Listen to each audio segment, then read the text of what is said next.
Or is this a mad house? They want to know. Why these humans behave like animals? And they want to know, what have we so? They say we have a mental disorder, too much abnormal behavior. Just leave we alone with we syndrome. We felt like no harder. We have a crazy persona.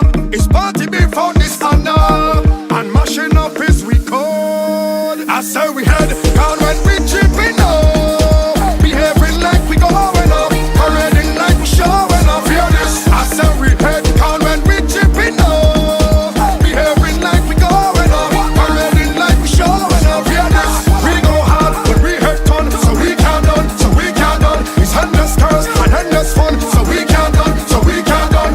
We go hard when we head done, so we can't done, so we can't done. It's endless curse and endless fun, so we can't done. Is this natural or is it just symptoms? They want to know, what chemical could cause this reaction, Lord? They want to know, what have we so? Tell them we have a drinking disorder, too much abnormal behavior. Just leave we alone with we syndrome. We felt like no harder.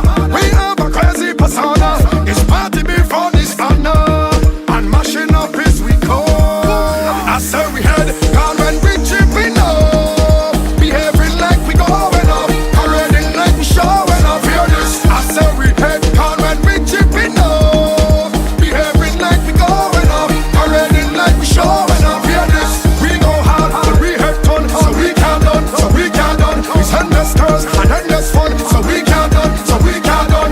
We go hard when we head done, so we can't done, so we can't done. It's endless curse and endless fun, so we can't done. We go party like we never before.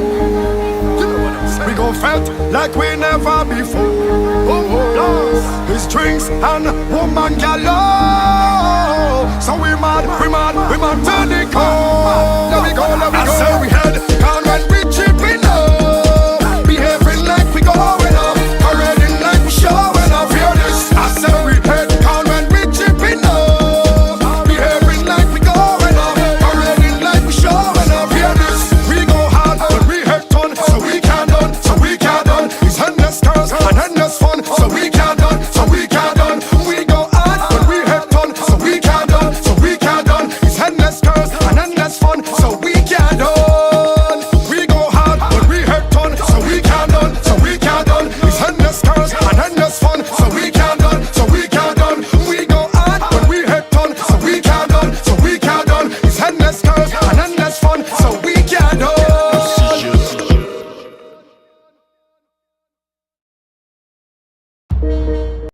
Mad people time.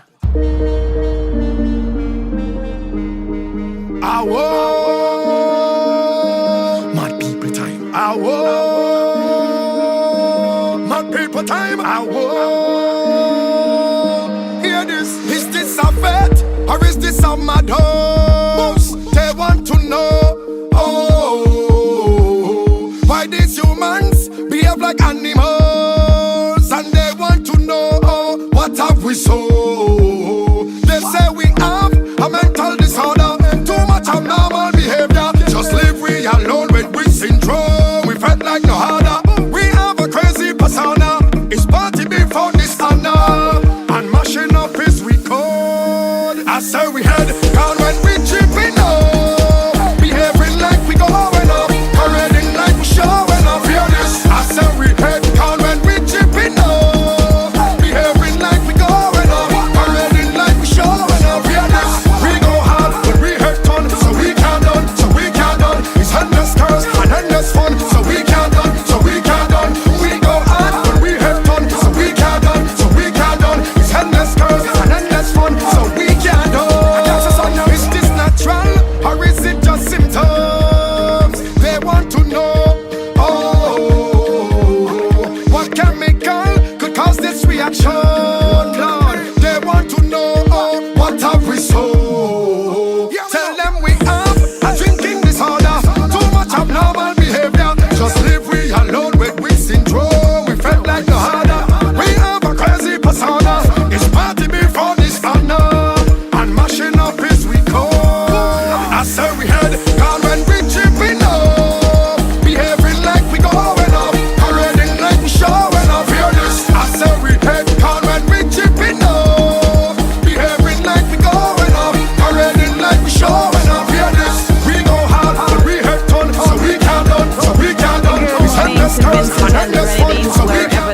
broadcast is coming to you on this beautiful day, Thursday,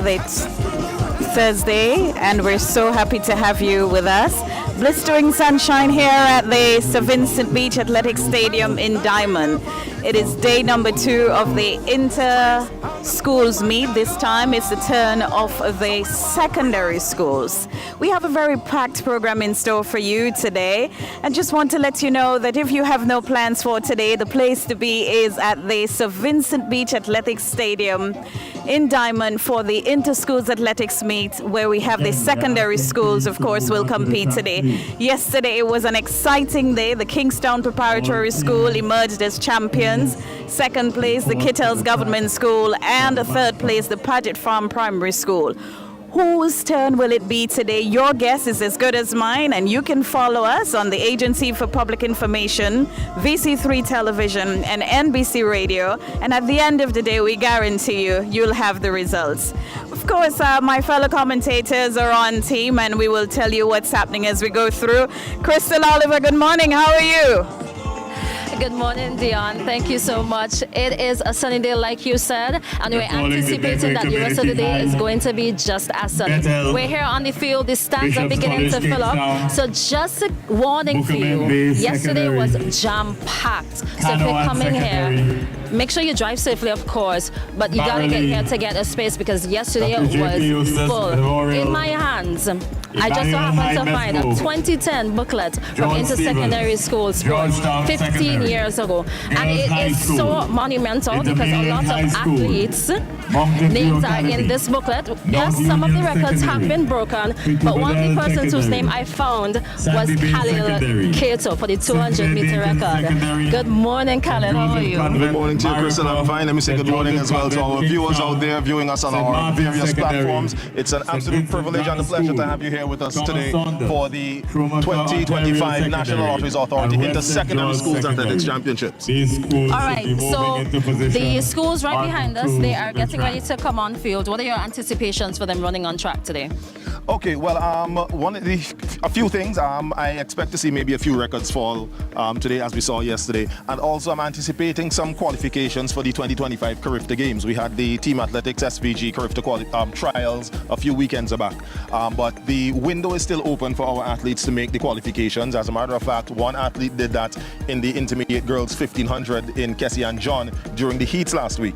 Right, she ran the B standard qualifying time, and she was just a breath away from making the A standard. So I'm pretty sure that once she gets the competition in the final today, that could push her even further. And even in that race, she broke the record. So I expect that at least will be one record that will fall today. Also, the junior boys, we seem to have a prodigy in the making in the person of Aaron Baisden of the St. Vincent Grammar School. Yeah. He has already broken the 100 and 200 meter records for those records for those races.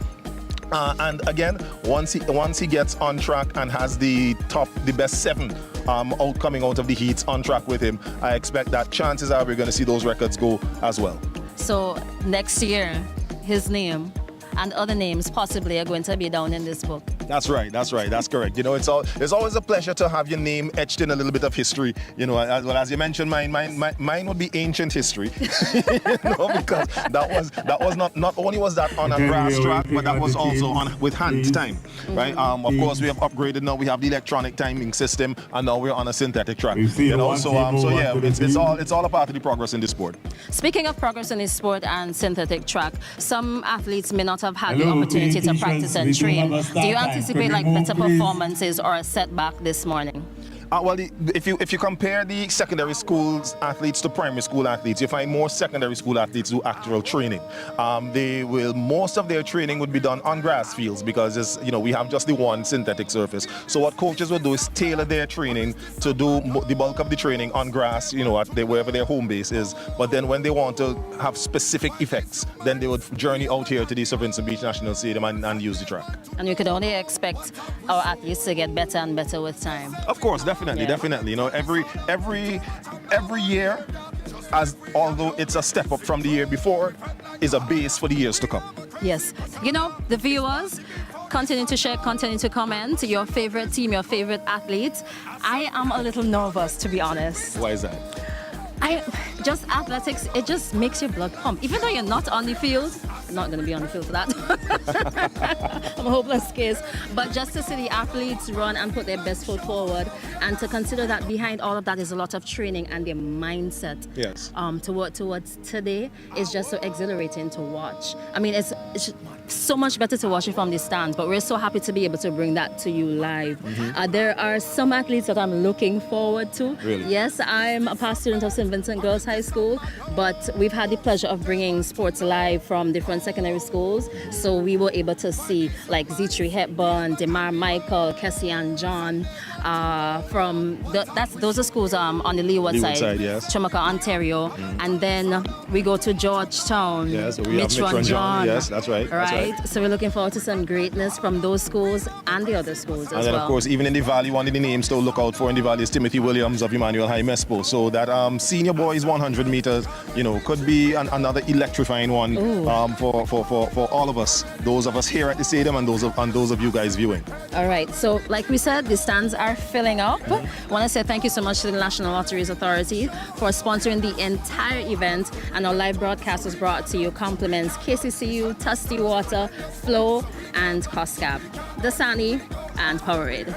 That's right. So it's an action-packed day coming up for you, and we're going to bring to you all the action here, of course, with the compliments of those entities that Crystal just mentioned. All right. So along with us, you heard from Crystal, myself. You also heard from Dion. We also have with us, as always, Calvin Harry and Lawrence Hoop. I'm not sure if Hoopsy has touched down as yet, because he's no. Well, Lawrence Hooper. That's his nickname, Hoopsy. Right? Hoopsy. I'm not sure if he's gone here yet, because he's coming from the North Leeward side of the country. But nonetheless, we're all going to be here. So this is it for us here. Before you go, sorry. There's somebody else who will be joining the team a little later on. Okay. Ronnie Richardson, so he'll be joining the team. Okay, Yes. great. So it's expanding and Adding to getting the bigger. excitement of today's events. All right. Yes. So I tell you what, thank you so much for watching. Let's hear now from Calvin Harry. Thank you very much, Khalil. Good morning to you, Crystal, and welcome back for another day of non-stop sport in action here at the St. Vincent Beach National Athletic Stadium. Again, things are setting up for a great day, and we're at the wonderful facility here at Diamond, surrounded by so many other developments which we'll talk about in just a while. But I welcome back at this time Dion, who's taken a lap or two around the track already. So she's all warmed up for the broadcast today. The blood is pumping already. So we're going to get going right away. Good morning again, Dion. Thank you very much, Calvin. This facility opened in November of 2020, specifically on November 7th, 2020. What are you looking forward to today? We have given the assessment in terms of the weather. The weather looks good. From every indication, it is going to hold for another lovely day of athletics. When we took a walk around the field today, we witnessed what would be a new innovation today. Yes. They'll have a tunnel from which the athletes will move from the athletes' village onto the field, and they will be led by the Royal St. Vincent and the Grenadines Police Force Band, where they will have a march past of the teams taking part in today's athletics meet. We had an opportunity also to speak with some of the coaches, some of the teachers, the Minister of Education, who also visited the athletes' village, just to touch in with the athletes and the students and to find out how things are going. What are some of the things you heard, because you had an opportunity to go very close? Well, I heard from them that they are very much ready to go. The preparations have been months in the making and getting ready for today's event. The teams were here on time. They were getting settled in, ensuring that all is well in terms of their preparation for the track. And the vibe that you were getting from the administrators, those who are responsible, the teachers, the principals, the headmasters, they are excited about what is to take place here today. And the fact that their students have been preparing so long for this day, one of the most, if not the most highly anticipated athletic event on the calendar. We of course want to, yes, we want to give them that level of encouragement. I'm sure some of them are still on the way, not just the athletes, but the supporters are on the way as well. We see the stands slowly but surely filling up, and maybe in an hour or so we'll see that area packed and more patrons coming on the sidelines to see what's to come today. Well, and Exciting days ahead of all of us, but we couldn't do this without our sponsors, the National Lotteries Authority, Tusty Water, KCCU, and all the other sponsors. What we want to do is to take a commercial break, and then we'll join you.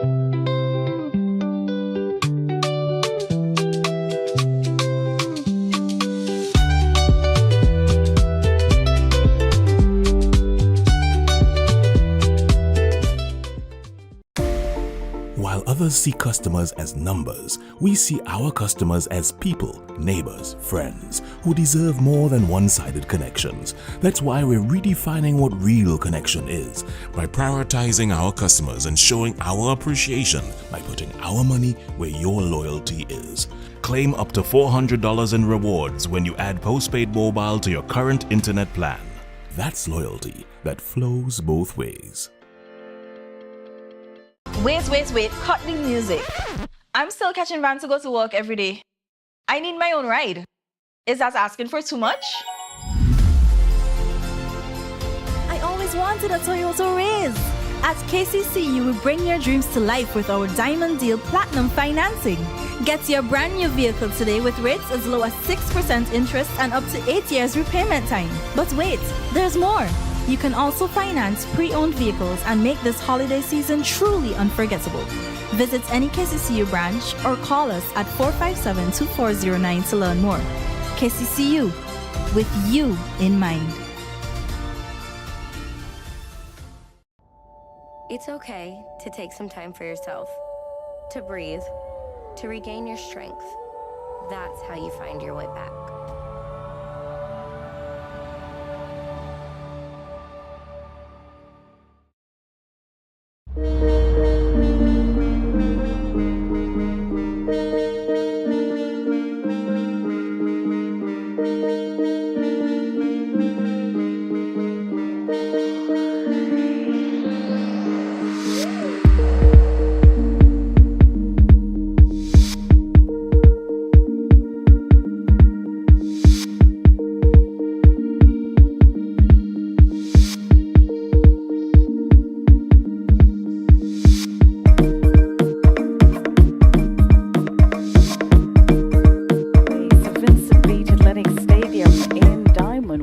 Day number 2 of the inter-schools meet. This time it's the turn of the secondary schools, and what's happening on field right now is the match pass. So right now we're seeing the St. Joseph's Convent Kingstown and the St. Martin's Secondary School, and we will tell you as we go around the track. Well, Colvin, yesterday we were looking at the developments which are taking place at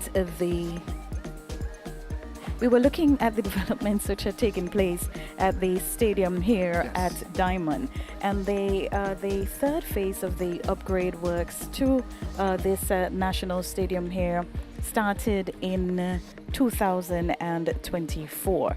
The next phase of the work, which is expected to take place, will see the addition of the concession stands, the administrative offices, and the change rooms, and the athletes gym. And that is actually building out right now, as we explained yesterday. And I'm sure our masterminds behind the broadcast will show the administrative center for you to see that. This, of course, is the first and only synthetic track facility in St. Vincent and the Grenadines, and it also has a football field, and the regrassing of that field is taking place as well.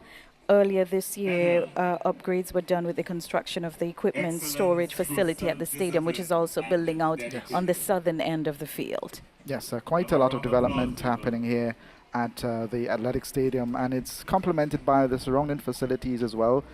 We know that there are 2 hotels at very close proximity, one most recently literally 100 feet away, where the Cantor event is taking place today. And this area has become a bit of a hive, a hub of activity over the past few years, and that continues to build out. There are commercial businesses around the area as well, a warehouse just across from us here. And we continue to see more and more development surrounding this track here at Diamond as we improve what is here. Well, I want to bring in at the same time, as we look at sports and the development of sports, that an international match will be played at the Annisville playing field tomorrow night. And mention of the Holiday Express Inn Hotel that is close to us. And of course, Jamaica is a big name. I don't want to let anything out of the bag, but you could do the math and see what I'm alluding to here. And so we have housing, we have accommodation that is close, yes, that is definitely close along this. And even speaking about that, you have the Training Institute, where you have a cadre of young people who are so being trained to work within the hotel and tourism industry just close by, and the National Properties Limited that is also very close by, and they're helping in terms of the all of the developments which are taking place not only in Diamond but in and around St. Vincent and the Grenadines. And the chair Chairs. just announced the arrival of the girls' high school, and of course that is why you heard all of these chairs. So if you're not here at the Diamond Athletic Stadium, the St. Vincent Beach Diamond Athletic Stadium, we invite you to come on out. I was just about to be tempted to say the Annisville Sporting Complex just a while. Yes, but we continue to look at the work that is being put in by the Ministry of Sports, and we just heard the call for the St. Vincent Grammar School, and they're one of the contenders one of the favorite contenders to win today's competition. And of course they have a whole theme going on, them and the St. Vincent Girls High School in particular, and the call just made for the Thomas Saunders Secondary, and of course their association with the Penn Relays altogether. Yes, and whenever you bring these schools together, all of the past students, all of those who are behind their schools will be rooting for their individual schools. We can't be biased today, but we're all, personally, supporting our schools, I'm sure.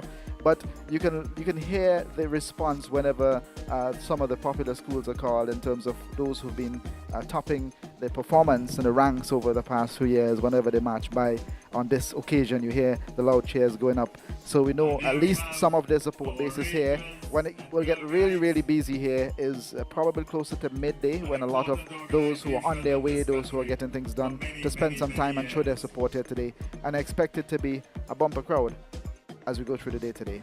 Well, this is an event that is widely anticipated, and you expect that all the adults from wherever they are, once at some particular time you worked within or you had an opportunity to be an athlete in school, during the afternoon time you find the time and you take the time to come to the athletics meet.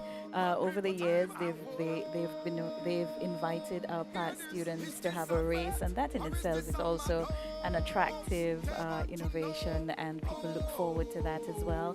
Seeing some of the big names, I'm not too sure if Groove would be able to. And you and Zariah. Sorry? And you and Zariah later on this morning. I'm not too sure if Groove would be testing his I think he says he's retired. Afternoon He may in need some terms of oxygen. doing that past athletes race, but it's left to be seen. I'm not saying anything much, but it is left to be seen. But all in all, we anticipate a very good day, a favorable day for the athletes. There's some good wind. The wind is picking up as we speak as well. So even though you have the blistering heat and the blistering sunshine, there's a nice gentle breeze that is flowing across the ground as well. And we anticipate that could be in favor of the athletes, or in instances, depending on which race you're going, of course, it would have the flip side of that also. Indeed. And I'm sure the athletes would appreciate the gentle breeze.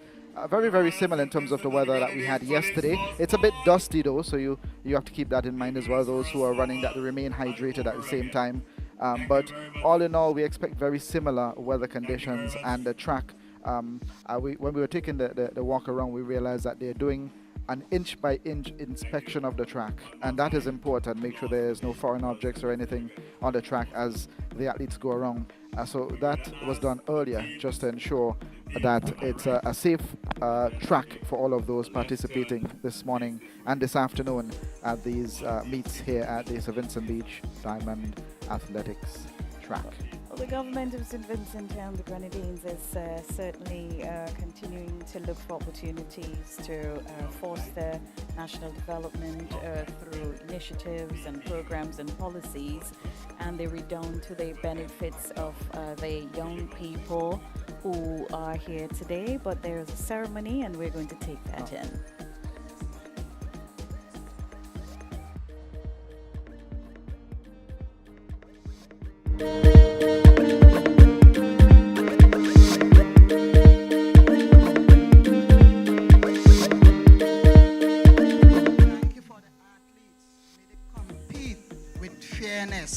Good sportsmanship.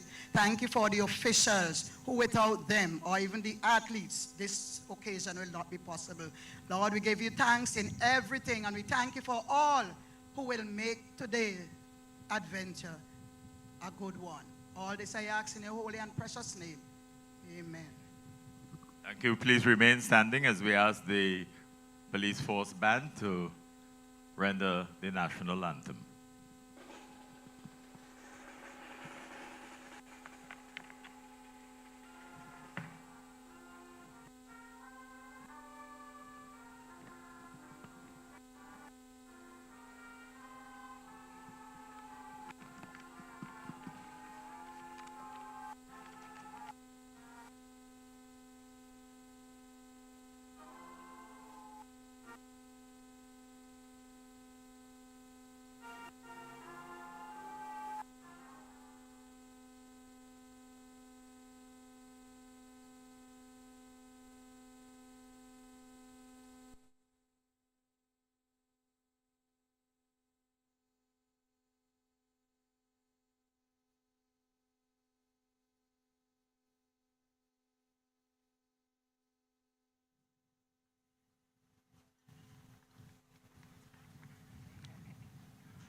Minister of Housing, Youth and Sport, Honorable Dr. Orlando Brewster, Minister of Education and National Reconciliation, Curtis King, Permanent Secretary in the Ministry of Housing, Youth and Sport, Mrs. Neva Phillips Cordis,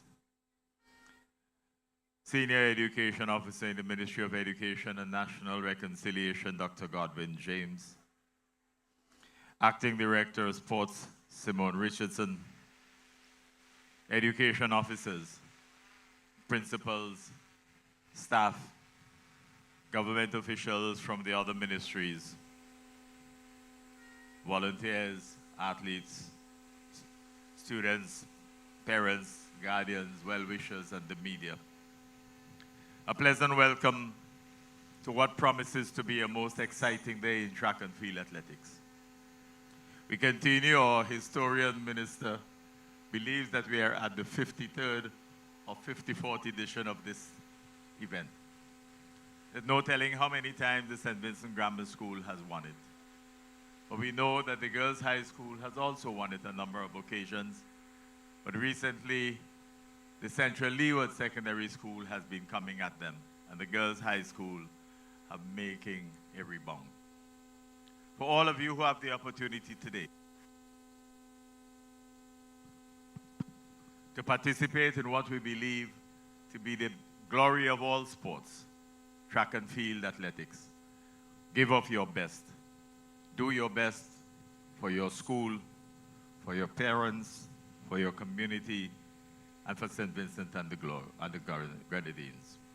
We thank you all for being here. It is my pleasure now to invite to the podium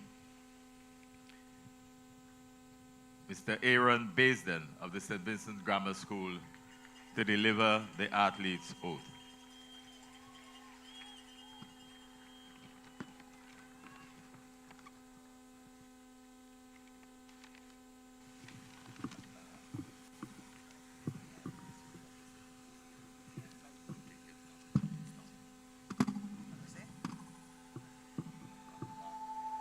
On behalf of all athletes,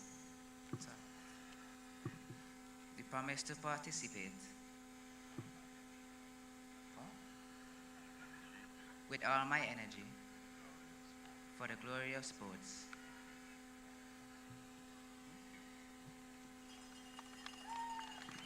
We now invite for the officials oath, Roxanne Williams, our head official. Roxanne Williams.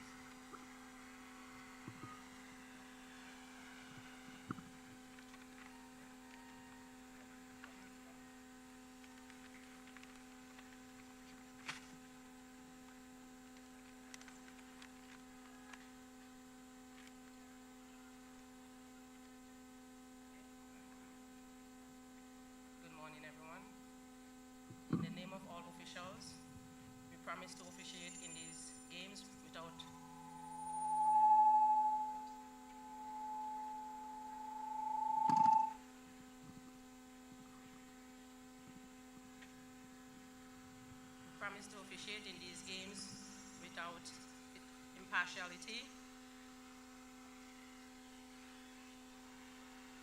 Sorry. In the name of all officials, we promise to officiate in these games without impartiality and fair play.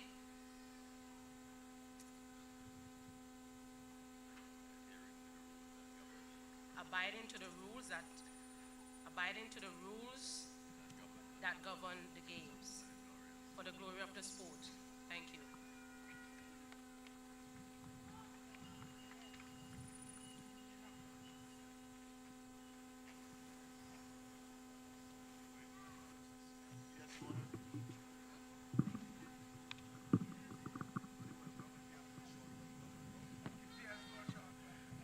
PS Neighbor Phillips Cordis will deliver an official welcome.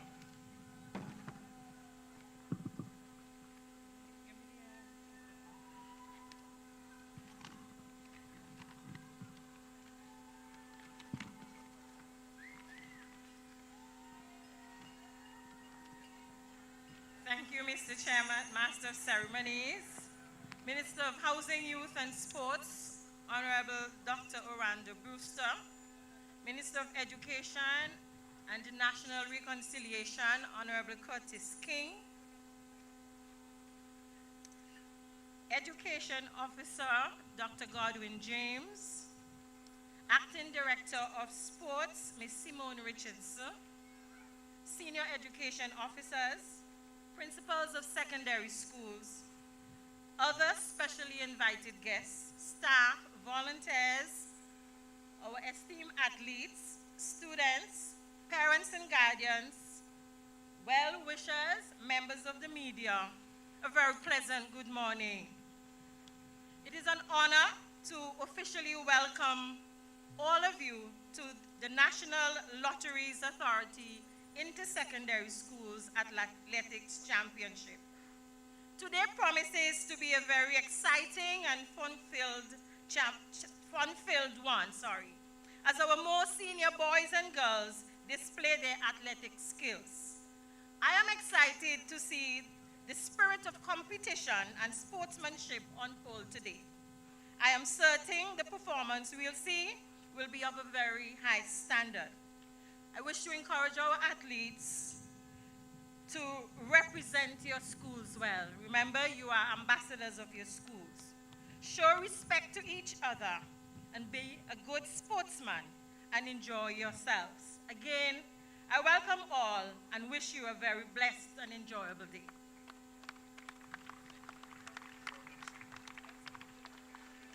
Thank you very much. Permanent Secretary, Ministry of Housing, Youth and Sport, Mrs. Neva Phillips Cordis. We now invite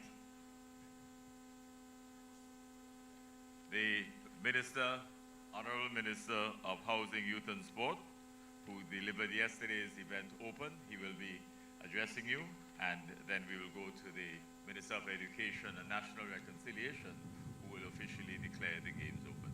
Minister Brewster.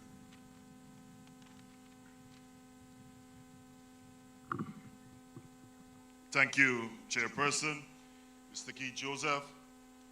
Allow me to acknowledge my cabinet colleague, Mr. Honorable Curtis King, Permanent Secretary within the Ministry of Housing, Youth and Sports, Ms. Neva Phillips-Cordis. Also allow me to acknowledge Senior Education Officer, Mr. Godwin James, Acting Director of Sports, Ms. Simone Richardson,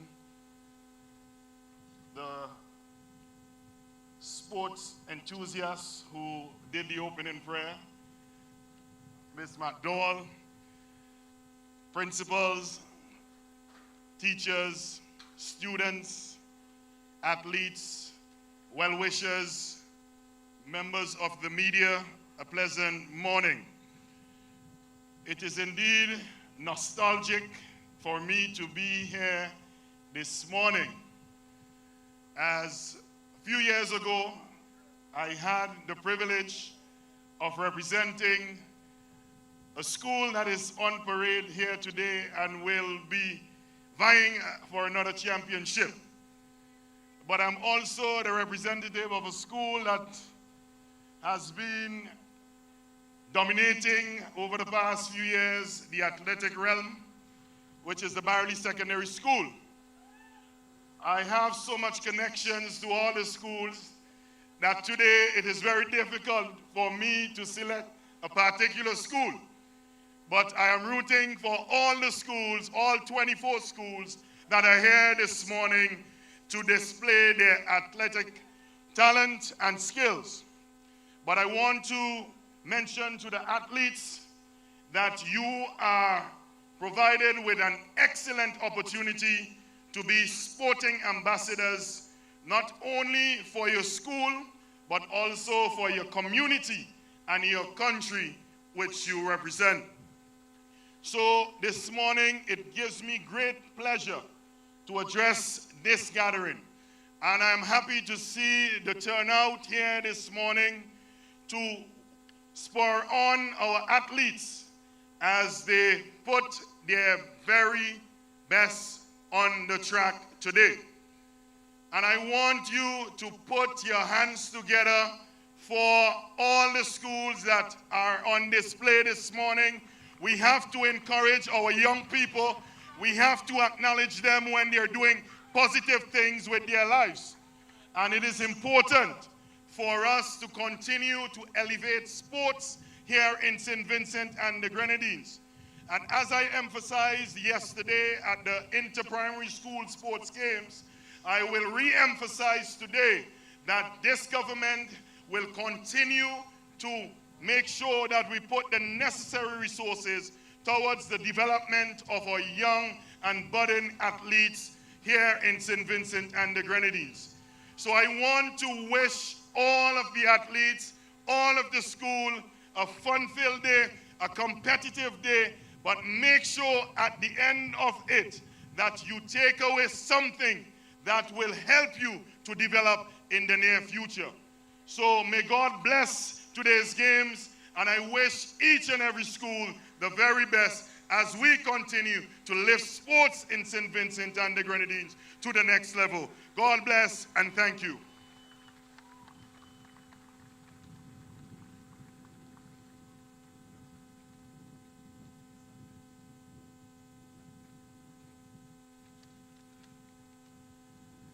Thank you very much.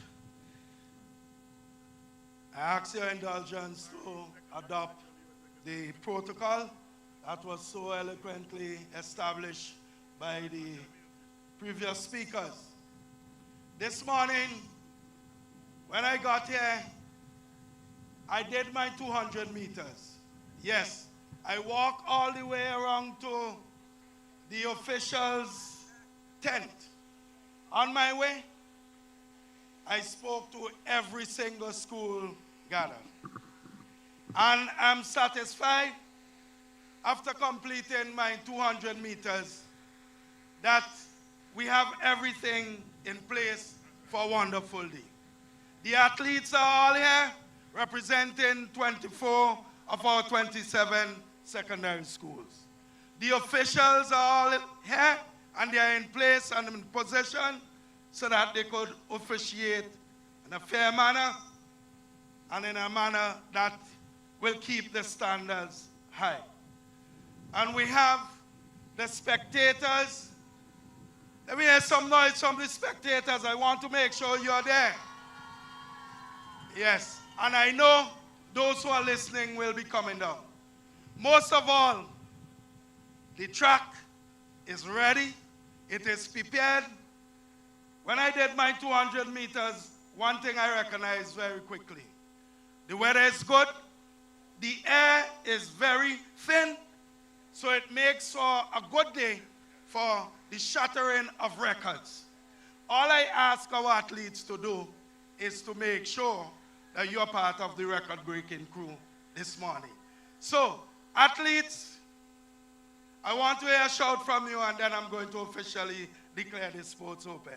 So let us hear from all the athletes. Let me hear a scream from you to tell us that you are here and ready. After 3, 1, 2, 3.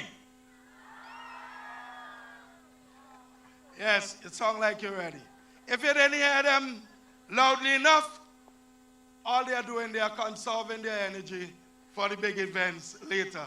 Thank you very much. And with that, I declare the 2025 Inter-School Athletics Championship truly open.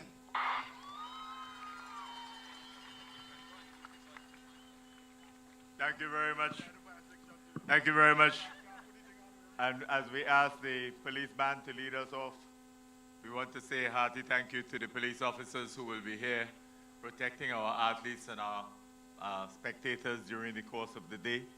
Thanks to the Red Cross for their continued diligence, VC3 for bringing it live, the National Lotteries Authority, of course, for their continued sponsorship.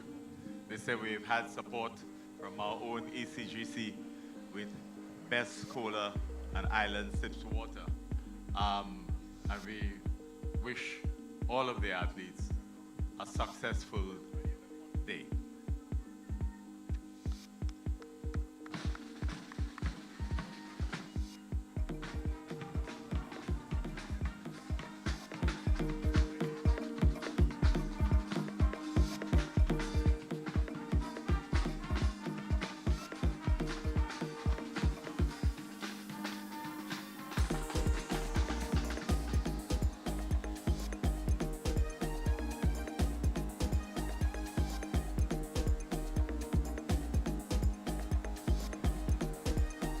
Well, there you have it, the conclusion to the brief opening ceremony this morning. You heard from the officials in the Ministry of Education and in the Ministry of Sports. In addition, you heard from Young Baston, one of the star athletes on track here today, and the main officials doing the official pledge, looking at to ensure that there is fair play on and off field today.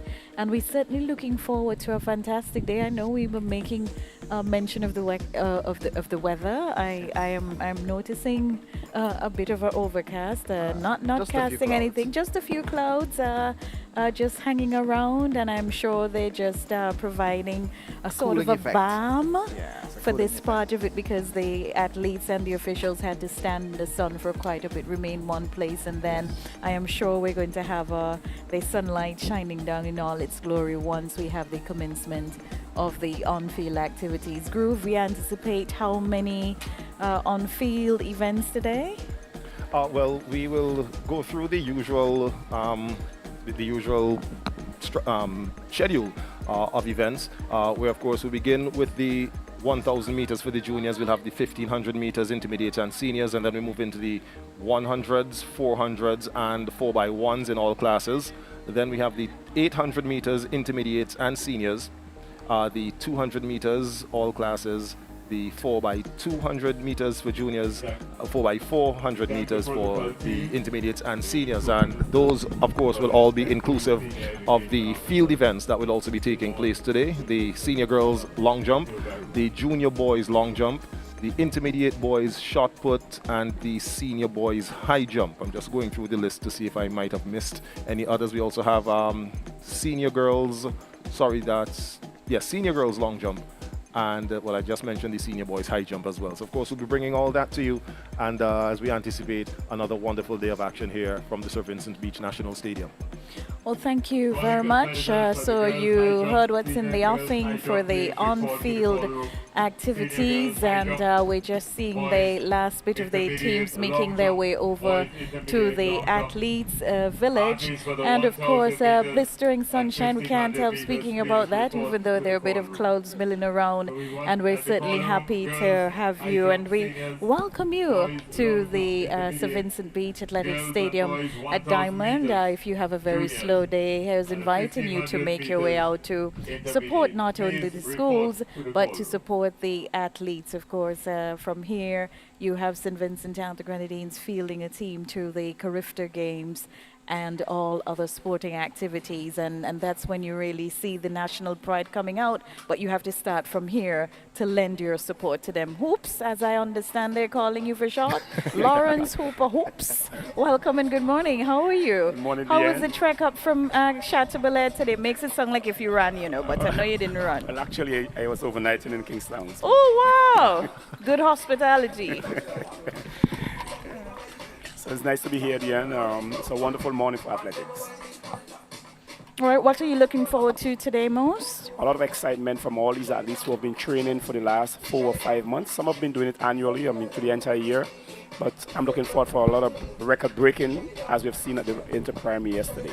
Well, I think it is safe for me to say that you would have a little bias towards the schools on the leeward end of the country. Is that a fair statement? I wouldn't want to do that as a competitor. But what can we expect from the schools on the leeward end? I'm using you here for your expertise, and it's coming from that end of the country. What are your thoughts in terms of what they're able to do here, having seen their sporting events? Our athletes train very hard on that side. The topography of the roads on that side, the athletes use up a lot of that, along with the beach training. So I'm expecting to do a lot of endurance, and we're going to see a lot of athletes, especially from the Chumuka Ontario Secondary School and the Central Leeward Secondary School. They are the ones who look for at the games today. And they have won previous competitions, so it's definitely something that we can look forward to. They're not going to be any easy walk over today. Right. For top schools like the grammar school.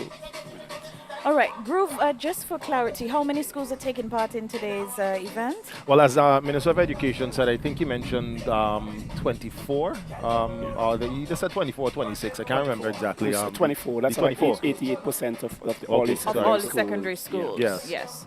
Right. And persons who are listening would be wondering, okay, so how do you do the final tabulation? Of course, some schools are predominantly female, some are predominantly males, and then there's a mixture. How do you come to the end? Do you have a girls, as boys, and an overall winner? How is it done? Okay, so like the primary schools, because all primary schools are co-ed, right. they do a girls champion, a boys champion, and then an overall champion. But again, because the secondary schools are different, so we only do the girls, a girls champion, and then a boys champion.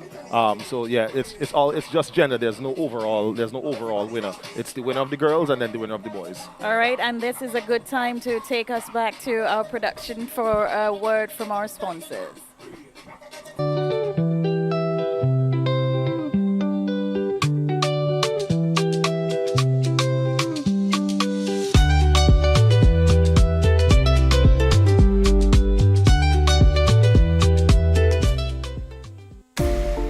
While others see customers as numbers, we see our customers as people, neighbors, friends, who deserve more than one-sided connections. That's why we're redefining what real connection is, by prioritizing our customers and showing our appreciation by putting our money where your loyalty is. Claim up to $400 in rewards when you add postpaid mobile to your current internet plan. That's loyalty that flows both ways. Wait, cut the music. I'm still catching van to go to work every day.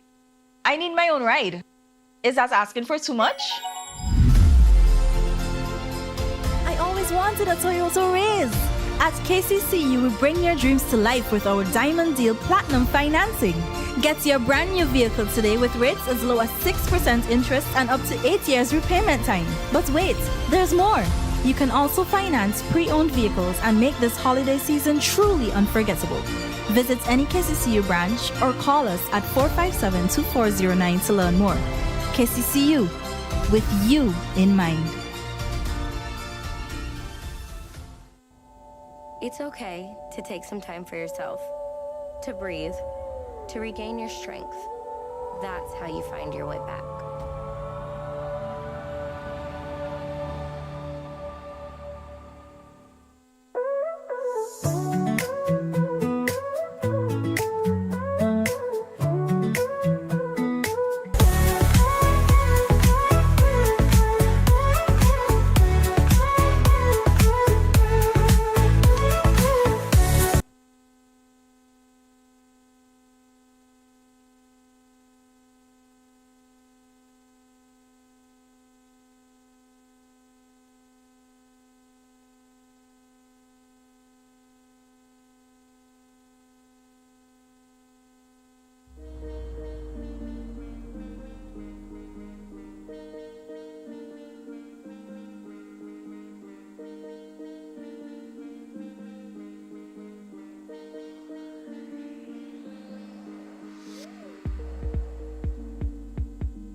To the St. Vincent Beach Athletic Stadium here at Diamond, where we're here for the National Lotteries Authority Inter-Secondary Athletics Championship 2025 at the St. Vincent Beach National Stadium. And we've had some activities before today's event, and in sports this morning I heard that there were some results from yesterday. Groove, you have those results from yesterday that you could share with us? Hooper, you have those? No, unfortunately, well, I don't know if Hooper does as well. But what we think it was the 5,000. The 5,000 was yesterday, and there was some. Well, no, the 5,000 for the boys would have been done on the morning of the girls' track heats, and the 3,000 for the girls would have been done on the morning of the boys' track heats. But what we'd see is for those events that were final events during the heats, those medals will be presented during the first medal ceremony, which is scheduled to happen at the end of the 1,500 meters. You know, that might more than likely might be a considerable, probably one of the longer medal breaks, for the day, because it would be inclusive of the 1,000 meters, the 1,500 meters, and also the events that happened before Sports Day. I know off the top of my head, I can tell you that Kessie and John won the 3,000 meters for the girls, the open, and then Zitri Hepburn won the 5,000 meters open for the boys. But as to some of the other events, I don't have those here with me, but we definitely hear them when they do the medal ceremony. Well, the relays are very much anticipated. A lot of persons look forward to the relays, and I think that's when you see a lot of people on their feet, and they generally take place later in the afternoon, when everybody has to still run away from work to make sure that they see the relays. Who are some of the top schools we're looking at in terms of the relay? Because of course you would know these things from the onset. Yes, of course. Well, the relays are spread out. They have the 4x1 relays that would come basically at the end of the morning session, and then at the end of the afternoon session again, so we more or less end both sessions with relays. We'll have the 4x2s and the 4x4s. There's always going to be a battle on between, well, for the girls, between Central Leeward Secondary, the defending champions, and the St. Vincent Girls High School, who have over the last 2 to 3 years have really made a comeback from where they used to be once in their heyday. Count out Thomas Sanders in that? No, I'm getting there, right? So those are the schools. Of course, Thomas Sanders, as mentioned. Bethel High School is also another school that you can't slight or take your eyes off of. And then there are always schools like Trumac, Ontario, Georgetown Secondary. Even West St. George has the potential to slide in there and surprise us. On the boys' side, it's again the usual suspects, if you will. We have the St. Vincent Grammar School, the current leaders and defending champions. We have the Central Leeward Secondary, who's trying to dethrone them. Again, Thomas Saunders Secondary, Bethel High School, St. Martin Secondary also, and the other all-boys institution that we have here in St. Vincent and the Grenadines does have the power to upset the apple cart as well. So you can never just say off the set, you know what, I'm putting my money on this school to do it, because the thing with the relays is that it's not necessarily the team that finishes first, but it's the team that gets that baton around, and the exchanges of the batons are the most important part of any relay. If we take you back to yesterday during the 4x80 meters for the over 11 boys, where we had Stephanie Brown that was all out in front, right up until they made the last exchange where they dropped the baton and were basically out of it and finished last in that event. So the school that exchanges the batons the most efficiently most definitely would be the school that takes the titles. Okay, Hope, I want to bring you in here. How has the St. Vincent Beach Athletics Stadium buttressed the development of sports here in St. Vincent and the Grenadines? Well, it has brought a significant interest in athletics. We have seen that over the last maybe 3 years or so, and it's continued to grow. The passion for athletics. Not only that it gives the athletes opportunity to run on a first-class surface now, but also our athletes are now improving in terms of their times and so on, and we can now compete across the region because our athletes are doing much better. How important, and I know the answer to this, but of course there are different persons listening, how important is something like time and having the right time on a surface like this aid in our participation at Carifta Games and other regional competitions on a whole? Well, athletes get more confident now that they know that whatever we have here is international standards, and it is equated to anywhere else in the world. And being here at the track is like being, whether it's at the Diamond League, which other part of the world, we have similar facilities and equipment that can measure the same thing like what happens across the world. So the athletes are comfortable with it, and we all grateful for this facility that been placed here by the government of St. Vincent. Well, I think that's all for Colvin and I. Gonna hand it over to the masters, Khalil Groove Cato, and to Lawrence Hoops. I love Hoops. Hoops Hooper. I love that nickname, right? So you might have a Hoops number 2 just now. So gonna hand it over to you guys, and we wish the athletes all the best until you hear from us a little bit later on in the day. Thank you so much, Dion. All right, thank you so much, Dion. Yes. And so again, we say good morning to those of you viewing us live on the VC3 platforms API, those of you who are listening to us live on NBC Radio, and those of you who've been sharing the live videos as well. We know you guys are out there on YouTube as well. We do appreciate you taking time out to look at our rising and budding stars here in St. Vincent and the Grenadines. On track right now, we have the finalists for the Junior Girls 1,000 meters finals, where they include Gianna Burke from the Georgetown Secondary School, Kimia Howe of Trumaka, Ontario, Tamara Paul, Emmanuel High Mesco, Onicia Moore, Georgetown Secondary, Kiana Samuel, Bethel High School, Belle Adams coming in with the fastest time. She's from the Girls High School, 3 minutes 29.96 seconds. Aria Carter, Central Leeward, Akela Jack, also of the Girls High School, Mara Dells, Bishop's College, Kingstown, Shemaya Butler, North Union Secondary, and 2 athletes from the Pettibodell Secondary, Samara Pear and Kamira Lewis. They'll be running 2.5 laps around the track, a distance of 1,000 meters. Again, the record for this event was set in 2024, last year, by A.S. Stapleton of the Central Leeward Secondary in 3 minutes 18.69 seconds. And as I mentioned, the fastest time coming in is coming from Belle Adams of the St. Vincent Girls High School with a time of 3:29.96. Belle using, of course, her background as a swimmer, so she does have that strength and that endurance to go the distance here. So your runners have just started. They're off and running. Again, it's 2.5 laps around the track, and the Girls High School athletes have moved to the pole position. That is Belle Adams, your leader, followed by Akela Jack of the Girls High School. Mara Dells of the Bishop's College, Kingstown, is there in third.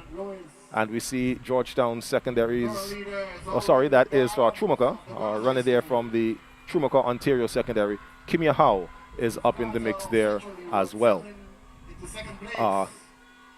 Central Leeward's Aria Carter now stepping in to take that second spot, trying to make sure that she does not let Belle Adams get too far away from her. As I mentioned, Belle being a swimmer, Hooper, with the, I believe she swims with the Black Sands swim team. She's also a part of the national swim team setup.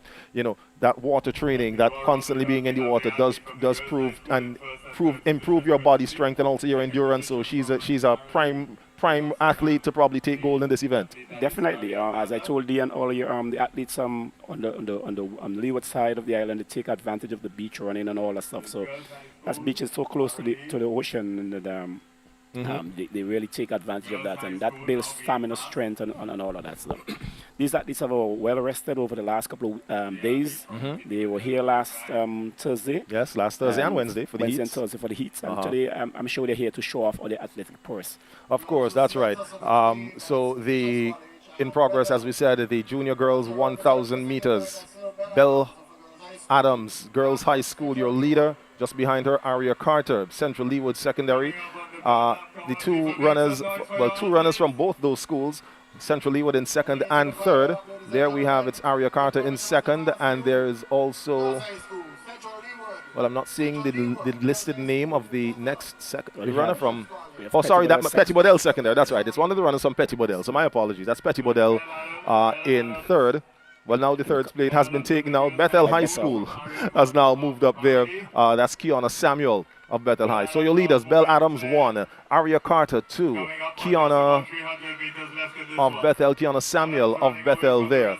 Adams now starting to step on the gas just a little bit more, putting a little more emphasis in it as the Girls High School seems to be aiming to take the first winner, the first gold medal on track for today. It doesn't look as though Aria Carter is going to be responding to Belle's move. Belle has increased her lead to about 10 to 15 meters, 200 meters remaining there for your runner. So it's Belle Adams 1, Aria Carter Central Leeward in second. We have Kiana Samuel. She is from the Bethel High School. She's in third. The athlete there from Petty Bodell, that is Samara Pear or Kamira Lewis. Kamira Lewis of Petty Bodell, of course. Hooper being able to identify that runner, being from the North Leeward area as well. But on your screen, coming into the home straight, it's going to be all Belle Adams, all Girls High School. Aria Carter maintaining that second spot, and Kiana Samuel from Bethel will maintain the third. But it's going to be Belle Adams taking race number 1, gold medal number 1 in the junior girls 1,000 meters, a flash time 3 minutes 20.9. By Groove, I like the confidence of the athlete who came over first over the line. She's looked very comfortable, and now she's in. You can see, like she's so comfortable, like she never run the race. It seems like she can go another lap. Another couple of 100 meters. Yeah. Yes, that's very, right. Very comfortable. And again, the strength of her background as a swimmer really coming out there for Belle Adams. So that is the completion of your junior girls 1,000 meters. Your results on your board. It's Aria Carter in second, 3 minutes 29.01 seconds. Kiana Samuel in third of Bethel High School. Is that a record from her? No, it's not a record. The record is still holds strong, 3 minutes 18. But that's her best time. Her best time. But that might be her best time, yes, because she came in with 3:29 and she finished here at least going 9 to 8 seconds faster than she did. So that's why I made mention of some of the records that we might see falling today, which includes maybe the 1,000, the 100 meters and 200 meters in the junior boys, and the 1,500 meters intermediate girls. These records were broken during the heats, but now when we come on the day of the finals, when the goals are much higher, we can definitely expect a few more records to fall here today. Now you're taking a look at the senior girls high jump, and those are your jumpers there on screen. You see them listed: Kalia Wiley Girls High School, Antonia Haynes, Thomas Saunders Secondary, Alika Smith, Petty Bodell Secondary, Royally Solomon Central Leeward, Alrika Miller West St. George Secondary, Dion Michael Girls High School, Janika Kwao Thomas Saunders Secondary, Delonia Kittels West St. George, and Shaikina Francis, also of the Central Leeward Secondary. Shaikina is an all-round athlete. Yes, she is. She's done well in the jumps, the long jump as well, and the sprints, of course, as she is in the seniors. I believe she should have the fastest times coming in for the 100, 200, and 400. Of course, we'll confirm that once those events come up a little bit later on. So the high jump going on there. The record in this event is a long-standing record. It was set in 1985, height of 1.72 meters by Anjanella Young. that has to be many years ago. Yes, that was quite some time ago. Do you Yes. think Angela is watching it now and wondering if any of these girls are going to challenge this record? Well, probably, you know, we do get to pull a lot of viewers from all aspects of St. Vincent and the Grenadines and from people who are overseas. As a matter of fact, I was going through some of the comments yesterday and seeing persons saying they were watching from the UK, they were watching from the US, and they were really glad to be able to see their home, the schools from back home on the track and getting ready to face Status Pistols and aim for glory, golden glory here at the Sir Vincent Beach National Stadium. Your runners coming out now, ladies and gentlemen, for the boys 1,000 meters junior. Your junior boys 1,000 meters. 12 competitors listed here. And we have 1, 2, 3, 4, 5, 6, 7, 8, 9, 10 athletes, it seems like. From if my counting still holds firm, that's 4, 5, 6, 7, 8, 9, 10, 11. Sorry, 10, yes. So we have 10 of the 12 listed. So I guess 2 of these athletes did not make it to take the track this morning. But again, junior boys, 2.5 laps going around the track for this group before the athletes event. come onto the track. What happens just behind there, just before they get onto the track? All right. They check their shoes, are checked their anything else, their apparel. So yeah, they in the call room, you know what they well usually they come to the call room ready to go, but in the call room they make sure that any sort of jewelry they don't have jewelry, electronics, you know, their phones or headphones or anything like that. Those items are not allowed in the call room. The length of their spikes are checked for those who are running in spikes, and then they come out onto the track. And the official that you see that we're seeing there on screen with her back turned with the hat is just going through to make sure that she checks off to ensure that the athletes are here. So that's a look at your runner there from the Central Leeward Secondary. So you mentioned about names yesterday, Groove. Today we still not seeing the names. You talk about the names of the athletes so we could identify the athletes. Yes, so I can. Well, then also what happens is that the in terms of identifying who is who, yes. But I can tell you a list of your finalists include Mikhail Paul of the Emmanuel High Mespo, Javon Bilinji, Bookament Bay Secondary, Michael Batiste, Sandy Bay Secondary, Trayvon Batiste, Central Leeward Secondary, Zane Caesar of Central Leeward Secondary, Aaron Baisden, the name you would have heard us mention a while ago, of the St. Vincent Grammar School, Jashawn Johnny, Georgetown Secondary, Darren Charles of Trumaka, Ontario, Johan Burke, Grammar School, Mahaney Muckett, Bethel, Jonathan Tim, Bishop's College, and Khalil Williams of the J.P. Eustace Memorial Secondary. And it's Caesar from the Central Leeward Secondary, who is already going out using his long strides. One who came in with the best time. Yes, Baisden does have the best time, and he's just gone into third there with that patterned sleeve, wearing the number 19 vest from the St. Vincent Grammar School. So the early lead there, Zane Caesar, followed by Trayvon Batiste, both of the Central Leeward Secondary. Aaron Baisden of the St. Vincent Grammar School, and Young Burke there also of the Grammar School in fourth. That would be Johan Burke there in fourth. So the race is on, and Aaron did come in with the fastest time. He came in with a time of 3 minutes 10.45 seconds. The record for this event, 3 minutes 6.28 seconds.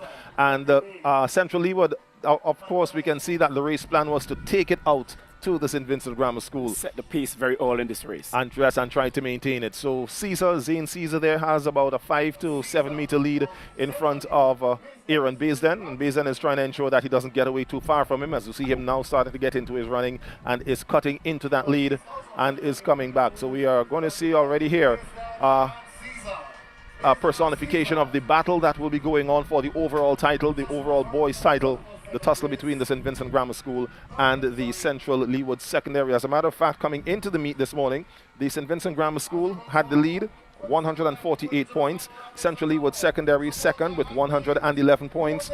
Thomas Saunders Secondary third with 56. Georgetown Secondary fourth, 51. St. Martin Secondary on 49 are fifth. On the girls' side, Central Leeward, of course, they would have gotten a few more points as well as the girls' high school. Central Leeward had 151 points. As we see Baisden now moving up in front, we would have had the bell lap there. But did you see what happened to the Central Leeward athlete? He actually stopped after passing that line, thinking that he finished the race. He thought he was finished. Well, then he must have either probably misunderstood or was not reminded about the fact that when you hear the bell, that reminds you that there is one lap remaining. So here we see Caesar now. He stopped, probably caught his breath, and is now trying to come back as he moves into second place there. And he's gonna be trying to use his long legs to reel in Aaron Baisden. But it's Aaron Baisden in control of this one for right now. Just about 200 meters left here for Baisden of the St. Vincent Grammar School. Now here comes the runner there. Well, not Caesar, but that would be Batiste.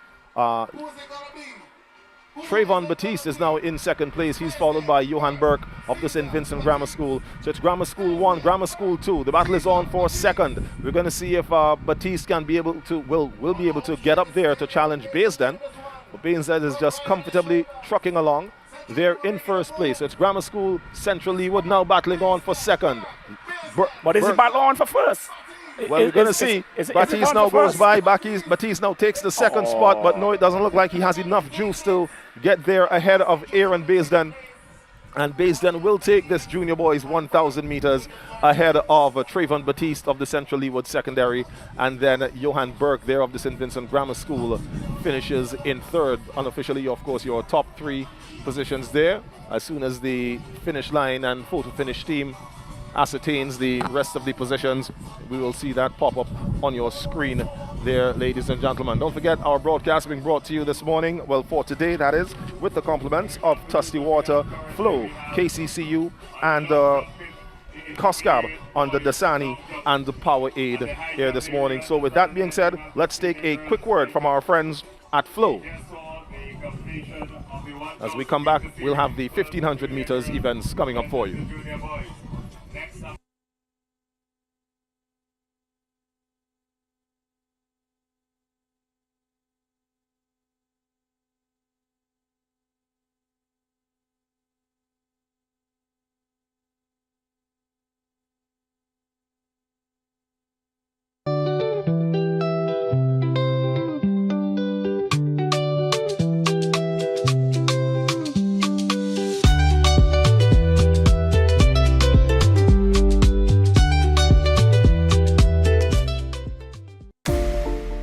Others see customers as numbers. We see our customers as people, neighbors, friends, who deserve more than one-sided connections. That's why we're redefining what real connection is, by prioritizing our customers and showing our appreciation by putting our money where your loyalty is.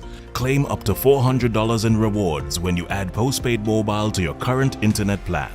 That's loyalty that flows both ways. Wait, cut the music. I'm still catching van to go to work every day. I need my own ride. Is that asking for too much? I always wanted a Toyota Raise. At KCCU, we bring your dreams to life with our Diamond Deal Platinum financing. Get your brand new vehicle today with rates as low as 6% interest and up to 8 years repayment time. But wait, there's more. You can also finance pre-owned vehicles and make this holiday season truly unforgettable. Visit any KCCU branch or call us at 457-2409 to learn more. KCCU, with you in mind.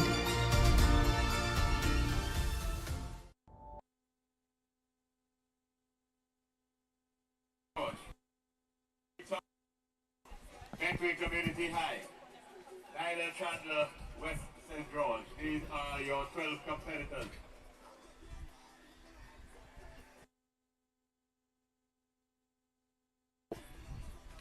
All right, so back here with you from the Sir Vincent Beach National Stadium. Again, thanks to Flow, thanks to KCCU, Tusty Water, Powerade and Dasani under the umbrella of COSCAB.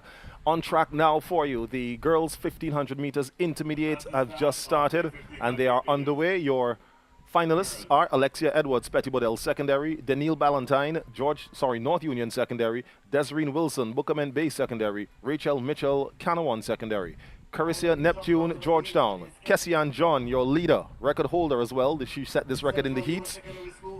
5 minutes, 10.57 seconds. She's from the Central Leeward Secondary. Her schoolmate and teammate, Aya Stapleton, is also from Central Leeward Secondary.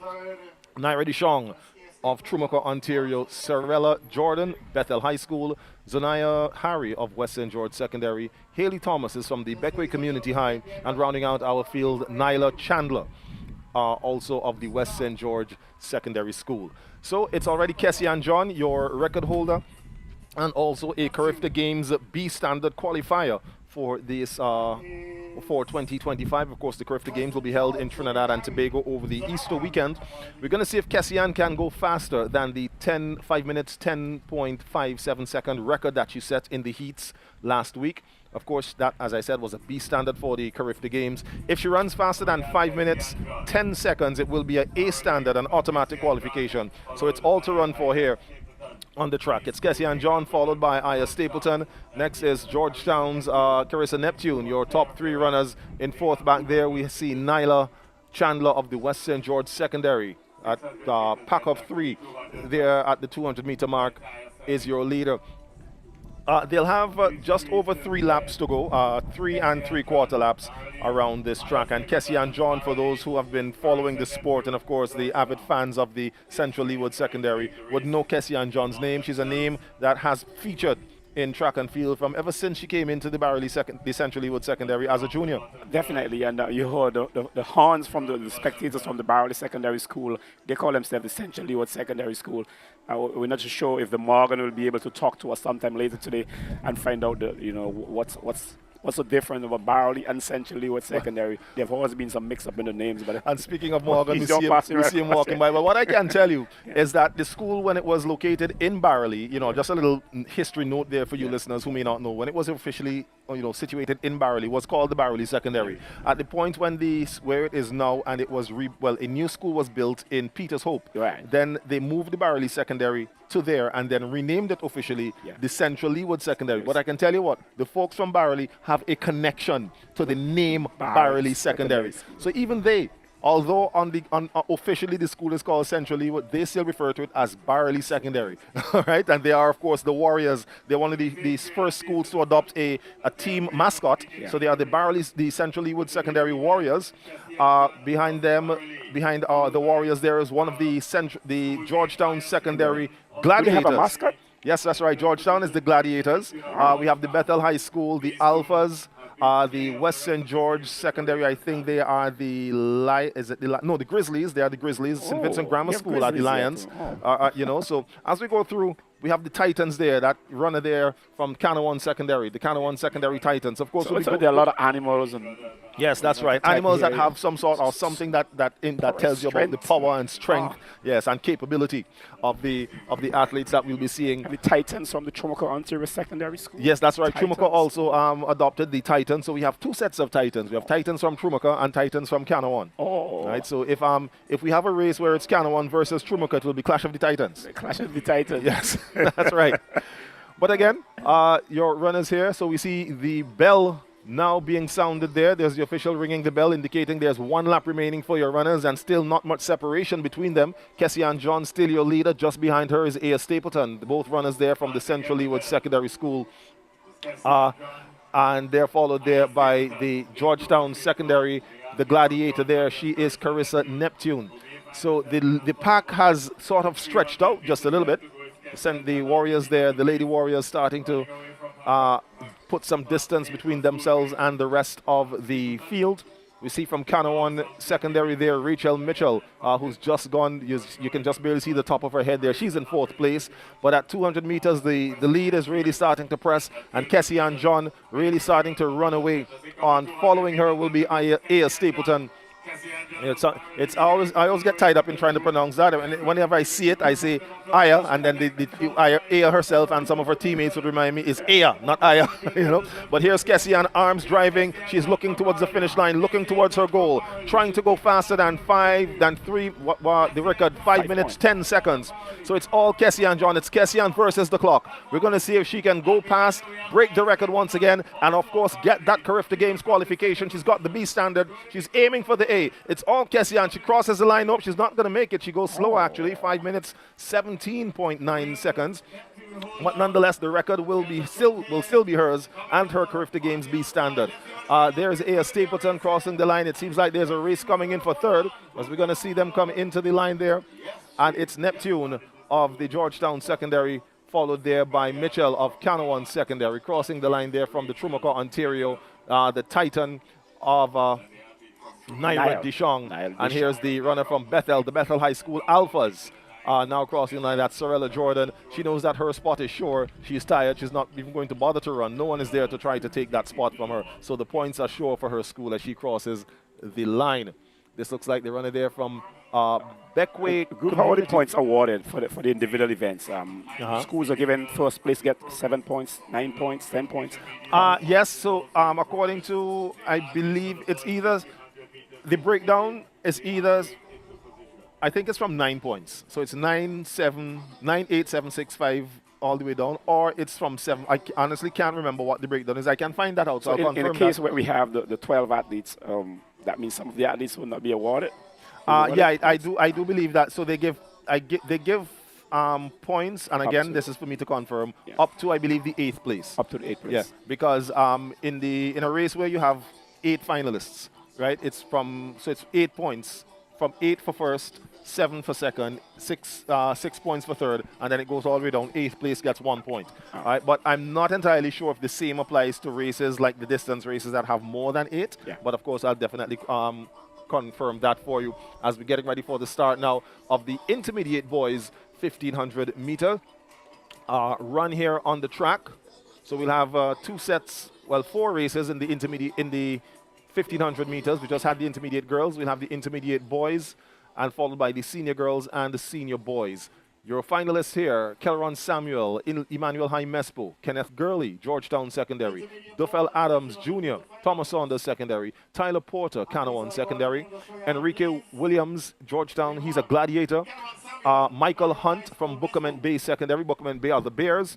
2 runners there from the Warriors of Central Leeward, Trenton Tobin and Trent Tobin. I believe by far those two have to be brothers. I would even say they might be twins.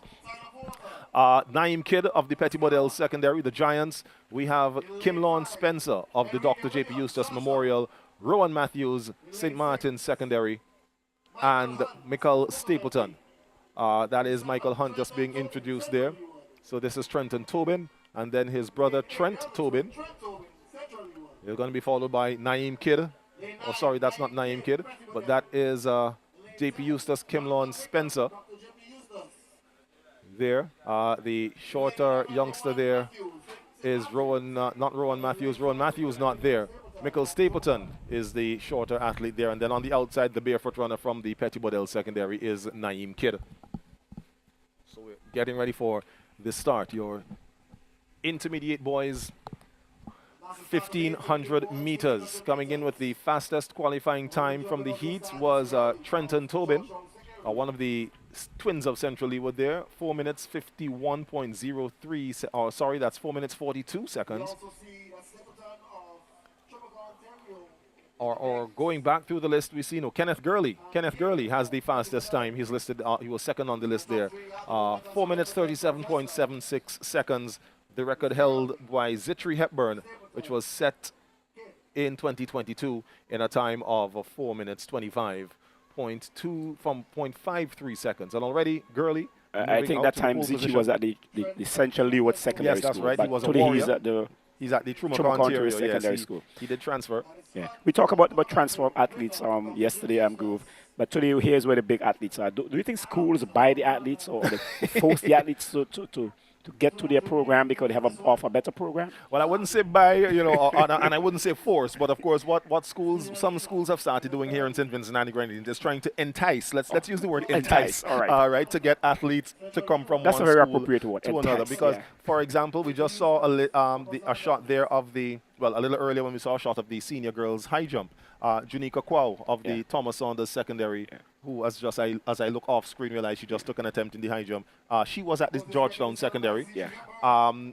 folks might know the name of Amal Glasgow and Handel Roban.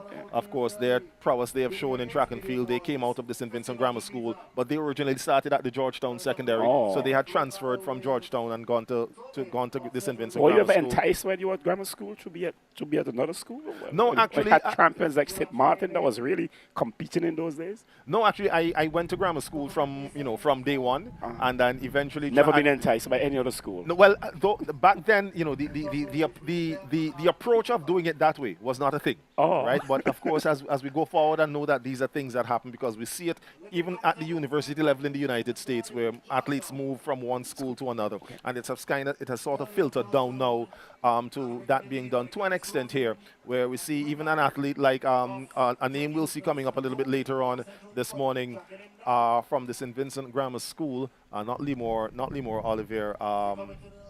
His name is escaping me right now, but I'll remind you when I do see him. He started at the St. Martin Secondary, and he's now at the St. Vincent Grammar School. Jeremy Martin, that's the name, Jeremy Martin. So it's something that happens where schools, of course, and it's not something that I am opposed to, because it shows that the schools are really taking their sport seriously. It shows that they really want to go out there and make an attempt to try to win. So they might identify younger athletes who might show some prowess, and they might want to say, all right, well, come to this school, maybe we can provide you a better or a different environment for you. But on this field, on the track there for you on your screen, it's your pack of three in running there. We have they're coming into the bell lap. That is Kenneth Gurley wearing the 6 of the Georgetown Secondary. Just on the outside of him, it is Kimlon Spencer, Dr. J.P. Eustace Memorial, and then Trenton Tobin of the Central Leeward Secondary. Those are your leaders, top 3. 1, 2, and 3. They're staying close together. Central Leeward and J.P. Eustace not letting the fastest qualifying time holder of Kenneth Gurley get too far ahead of him. 300 meters remaining, and they're still together. This is going to be a sprint for the finish, Yes, it definitely will. So it will all come down to which one of these athletes, after running that the distance they have run so far, can still have an extra gear or an extra boost to sprint away. And we see Gurley and Kid Spencer, now starting to sort of ease away there from Tobin, but Gurley is now putting on an extra push. So Gurley coming around the turn and coming into the home stretch. Your 1,500 meters intermediate boys. This is the final. 100 meters to go. It's Gurley, followed by Spencer. J.P. Eustace Memorial. Georgetown Secondary first. J.P. Eustace second. Tobin of Central Leeward third. And that's the way it will finish, as the distance now starts to lengthen. And we see the grimace there on the face of Kenneth Gurley. 4 minutes 29.1 is the flash time there. Just off the record, a few seconds off the record there. But so it's Kimlon Spencer of the J.P. Eustace Memorial will take second, and then Trenton Tobin, Central Leeward Secondary, takes the third spot as the rest of the field comes in for this intermediate boys 1,500 meters. Yes, the exhaustion coming there for that athlete of the Trumacontier, that's Michael Stapleton, just being able to cross the line and then takes his cross the finish line and then just collapses to be like, yes, thank God I'm finished. All right, so of course we've got the pavilion, the stands are starting to fill up with fans here. We've got girls high school fans, we've got St. Vincent Grammar School fans, and I believe Crystal has with her some company, so we'll hear who Crystal has got here with her. Crystal, over to you. Please note, your athletes who won medals before today's finals, please report to the awards area so that you can get your medals. The medal presentation for all the events that will take it. Okay, so we're going to take Crystal in just a little while. We still have one athlete who is still on track. I think that was the mix-up there. I didn't realize that the young man there from Petit Bodel Secondary, Naeem, who is Naeem Kidd, yes, from Petit Bodel, the final finisher here for the 1,500 meters intermediate boys. Again, we remind you. What do you say about athletes who make that effort to finish the race even if they are way behind? Well, of course, they say there's a saying that goes, the race is not for the swift, but for those who can endure to the end. And it shows a level of character in the person to know that, you know what, I can't win the race. I'm in no way in contention for a medal. As a matter of fact, I am dead last, but I'm going out there to finish the race I started, and it's something I appreciate. I hate when and I contribute hear, to yes, 2 points of it. yeah, depending on the race. And I hate when I hear some fans, you know, shout and say, look, you're last, stop. What? No, you keep running and keep finishing. All right, so I guess, Crystal, we're ready now to take Crystal with the fans in the stands here at the 2025 NLA Inter-Secondary Schools Athletics Championships. Crystal, who do you have with you? Thank you so much, Groove. We have Matthew supporting, or some supporters from Barry Secondary School Warriors. How are you feeling about today? On the line, competitors for the 15. I am confident that we are going to take the male and the female. I am happy. All right. To start the next race, anything you want to say before we head over? Yes, I just want to shout out the entire Barry Secondary School Warriors and hope you know that we have you. And we are also shouting out our key athlete who is unable to be here this afternoon because of injury. Alia McDowell, we hail you up wherever you are. We love and proud of you. And the Barry Secondary Warriors. Blessings. All right, thank you so much. Back to you, Groove.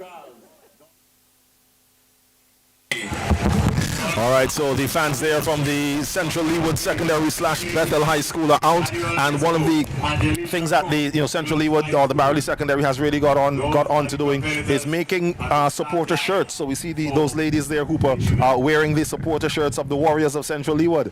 Well, I'm quite sure other schools are going to adopt this, and then you're going to see the stadium now becomes a place where, as you see in the big Barcelona stadiums, you have this color there, the color, you know. Yes, that's so right. I'm quite sure it's going to happen here. That's right. I know the St. Vincent Grammar School does so, as well as also the St. Vincent Girls High School. But on track, ladies and gentlemen, we have the finalists for your 1500 meters senior girls. Your finalists include Rachel Prince. She's from the Petty Bodell Secondary, along with Alexia Batiste, also of Petty Bodell. Kenisha Welcome, Central Leewood. Moesha Richards, Georgetown. Jayana Murray, Emmanuel High Mespo. Afia Thomas, Central Leewood. Derisa Batiste of Canawan. Ifia Charles, I don't know if that's Ifia or Ifia. Of course, I just have to pronounce it as this, so I'll just have to say Ifia. I'm sorry if I'm mispronouncing it. She's from North Union Secondary. Keswanique Guy of Georgetown, Mariel Smith of Bookerman Bay, Katie Blackett of the Emmanuel High Mespo, and Angelisha Cork. She is from the St. Vincent Girls High School. And already out front we see the number 6 of the Georgetown Secondary. That would probably be Moesha Richards, who is taking the early lead there for the senior girls 1500 meters. Your record for this event set by Ashanti Richards of the Central Leewood Secondary, 5 minutes 28.90 seconds, set back in 2022. Your fastest time coming in this for today, a time of 5 minutes 48.51 seconds, held by Afia Thomas of the Central Leewood Secondary. Groove, you always show to see the girls' high school and the Central Leewood Secondary School in every girl race here today. Oh yes, that's right, because the prowess have started to be shown. We know of the effort put on by Mr. Chester Morgan, the PE teacher and head coach of the Central Leewood Secondary, but also great work has started to be done at the St. Vincent Girls High School, especially since we had the onset of Mrs. Santa Cruikshank, currently now the head PE teacher there at the St. Vincent Girls High School, and even work at the foundation work preceding that had been done by former PE teacher who was there at the school, Gary Constantine, who I am sure is probably taking in this live stream and urging on the girls wearing the number 11, I think is what the girls' high school wears, to ensure that those ladies do as well as they can and try to topple the Central Leewood Secondary. So Afia Thomas, your leader there, as I said, she came in with the fastest qualifying time. Behind her is the runner there from the Georgetown Secondary, who I believe is Moesha Richards. Georgetown folks, if you're viewing and that is the wrong one, of course I do apologize. Again, I make mention of the need for us to adopt the habit of putting individual numbers on the runners so that we can look and see who is who, but that is something that would have to be worked on in the future. Kenisha Welcome is also there from Central Leewood, and then we see from Canawan the Lady Titan there from Canawan, that is Derika Batiste, also there in the mix. Looks like she just might have had a mishap, stepped off the track. But a group of 4 here leading for your senior girls 1500 meters. Still your leader and your fastest time, Afia Thomas there, with just a slight advantage over the rest of the pack of 4. I wonder how many of our young girls at least look at Shafika Maloney, who she's a long distance, a middle distance runner. Mm-hmm. I'm quite sure a lot of these young athletes be looking at Shafika, because Shafika, she's just an exemplar. Of course.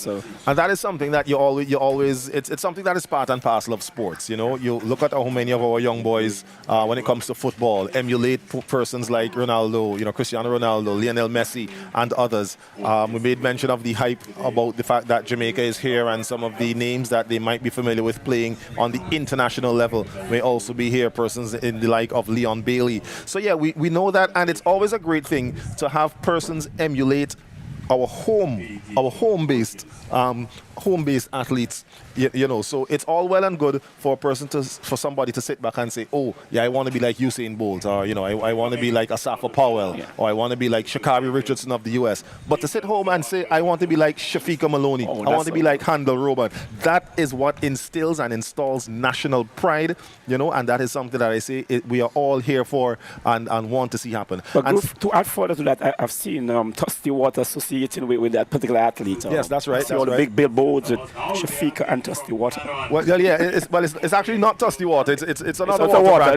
But the fact that our corporate entities are now getting behind our athletes is something that we are far behind, and we've been far behind for too long. So definitely hope to see more corporate entities get on board behind our athletes. And speaking of things that we are here for and we are support, joining us here on our commentary panel here this morning for this staging of the 2025 National Lotteries Authority Inter-Secondary Schools Athletics Championship. Remember, we're being brought to you compliments Tusty Water, Flow, KCCU, and COSCAB under Power Aid and Dasani. We've got joining us at the commentary position, Mr. Ronnie Richardson, Esquire.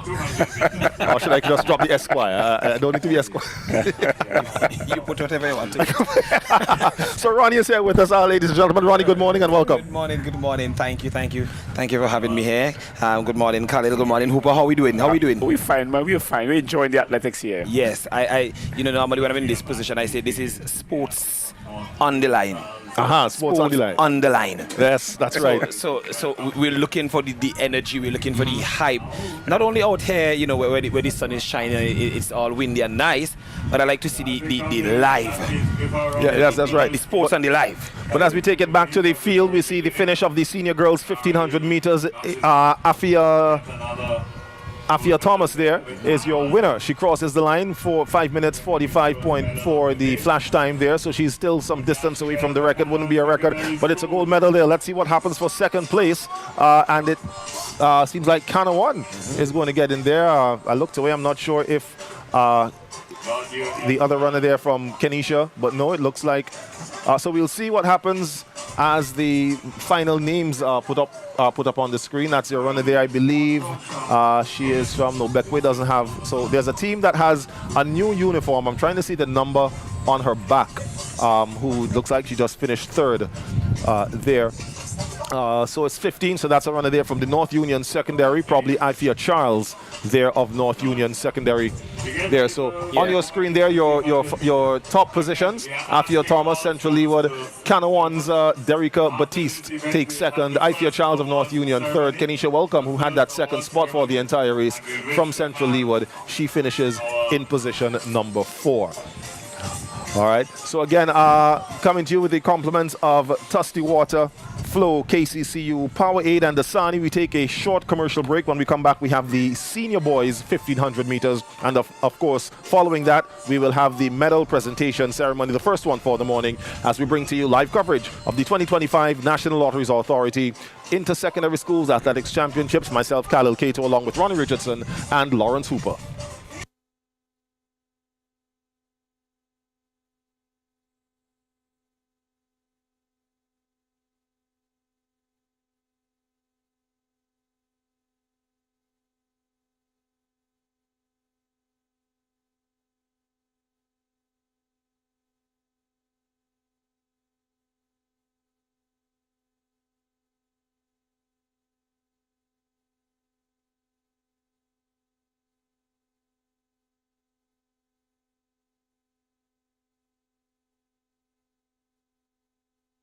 Okay, so it looks like we're going to take the senior boys, of course. We'll pay homage to our sponsors a little bit later on, maybe just before or after this race, as we get into the medal presentations.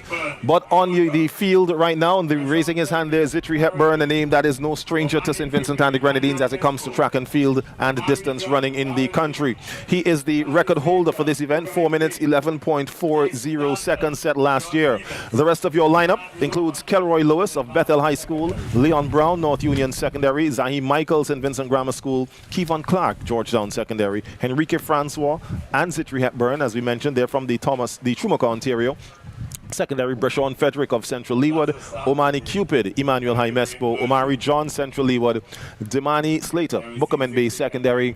From the George Stevens Secondary, we have Tyson Dalzell, and rounding out the field should be Brad Lohman of the St. Martin's Secondary School. And already, Zitri moving out to his usual early lead. He likes to run from the front and lead these races. So he has gone out front, and he's followed there by the George Stevens runner Tyson Dalzell. Just behind them we see from the Georgetown Secondary School Kevon Clark, and also well, he's in fourth now. We have Henrique Francois. He is in the third spot. But Zitri moving out, and the young man there from Tyson Dalzell from George Stevens ensuring that he doesn't let Zitri get too far ahead of him. So we might see us a race here for this 1500 meters senior boys. Well, Zitri has a lot of records in the 1500 meters. There's one in the intermediate boys category, and there's one in the senior boys category, which he's participating in today. Yes.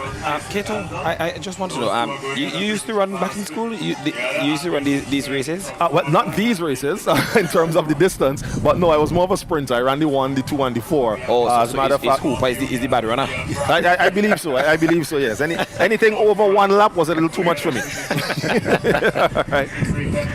I think I was middle distance. You're more middle distance as well? But I did a lot of jumps. Okay. Long jumps, particularly. Oh, so field events is what we might have seen you in. As a matter of fact, he was making mention yesterday that he remembers being on track with the likes of the great Esward Coombs, our national 400-meter record holder back in that day. So you know the ilk that that Hooper would have shared the track with as well. You know, I remember doing a lot of talking for sports, you know. Huh? I remember doing a lot of talking. You did a lot of talking? Yeah. Yes, I talk and I chaired on my house and my school. You know, that was my field. Everybody has a gift. You were a leader of chairs. Correct is right. I wouldn't say you're a cheerleader. You're a leader of chairs. So the race in progress here. Yes. And that is still Z3 I'm seeing there. So are you back in Barley Secondary School today, essentially? No, well, I have to be very demure and mindful. Yes. You know, but I mean, people would try to pick sense out of nonsense and so on and so forth. But the race is not over until the race is over. That's right. And of course, Ronnie, like myself, would have a background with multiple schools, right? So we can't necessarily say we're picking any one school. Correct is right. Correct is right. But the schools that have our support will remain inside of us. Yes. And once the microphones are off, then we will say. Should you find out, you find out. Yes, maybe you will find out. But we see Zitri is still running strong there. Yes, that's right. And he's still running there, and it's still Dalzell right behind him, making sure that he doesn't get too far away from him. Because one of the things with and they should be coming to the bell to indicate there is 1 lap remaining, and we see that the head starting to bob side to side by Dalzell there, which kind of shows that he's starting to feel the pressure of the race. Zitri still looking fairly comfortable, and we know that you can probably see him pick up his pace when he gets to about 200 meters, and then even more again once he comes off that turn. That is usually his running style. But I was looking to see if he's sweating much. He's very comfortable in front there. I don't see him sweating. Well, no, because you know Zitri might be accustomed to running this event, so there he's if you would have just been able to spot it, he just kind of stepped on the gas just a bit there at the 300-meter mark, and Dalzell is again still trying to make sure that he doesn't get too far away. Usually Zitri would be all alone out in the front, but at 200 meters he has Dalzell there from North Union Secondary, still trying, but we see it looks like Dalzell is running out of gas, and it's all Zitri. The record today? Is it close to the record groove? Well, we'll see. The record is 4 minutes 11.40 seconds.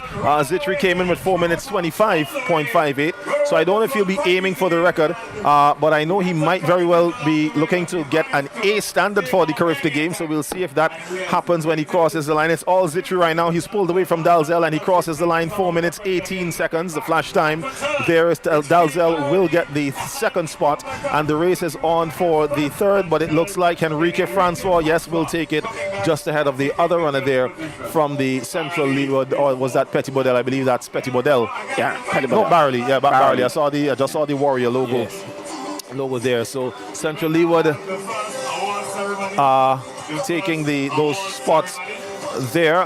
Let's see if I can pull up what the Carifta qualification is for you, for those of you who will be, of course, supporting our athletes to do as best as they can. So for the 1500 meters for Zitri, he would be in the under 20 category.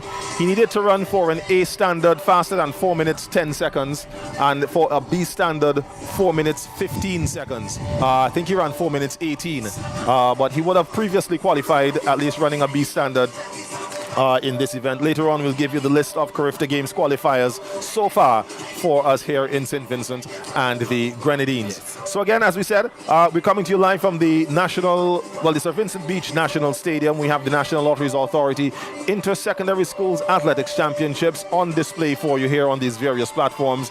Being brought to you with the compliments of Tusty Water, Flow, KCCU, and Powerade and Dasani under the umbrella of COSCAB. So we take a word from our sponsors, and then when we come back, we have the first medal presentation ceremony of the morning.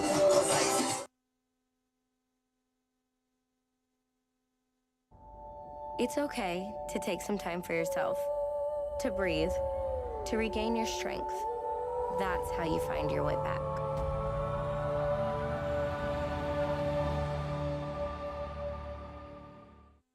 You deserve more than one-sided connections, and your loyalty deserves more than just thanks. That's why we're redefining what real connection is. We're prioritizing you, our customers. You've been with us through every moment, every milestone. So we're showing our appreciation by putting our money where your loyalty is. Because loyalty isn't a one-way street.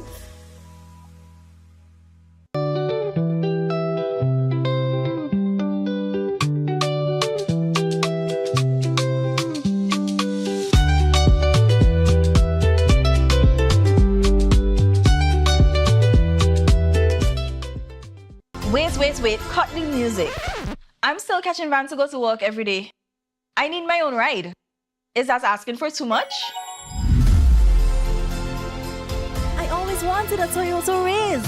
At KCCU, we bring your dreams to life with our Diamond Deal Platinum financing. Get your brand new vehicle today with rates as low as 6% interest and up to 8 years repayment time. But wait, there's more. You can also finance pre-owned vehicles and make this holiday season truly unforgettable. Visit any KCCU branch or call us at 457-2409 to learn more. KCCU, with you in mind. While others see customers as numbers, we see our customers as people, neighbors, friends, who deserve more than one-sided connections. That's why we're redefining what real connection is, by prioritizing our customers and showing our appreciation by putting our money where your loyalty is. Claim up to $400 in rewards when you add postpaid mobile to your current internet plan. That's loyalty that flows both ways.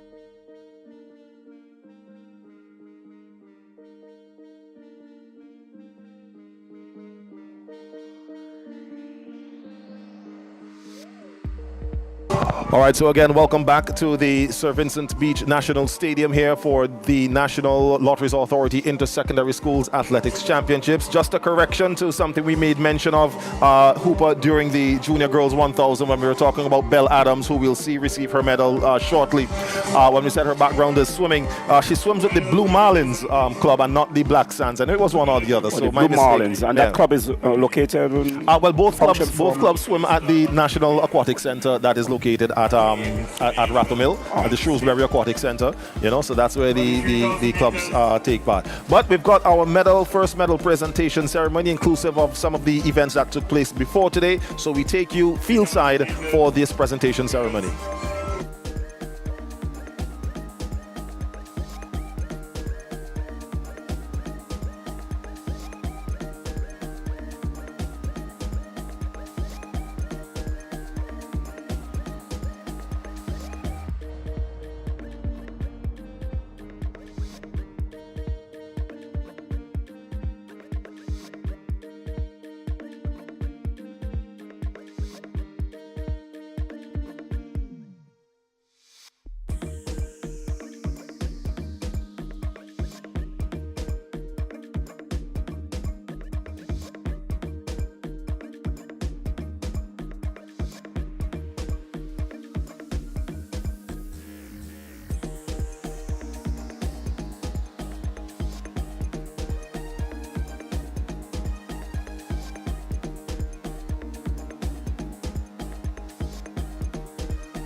Telemark.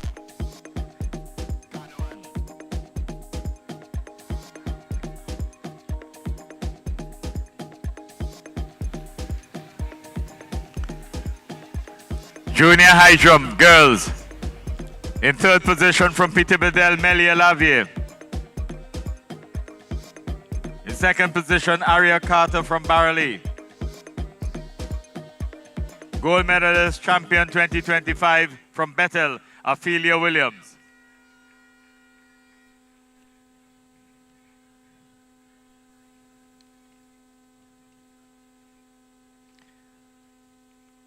Girls high jump intermediate. In third position, Nyla Kidd, Pity Bedell.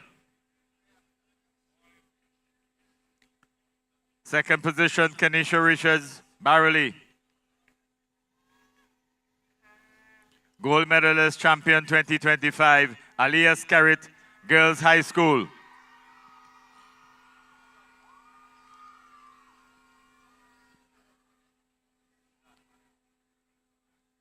Triple jump intermediate. In third position, Kessian John, Barley. Second position, Aliyah Scarrett, Girls High School. The winner, champion 2025, Barley Ariel Stevens.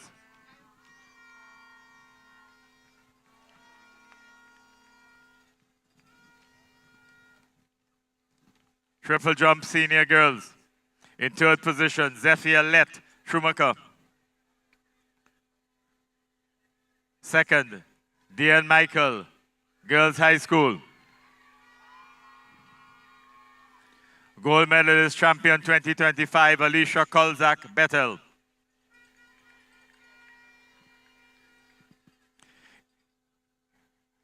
Intermediate.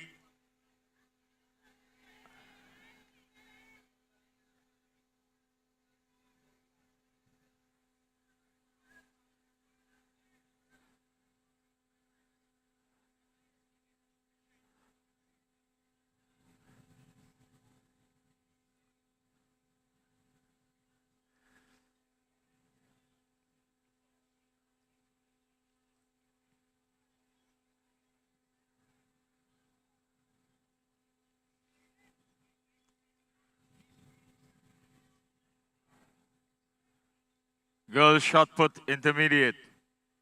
In third position, Taysel Hilaire, Girls High School.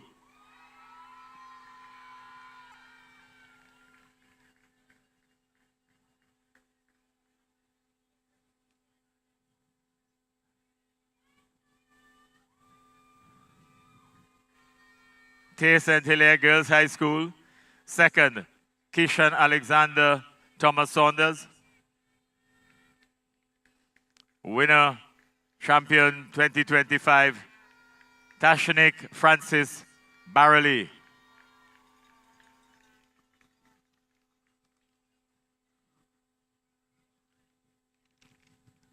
Shot put, senior girls. In third position, Onika Gould Barreley. Third position, Onika Gould Barreley. Second position, Nima Nesbitt, Girls High School.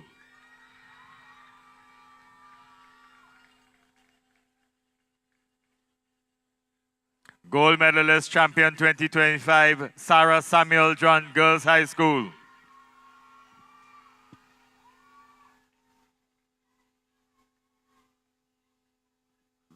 Discus throw, intermediate girls. In third, Kishona George, Pidi Badel. Second, Kyla Jeffrey Barreley.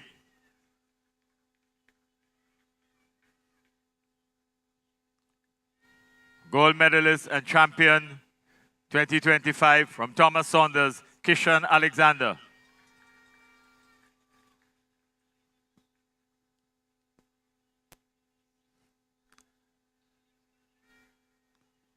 Senior girls discus. In third position, Jasonique Williams Barreley.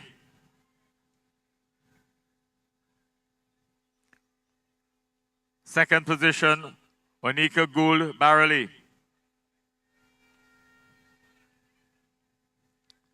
Gold medalist, champion 2025, Renisha John Thomas Saunders.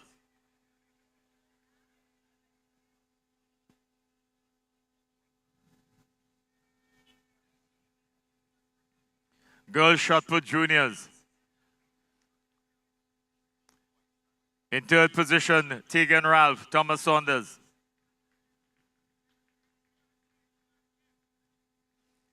Tegan Ralph, Thomas Saunders. Second position, Terence Stapleton Barreley.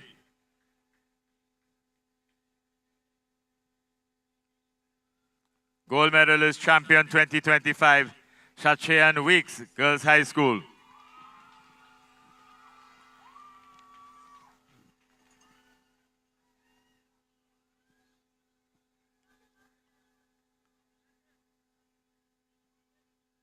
Girls discus throw juniors. In third position, Vialine Richards, Girls High School.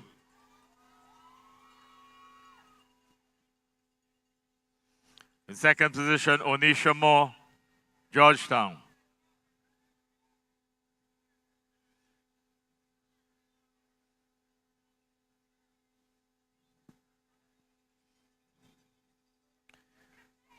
And gold medalist, champion 2025, Terence Stapleton Barreley.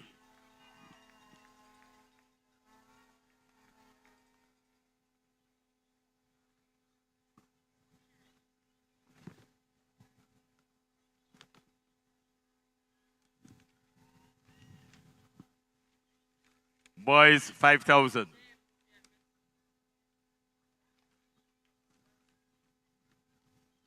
In third position, Brescio Frederick Barreley.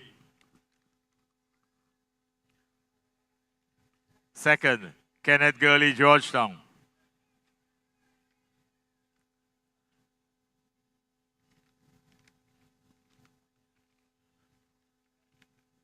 Kenneth Gurley, Georgetown in second.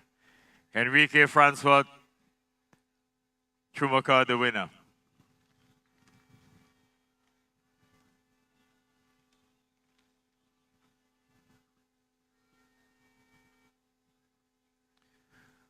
Long jump junior boys. In third position, Roy Joy Bishops. Roy George Bishops. Malik Maloney Grammar School, second.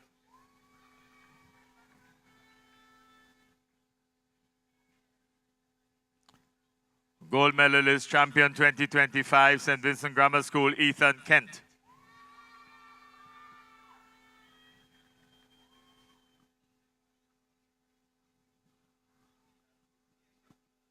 Senior boys long jump. In third position, Romarino Hector Thomas Saunders.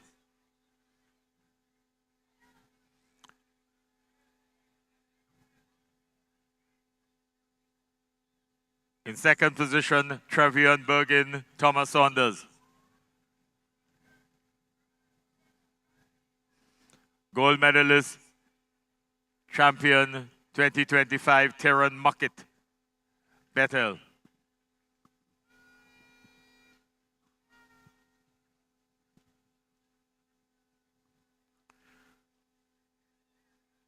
Junior boys high jump. In third position, Dimitri Finley, Pitibadel. Finley, Pitibadel. Second, Aaron Baisden Grammar School.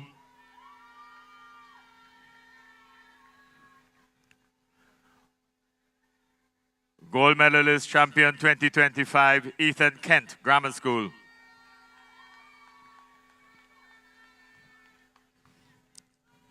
The first and second had actually achieved the same height of 1.60 meters.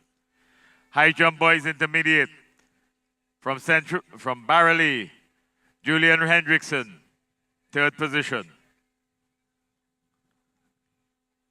Second position, Isaiah Patterson Grammar School.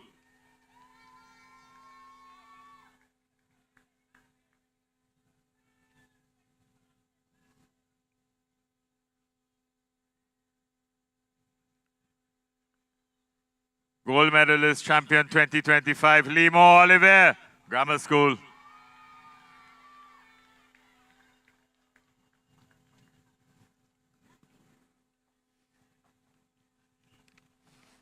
Intermediate triple jump boys.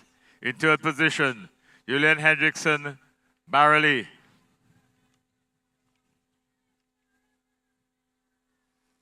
Third position, triple jump boys intermediate from Barreley, Julian Hendrickson. In second position, Jeremy Martin Grammar School.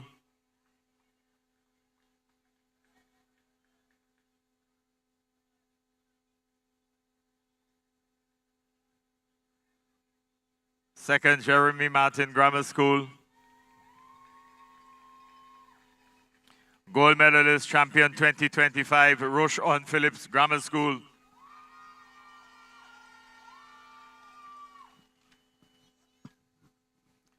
Boys triple jump seniors, Jubril Olivier, Barreley, third. Second, Kyle Derrick, Barreley.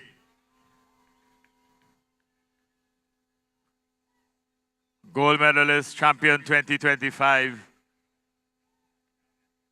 From Bethel, Tyron Muckett.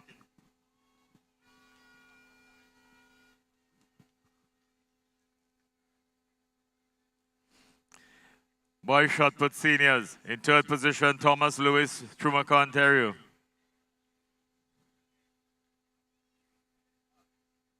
Senior boys shot put, third, Thomas Lewis, Trumaca.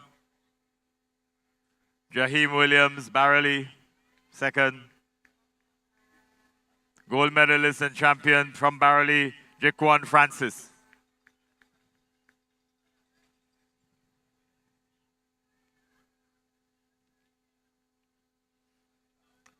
Intermediate discus throw. In third position from Thomas Saunders, Jaquan Edwards. Jaquan Edwards from Thomas Saunders. Second from P.T. Bedell, Leron Simmons. Second, Leron Simmons, P.T. Bedell. Gold medalist and champion 2025, Ryan Richards, Barreley.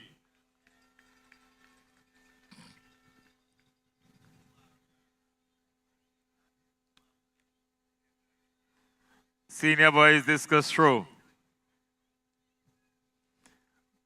Kazim James, Grammar School in third.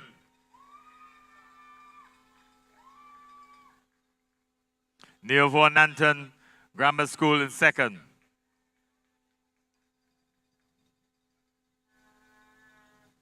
Draquan Francis of Barley, gold medal and champion 2025.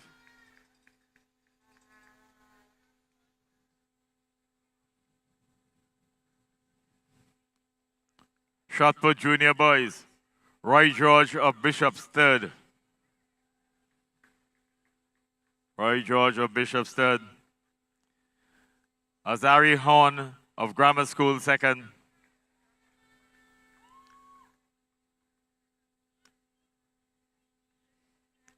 Ethan Kent of Grammar School, gold medalist and champion 2025.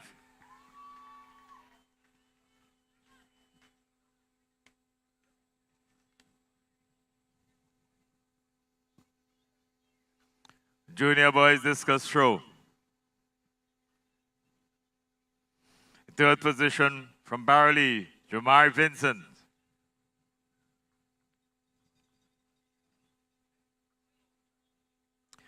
In second position from Grammar School, Namari Charles. Gold medalist champion 2025 from Grammar School, Caleb Bob.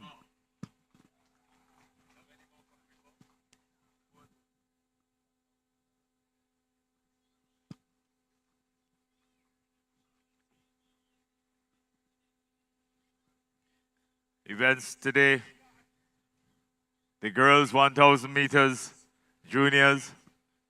In third position from Bethel High School, Kiona Samuel.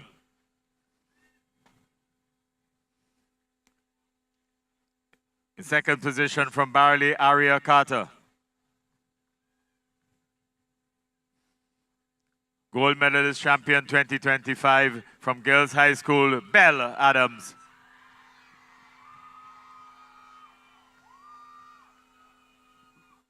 (1,000 meters junior boys. In third position from Grammar School, Johan Burke. Johan Burke. In second position, Zane Caesar, Barley.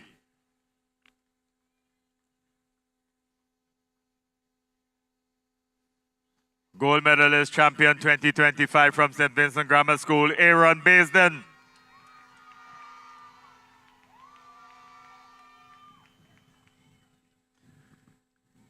(1,500 meters intermediate girls.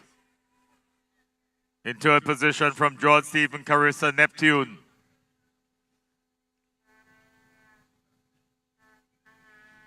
In second position from Barley, Aya Stapleton.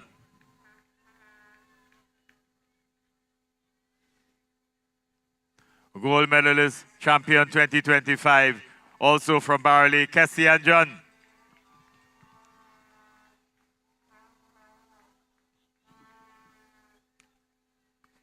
(1,500 intermediate boys. In third position, Trent Tobin, Barley. Trent Tobin, Barley. In second position, Jonathan Wickham, JP Eustace. Gold medalist champion 2025 from Georgetown, Kenneth Gurley.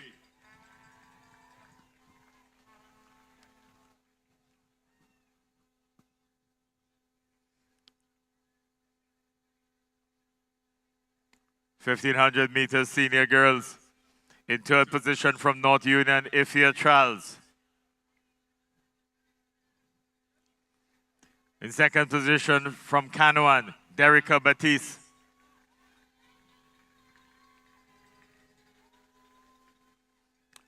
Gold medal champion 2025 from Barley, Afia Thomas.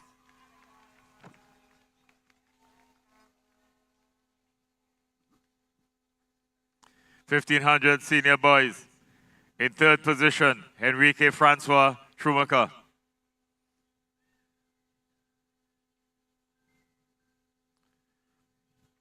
In second position, Tyson Dalzell, George Stevens.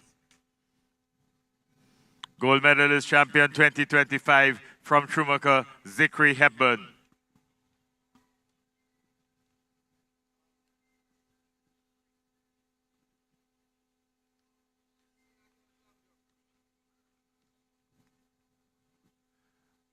Okay, so we extend our gratitude to the minister for that long period after his 200 meters walk this morning. He must be very tired. Thank you very much. This posse here has a lot of energy. Miss Tricia, good morning. What school you supporting? That's very obvious. The Grammar School Lions, this is our 44th year that we're coming to win, and we are here to win. All right, so how are you feeling about the performance so far? So far, as you can see with the medals, we are on the podium in basically every race, and we are coming up to the most exciting period, the sprints. So you got to look out for people like Aaron, for like Lee Moore. We are coming for Central Leeward this year. We're not backing down. They are not backing down. Let's hear it first in Vincent Grammar School.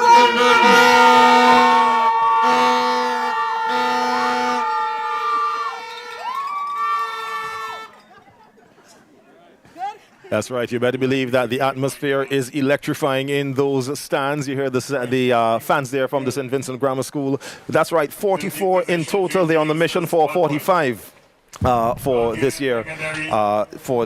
And they are the two-time defending champions. They won last year. They won the year before. They're looking to make it a three-peat, and of course to maintain that streak here as champions. So again, back here with you at the Sir Vincent Beach National Stadium for the 2025 National Lotteries Authority Inter-Secondary Schools Athletics Championships. Here with me, Khalil Cato, is Ronnie Richardson, and of course Lawrence Hooper will be taking you through the day. We also have on our commentary team Crystal, as well as Dion John and Colvin Harry. We say good morning to those of you if you're just joining us, sharing the live, catching up with what's been happening.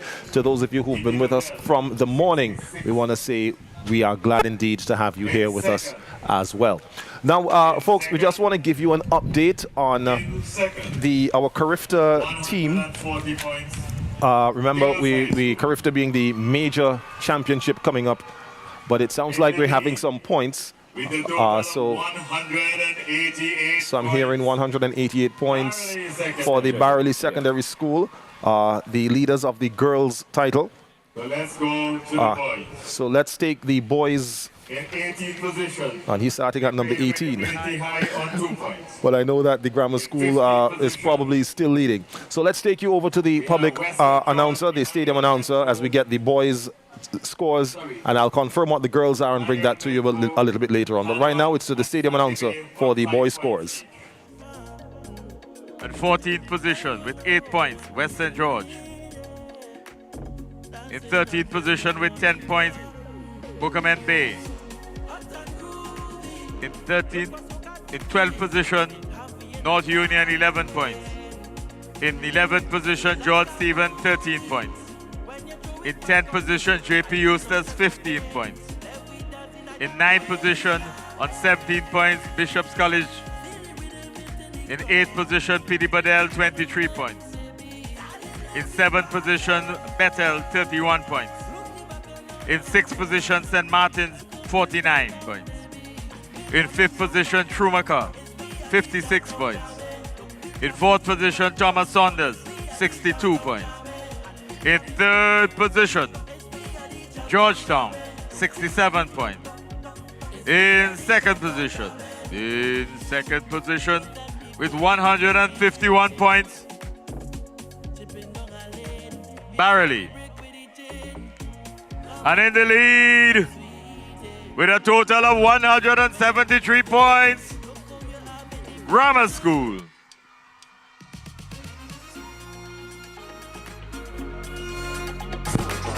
All right, so the St. Vincent Grammar School with a just about a 20-point lead over the Central Leeward Secondary. They hold up a lead of, well, total points of 173 points, and Central Leeward is second with 151 points. The Georgetown Secondary with 67 points. Cato, you know, for me, are we seeing a threat? Are we seeing a threat to the championship? Well, I'm saying, I was just about to say, this is why I like things like sports, and you know, this even put greater anticipation information on what is to come. Yes, that's right. The relay races. Yes, of course. Because I always say those are the mother walk races. not only for the excitement, but of course for the points, because the points in the relay races are doubled. I'm telling you. So depending on how sports is looking like sports. Yes, that's right. That's right. Ronnie, when you said mother walk race, what you call them mother walk race? When I say mother walk race, these are the races that I can't be too prim and proper. Yeah, sometimes you just have to get up and sweat and wipe off some sweat and sit down back. You have to do like Luton Lego thing. Lego thing. And listen to me, I know a lot of persons, they're at work, they're at home, they're doing all kind of thing right now. But wait until the relay races. Hooper, listen to me. Hooper and Khalil, I'm telling you, just get something and watch the live, and you will see the amount of shares and all that kind of thing. Because the anticipation, people waiting for the relays. They're waiting. That's when everybody finish cooking and they're ready. Well, I can tell you what folks are waiting on as well. They'll be waiting on the 100 meters because that's the next series of races that are set to come. So we saw a little endurance at the beginning of the morning. Yes. We're now going to shift gears and move into some speed. So we have the 100 meters junior girls, followed by the junior boys, then the intermediate girls and boys, senior girls and boys, and then we move into the 400 meters. Well, after the 100s, I believe there's another medal break. They'll do the 400 meters where there'll be a medal break again, and then we get into those highly anticipated relays. So should we say sports is about to start? Well, it started since last week. You understand? But the heat on the track is really about to build up. Because listen, I saw all windwards and I saw all leewards. Yes. And I saw some schools, individual schools, races and sports and so on. And I know today is the mother of all sports, and everybody waiting. Yes, that's right. That's right. And I'm looking forward to great anticipation. I'm sure. But as I said, just to give you a quick rundown on, as we just switch attention to our Carifta team for 2025. So the athletes who have already made Carifta Games qualifications, remember the Carifta Games come up on the Easter weekend, April 19th to 21st. We have already qualifying Kessian John in the under-17 girls 1500 meters. She made a B standard. Shaquania Jacobs in the under-20 under 20 girls 200 meters. She made an A standard. That's an automatic qualification. Under 17 boys, Lemore Olivier, an A standard in the 200 meters and the B standard in the high jump. Roshan Phillips in the under 17 boys in the triple jump, a B standard. Romario McDowell, he's based in, I think it's Antigua.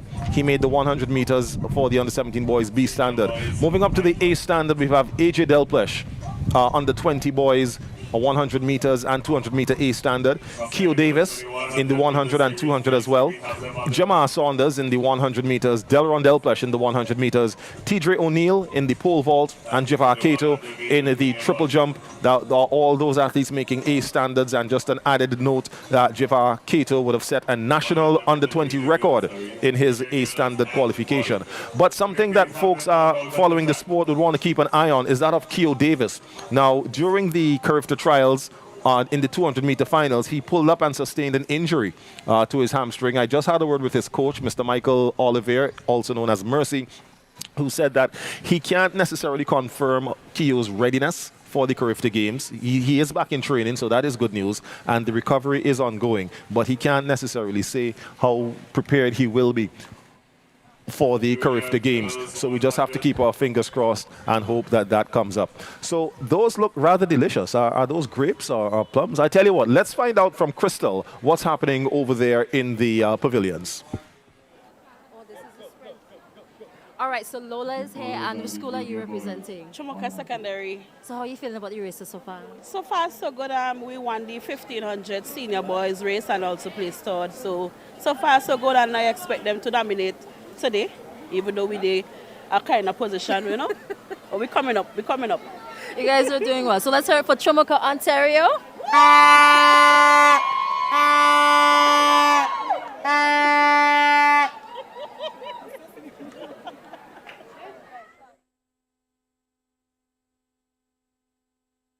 That was Crystal there with one of the fans of the Chumoka, Ontario secondary. And just before we came on, Ronnie said that he'd like to challenge her to find the Barrelly squad. She actually spoke to two of the Barrelly fans. I believe the lady who we just saw sit down there was one of the ladies who Crystal would have had a quick word with a little bit earlier on.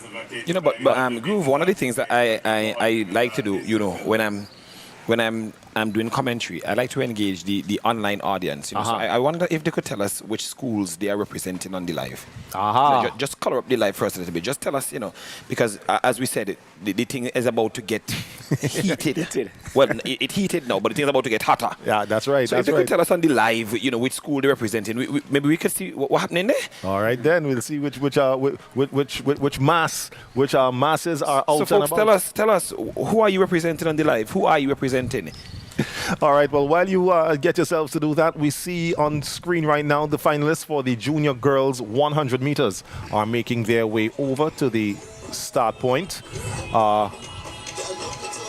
As we get ready for, as we said, for the speed. So we're looking at that. We said one, GHS is there, Barrel is there, Grammar School is there. Oh, I like that one. GHS, please, and Tonks. BSS all the way. Georgetown, present, please. Best School, GHS. There are the colors there. Would those color hearts, would that be Barrel or would that be Petty Bodell? Well, I don't even know. But Groove, something to note in this race. Chubbuck Ontario Secondary School has a twin there. Yes. Olivia and Alibia. Yes. Yeah. So that's a twin. So we're going to see some family speed coming out here. There's your lineup. We have in lane 1, Olivia Stapleton, Chubbuck Ontario Secondary. Kishonna Snag, she's in lane 2, Thomas Saunders Secondary. Olivia Stapleton, twin sister of Olivia, also of Chubbuck Ontario. Onicia Moore of the Georgetown Secondary School. We have Skylar Francis, who we would have made mention yesterday, being a former student of the Kittels Government School. She's now running in the blue and white of the St. Vincent Girls High School. Molicia Simmons, Canawan Secondary. Serene McMillan, also of Girls High School. And then Amisha Daniel of the Bishop's College, Kingstown. The fastest time coming into the final is held by Onicia Moore of Georgetown, 13.62 seconds, but not far behind her is Skylar Francis with 13.79. A record of 13.10 by Shaikina Dixon. She's now Shaikina Francis of the Central Leewood Secondary. She has the standing record. There we see Amisha Daniel there of Bishop's College. That is Serene McMillan. There we see Molicia Simmons, Skylar Francis, Onicia Moore of Georgetown. On the other side of her would be Olivia Stapleton, Kishonna Snag, and Olivia Stapleton. So we're definitely going to hear the decibels rising in from the stands here today. But the folks in the stands have to be reminded that the starter will need quiet. So I'm sure we're going to hear that announcement just to remind them come up shortly. And of course, this is the girls 100 meters junior. That's right, yes. The junior girls, girls would have, just come into the secondary school setup or probably would have done so last year. Maybe I could challenge them. Maybe those are some athletes I could challenge. And speaking of juniors, this is an extra junior on the screen, on the screen there. So they're now under the starters orders. They've been called to the line. And of course, given the command on your marks. And again, like we did in yesterday, all athletes have to use the crouch position. So they go down on their hands and knees. They get their hands, fingers as close to the line. They're not supposed to touch that line. We see the official now making her way across to ensure that the athletes are abiding by what is requested of them for this 100-meter junior girls final here. 2025 NLA Inter-Secondary Schools Athletics Championships. Junior girls, 100 meters off and running they are. And we see, well, it looks like somebody would have run out of their lane. I'm not sure who that would have been, but it looks like your leader is Skylar Francis there, St. Vincent Girls High School. Yes, it's Skylar Francis. She takes that one just ahead of Onicia Moore of the Georgetown Secondary.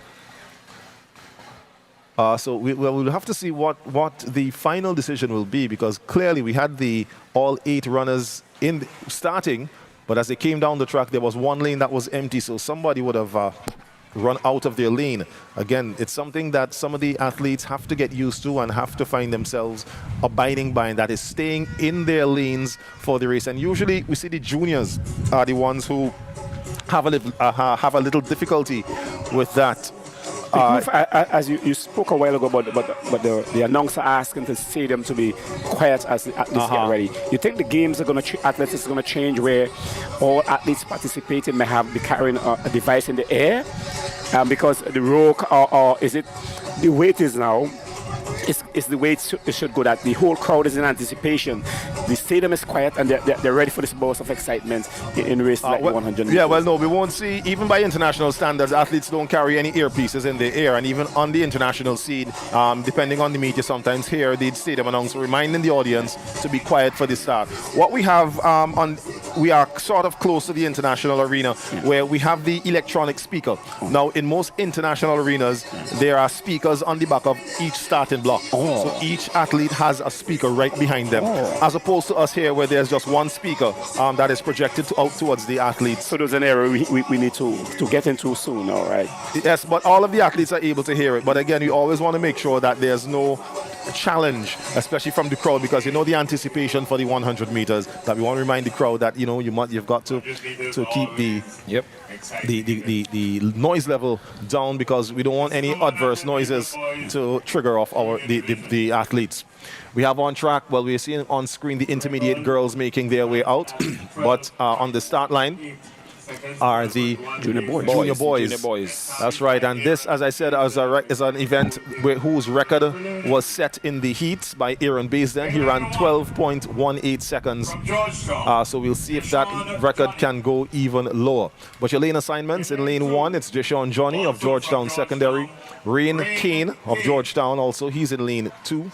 In lane 3 is Azari Horn, as we see the two runners there from Georgetown on screen. Azari Horn is in lane 3 from the St. Vincent Grammar School. Your new record holder, Aaron Baisden. That is Azari Horn on screen. Here now comes Aaron Baisden, who set the record during the heats. We'll see if that goes even lower, 12.18 seconds. Roy George is supposed to be in 5, as we mentioned off mic that he's not there. He did pick up an injury during the heat, so he's not on track. He's not well enough to run. Jaheim Thomas of St. Martin's is in lane 6. In lane 7 is Dazik Bilinji from St. Martin's also. And then rounding out the field, Fitzroy Prince of the Bethel High School, the Alphas. So the athletes are almost paired out from the schools. Yes, that's right. Except for Bishop's College, who is not there, and Bethel. It's two athletes from the Saints of St. Martin's, the Lions of the Grammar School, and the Gladiators of Georgetown Secondary. So it's Johnny, Kane, Horn, Baisden. There's no George of Bishop's College, Thomas, Bilinji, and Prince. Fitzroy Prince of the Bethel High School, your junior boys lineup for the 100 meters. Again, record set last week during the heats of 12.18 seconds by Aaron Baisden. He is running out of lane 4. We'll see what happens when they cross the finish line. So is it there where the action is going to be coming out of lane 4? Usually, because that's where the fastest, and I think if barring any unforeseen circumstances, I might put my money on Aaron Baisden, not simply because he's coming in with the fastest time, but I've been watching him run as well as a lot of these juniors over the season. And as we mentioned, early in our broadcast, Baisden seems to be shaping up to be an early prodigy in track and field, one who everybody in St. Vincent and the Grenadines, not just the fans and supporters of the St. Vincent Grammar School, but everybody who supports Vincentian track and field should keep an eye on to see how well he can develop, because we know the attention that Shafika is getting. She's a Vincentian athlete. The attention that Keo Davis has gotten over time, being a Vincentian athlete, not just about schools. So they're now back down in the start position again. From here, we can hear the hush of the crowd. It is absolutely quiet over there in the pavilions, because, of course, nobody who is supporting any of these schools wants their athlete to be affected by any noise. Yeah. So getting ready for the start of your junior boys 100-meter final here on the starters' orders. And there's a start. So they're out and they're going. So your junior boys 100 meters. Aaron Baisden, Azari Horn, Roy George not there. But it looks like it's going to be Aaron Baisden. From this angle, we can't see the clock, but it says 12.1. Is that a record? Well, we'll see once they do the final. The final timing. That's just the flash time showed on the screen. They can either round it up or round it down. Remember, he ran 12.18 in the heats. So we'll see what the final is. It's 12.15. Yes, we do have a new record. 12.15 seconds there from Aaron Baisden. He runs even faster. He lowers his record time. He ran 12.18 in the heats. He's now taking it down to 12.15. a new 100-meter record in the junior boys 100 meters. And the crowd is going wild. That's right, that's right. We see the grammar school fans are up and about. We see a representative there from one of our broadcast sponsors, KCCU. He's making sure that he's capturing some of the celebrations there as well. Yes. And I believe, if I'm not mistaken, that might be Azari Horn's mother in the blue, who's just gone off screen there, who would have placed second there. Quickly, let's take it over to Crystal to hear some reactions. All right, so we here have a student from St. Martin's Secondary School. What's your name? Timon Branch. All right, so what's your favorite race so far? The 100 meter that just happened. How are you feeling about the results? The grammar won, so it's not really too pleasing, but it's fine. All right, he says it's fine. So let's hear it for St. Martin's Secondary. All right, there he has the youngster there from St. Martin's. Of course, he has. He didn't see his school make it, and I don't know if they made it to the podium, but nonetheless, he did see a new record. So here are the introductions of the intermediate girls. Intermediate girls to 100 meter. We have Kyla Telemac, that is Janae Farrell being introduced there. She's running in lane 6 of the girls' high school. Hannah Lavia of the West St. George Grizzlies. Patrina Kwao of the Thomas Saunders Wild Dingles. She's in lane 8. Back to the start, we had in lane 1 Kyla Telemac of the Canawan Secondary Titans. Rahelia James, North Union Secondary. Alia Skerritt, she runs in lane 3 from the girls' high school with the fastest qualifying time. And then there's Kenesha Richards and Ariana Miller of the Central Leewood Secondary. So your runners under starters orders, moving swiftly and quickly along here. The finals of the 100 meters intermediate girls. Closest to your screen, Patrina Kwao, Thomas Saunders Secondary. On the other side of her, again we say Hannah Lavia, West St. George Secondary. Janae Farrell is in lane 6, girls high school. Ariana Miller, Central Leewood in 5. Kenesha Richards, Central Leewood in 4. Alia Skerritt, girls high school in 3. Rahelia James, North Union 2. And Kyla Telemac, Canawan, all the way over in lane 1. They're up at set. And, well, we did see that twitch there from, I believe it was Kenesha Richards there of Central Leewood. So they're going to be called back to the start.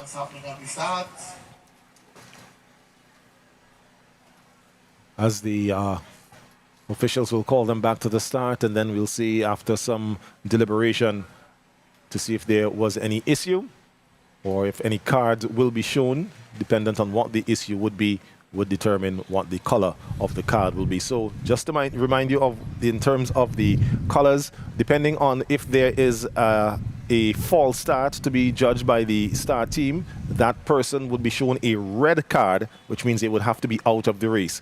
If it's just a warning, which might be the case because I saw the twitch, but it didn't look like she made a complete start, but that is left up to the starters. But if it's just a warning, it would be the yellow card.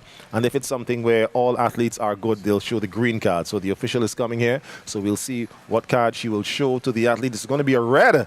It's going to be a red card being shown there to Kenesha Richards of the Central Leewood Secondary. Now, what can happen here is that if the athlete does not believe that she committed the infringement, and as you see her mouthing the word, she's running under protest. So she's going to inform the officials that she wants to run, and they will make some extra determination. They'll have a look at the start to see if she did indeed make a complete false start. They'll look back at the video. For that event. So officially, Kenesha Richards has been shown a red card for disqualification for a false start, but she has indicated that she will run under protest. And the officials, after the completion of the race, will take a view at the video to determine whether or not she did false start. Now, to qualify for a false start, the rules say that either your hand or your hands must lose contact with the track, or your feet must lose contact with the starting blocks. I'm not sure from our vantage point if that is what happened. I did see a flinch from Richards, but we'll leave the final decision to the officials as they go through. But here we go. Still, remember, Kenesha Richards running under protest in this 100-meter intermediate girls final. They're up and they're out and away, so they're gone. Your 100 meters And Richards has taken the lead. She's storming away from this field. It's Richards all the way. She's followed in second there by Ariana Miller. But Kenesha Richards takes that in 12.4 seconds, your flash time. Again, this would not be an official. How does that play with the psychic of the athlete? Like getting that card. What I can tell you is you can see the look on Richards' face is that she was not happy with the decision of being given a disqualification, and that definitely turned into some extra energy as she moved. As we can see, she's now being spoken to by her coach there, just left of the screen there, Chester Morgan. You know, probably just reminding her what is expected, what will happen. All right. Yeah. So, but quickly we're gonna hear from Crystal, who's in the stands there. See if there's any reaction from what just happened there from that intermediate girls 100-meter final. Crystal. So Abella is here. Welcome to the Flow Vox box, and she's representing the St. Vincent Girls High School. Which has been your favorite race so far? I think it would be like the 200 girls. So that's what you're looking forward to, right? Yeah. And you think GHS is going to take gold? Of course. I love it. So let's hear it for St. Vincent Girls High School. Yes, that was a resounding of course. It's like, how could it be any other school? The fans in the stands there chit-chatting with Crystal here at the 2025 St. Vincent National Lotteries Authority Inter-Secondary Schools Athletics Championships. We're getting ready to move into the intermediate boys. We'll come back to a little talk about the intermediate girls 100 meters there for you. But we have on track the finalists. We have in lane 1, this is Mataniah Stapleton from the Thomas Saunders Secondary School, representing the Wild Dingoes. Moving over to lane 2, Dima Michael from the Trumaka Ontario Secondary, of course, representing the Titans of Trumaka. Tyrese Hackshaw from the George Stevens Secondary. I think, I see, well, it says Dragons on the front of there, so George Stevens are the Dragons. Nazari Nash, one of the Lions of the St. Vincent Grammar School. He's running in lane 4, and I believe he comes in with the fastest qualifying time, 11.16 seconds. And here is Jeremy Martin, who I mentioned, formerly of the St. Martin Secondary. He's one of the athletes who would have transferred. Jeremy Martin in lane 5 for the St. Vincent Grammar School. We have Jorani Welcome from St. Martin's in lane 6, Jeremy's old school. Jorani running in lane 6. Out in lane 7, the Central Leeward Secondaries, Leonardo Grant, the Warrior, and then Zavroy Barber, also a Warrior from the Central Leeward Secondary School. So we are taking a quick look here at, it's not on screen, but we are looking at the start of that intermediate girls 100 meters. So we're getting ready for the start of the intermediate boys. Well, it can't even. It's still close for us as we looked at that quick video there. All right, but nonetheless, getting ready now for the intermediate boys. As we see one of the athletes using the opportunity to get a run out of the blocks. As the starter's assistant ensures everybody. Those are the lions or the lionfish? The lions have some spikes, you know. They are very, very, you know. Yes, that's right. And remember, it's what we call an invasive species. Of course, those in fisheries want to ensure that the lionfish. But have you ever eaten the lionfish? No, but I heard it's quite a delicacy once it's prepared properly. I think down in Union Island, you know, of course, before the passage of Auntie Beryl, before Auntie Beryl got angry and came through and just destroyed Union Island, that was one of the places where you could have gotten lionfish as a delicacy. Yeah. But so the runners now back on track. Intermediate boys 100-meter final. The record set in 2022 by Keo Davis, 10.84 seconds. Not sure if that will be trouble today, but we'll see what happens. Mataniah Stapleton, Thomas Saunders 1, Dema Michael, Trumaka 2, Tyrese Hackshaw, George Stevens 3, Nazari Nash, Grammar School 4. Jeremy Martin of Grammar School 5, Welcome of St. Martin 6, Grant of Central Leeward 7, and Barber of Central Leeward in 8 on the starters orders here for this event.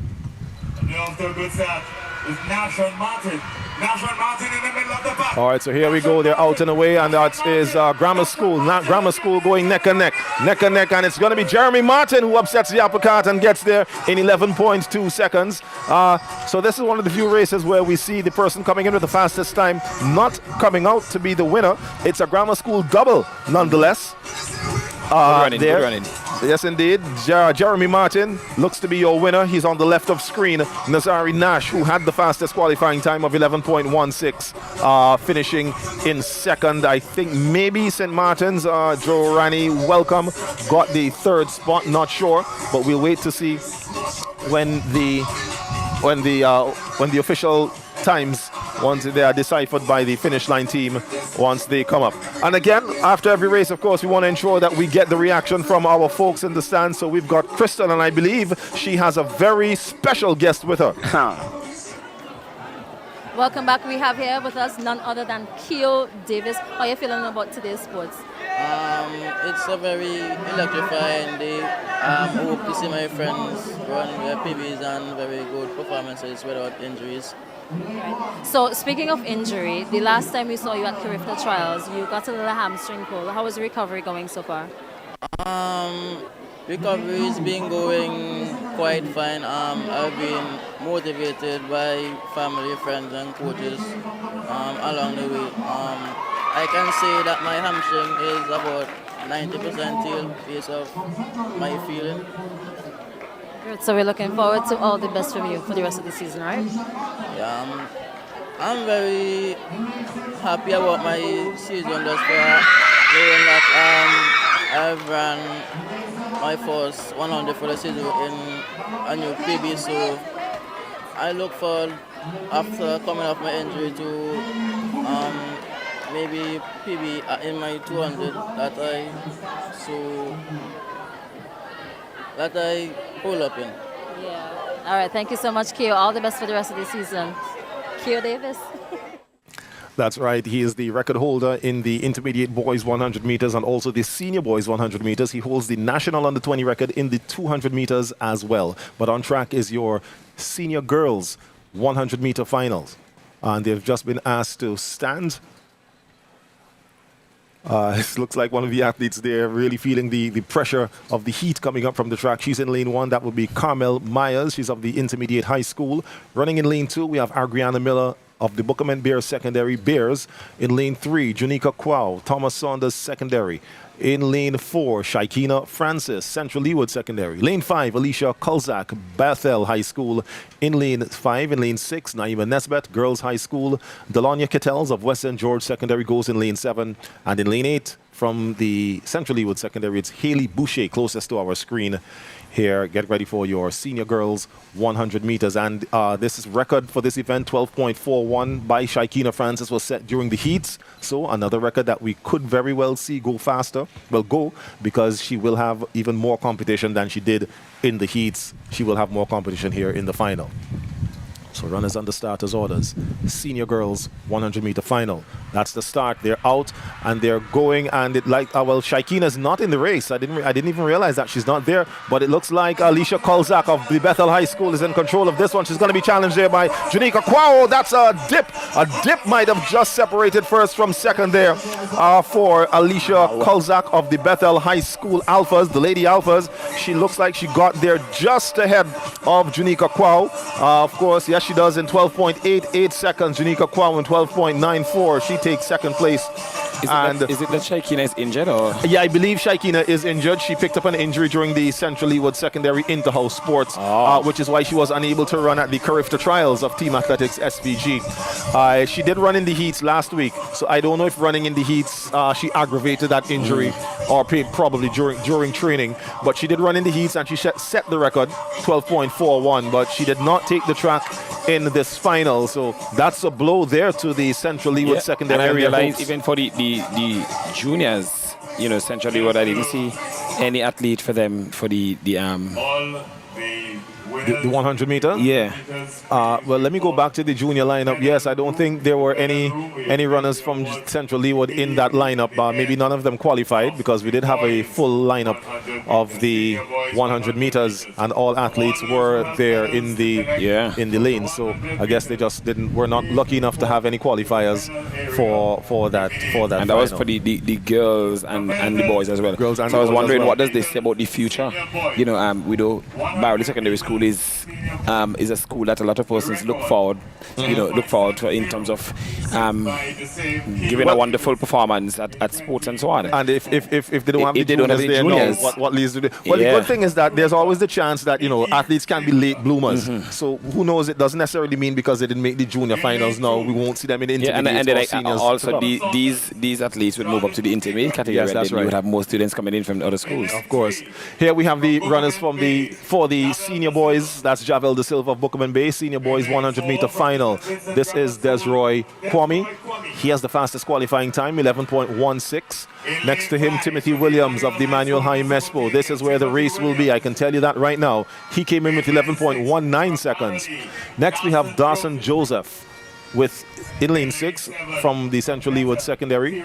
Here we have Tyrone Muckett of Bethel High School, and on the outside in lane 8, Serani Roban of the St. Vincent Grammar School. We also have in lane 1, Nikki Stapleton of the Trumaka, Ontario, Jod Baker in lane 2 of the Thomas Saunders Secondary, and in lane 3, Javel De Silva. Well, we did say Bookman Bay Secondary. So this is your senior boys 100 meters. Again, we made mention Keo Davis holds this record. He set it last year, 10.70 seconds. Again, another race where I don't anticipate the record will be challenged, but you never know what happens here on the track. It's what happens during and at the end of the race. Correct. That tells you what the outcome will be. So getting ready now, your start of your senior boys, the big guns, as we like to say here. Well, I see a hand being raised. That looks like Kwame raising his hand.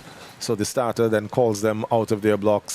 Some slight discomfort maybe, or maybe he was hearing sounds that he didn't wanted to make sure that it's absolutely quiet. And at times, a lot of times people, the fans and the audience don't really understand how necessary it is to have silence for the start, because when these athletes are in their positions and anticipating the sound of the gun, the slightest noise, because that's what they hear, can trigger them. We've seen that happen where athletes would have been determined to false start, but then they would say, well, they heard a noise which triggered them, so they're allowed to run. So we remind the spectators, we run under the rules of the sport, and the rules must be adhered to. There must be quiet for the start of the race, for especially a race like the 100 meters where the anticipation is extreme. So again, on the line, your senior boys, Nikki Stapleton, lane 1, Trumaka, Jod Baker, lane 2, Thomas Saunders, Javel De Silva, lane 3, Bookman Bay, Desroy Kwame, lane 4, Grammar School, Timothy Williams, lane 5, Emmanuel Mespo, Dawson Joseph, lane 6, Central Leeward, Tyrone Muckett, lane 7, Bethel High, Serani Roban, lane 8, Grammar School. They're out and away, so keep your eyes on lanes 4 and 5, Desroy Kwame, Timothy Williams, and but it's Kwame. Kwame has the advantage. It's going to be a close one. It looks like Kwame may just have gotten there. Second looks like it might have been Tyrone Muckett who got in there just to knock Timothy Williams off the second place podium. We'll see what the finish line officials say. Of course, we're just telling you what we see from our vantage point. But Desroy Kwame clearly taking that race, and he finishes in a time of 11.22. Yes, Kwame does take it. Let's see who they are judged to be second. This is where the race definitely was. It might have been, as I said, Tyrone Muckett to get in there just ahead of Timothy Williams. But they're probably going to take some time to make sure they get this one right, because they did finish so close. Ladies and gentlemen, remember we've got another medal presentation coming up. So Timothy Williams gets there. As a matter of fact, look how close he was. 11.22, 11.23. It'd be interesting to see what the third place time is, because that was a very close one. He could have thrown a blanket across almost all of the finishers there for that event. The stands are bouncing in anticipation, and Tyrone Muckett gets there. So Muckett gets the third spot, 11.26 seconds here for your senior boys 100-meter final here at the Sir Vincent Beach National Stadium. Here, it's now afternoon. It's just gone past 12 o'clock, 20 minutes after the 12 o'clock hour. We see that number 19 waving high in the stands. Let's hear from some of the folks in the stands who are there with Crystal. Yet another box. We have someone here from St. Vincent Grammar School. What's your name? Deshante Han. Okay, so how are you feeling about the overall sports today? It's been very exciting so far and very enjoying to look at all the athletes come out to perform. What are your thoughts on that last race? It was so close. Yeah, it had me, well, even I was standing, I felt like I was on the edge of my seat for the entire race as it went on. All right, anybody you want to shout out right now? What did you say? Anybody you want to shout out right now? No, not really. Big up to grammar school one time. All right, so Crystal there with students of the St. Vincent Grammar School. Just looking at their schoolmate Desroy Kwame take the senior boys race here at the 2025 National Lotteries Authority Inter-Secondary Schools Athletics Championships. Remember, the St. Vincent Grammar School came in with a lead. They came in with a total of 148 points at the last points announcement. They've moved up to 173, just 20 or so points ahead of the Central Leeward Secondary with 151, and the Georgetown Secondary moved up from 4th into 3rd with 67 points. The Central Leeward Secondary had 151 points. The Girls High School had 127, and Petty Bodell had 57. Of course, those points will have changed. I don't know if it would have changed enough to see a change in the lineup, but as I said, once we get the updated points, we will let you know what those points are. Again, remind you, we're being brought to you with the compliments of Tusty Water, Powerade and Dasani under the umbrella of COSCAB, the Kingston Cooperative Credit Union Limited, and Flow, of course, providers of home internet and mobile phone services and others. So at this point, as we get ready for a medal presentation, I think that the medal presentation party is making their way out. We see, that's right, the Barley flag there. Chester Morgan. Who wrote Chester's name? Tribute to Coach Chester Morgan. That's right. Honors being bestowed there on PE teacher and coach from the Barley Secondary School. All right, the Warriors. Let's take you now to the medal presentation award ceremony. Well, presentation. Teachers and others, we ask for your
awards presentation.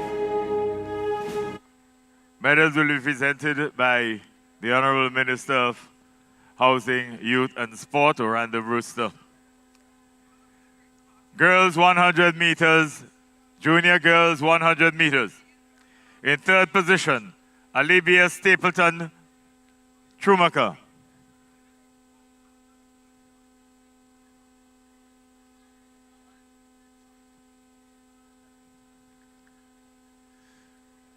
Silver medal goes to Onisia Moore of Georgetown.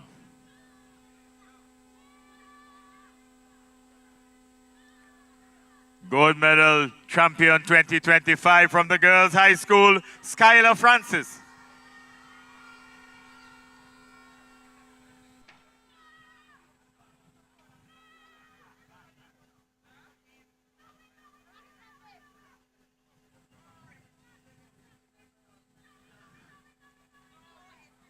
Junior boys, 100 meters.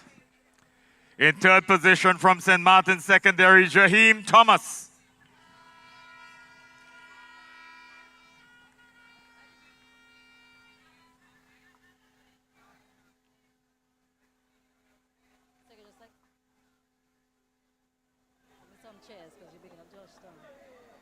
Welcome back to another Flow Box. I have found the Georgetown posse. We got Mitran's mommy. We got one of the teachers, the coaches. Big up to Georgetown one time. Gold medalist, champion, record holder for 2025 from St. Vincent Grammar School, Aaron Baisden.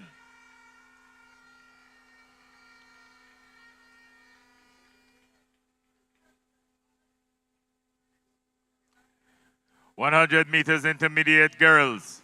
In third position from the girls' high school, Alia Scarrett.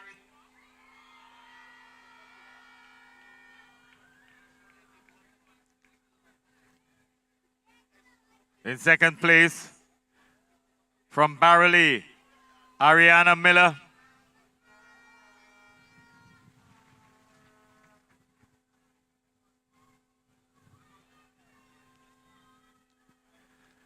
Gold medalist champion 2025 from Barrowley, Kenisha Richards.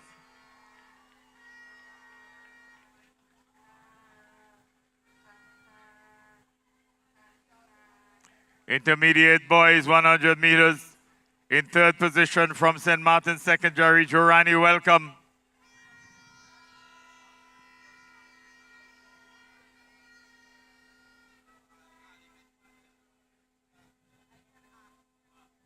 In second position from St. Vincent Grammar School, Nazari Nash.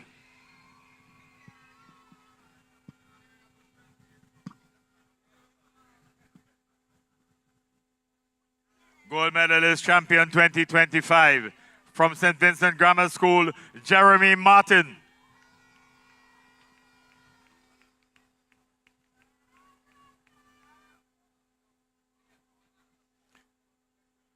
Senior girls 100 meters. In third position from Buckerman Bay, Agriana Miller.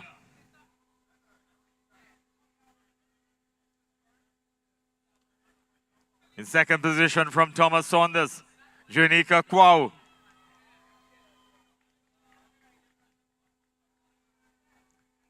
Gold medalist champion 2025 from Bethel, Alicia Kolzak.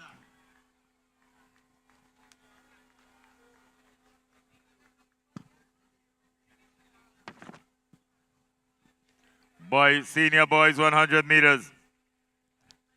In third position from Bethel High School, Tyron Muckett.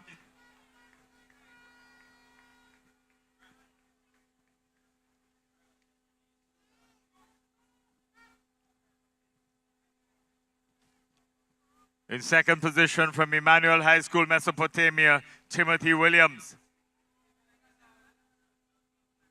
Timothy Williams, Emmanuel Mespo.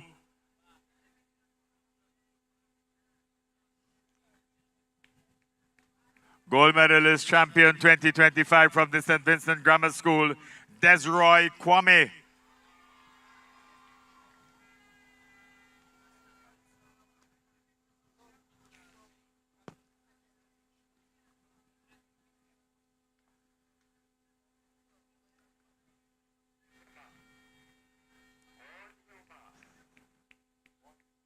Senior girls high jump.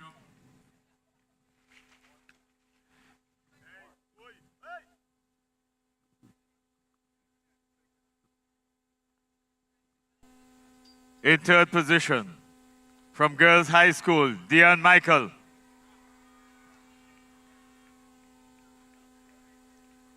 In second position, from Thomas Saunders, Janika Kwao.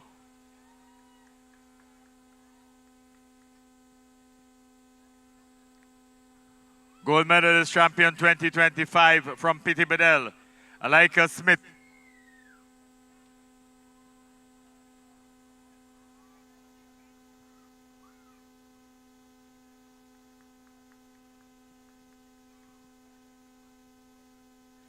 Intermediate boys long jump. In third position from Canoan, Jonte Compton.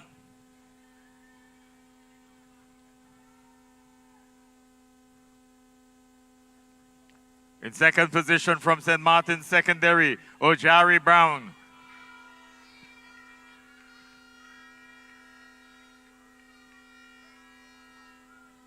Gold medalist champion 2025 from St. Vincent Grammar School, Lee Moore Oliver.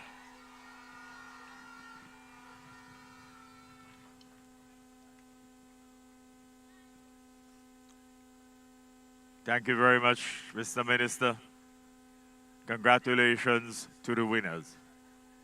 We get ready now for the 400-meter series, starting with the 400 meters junior boys.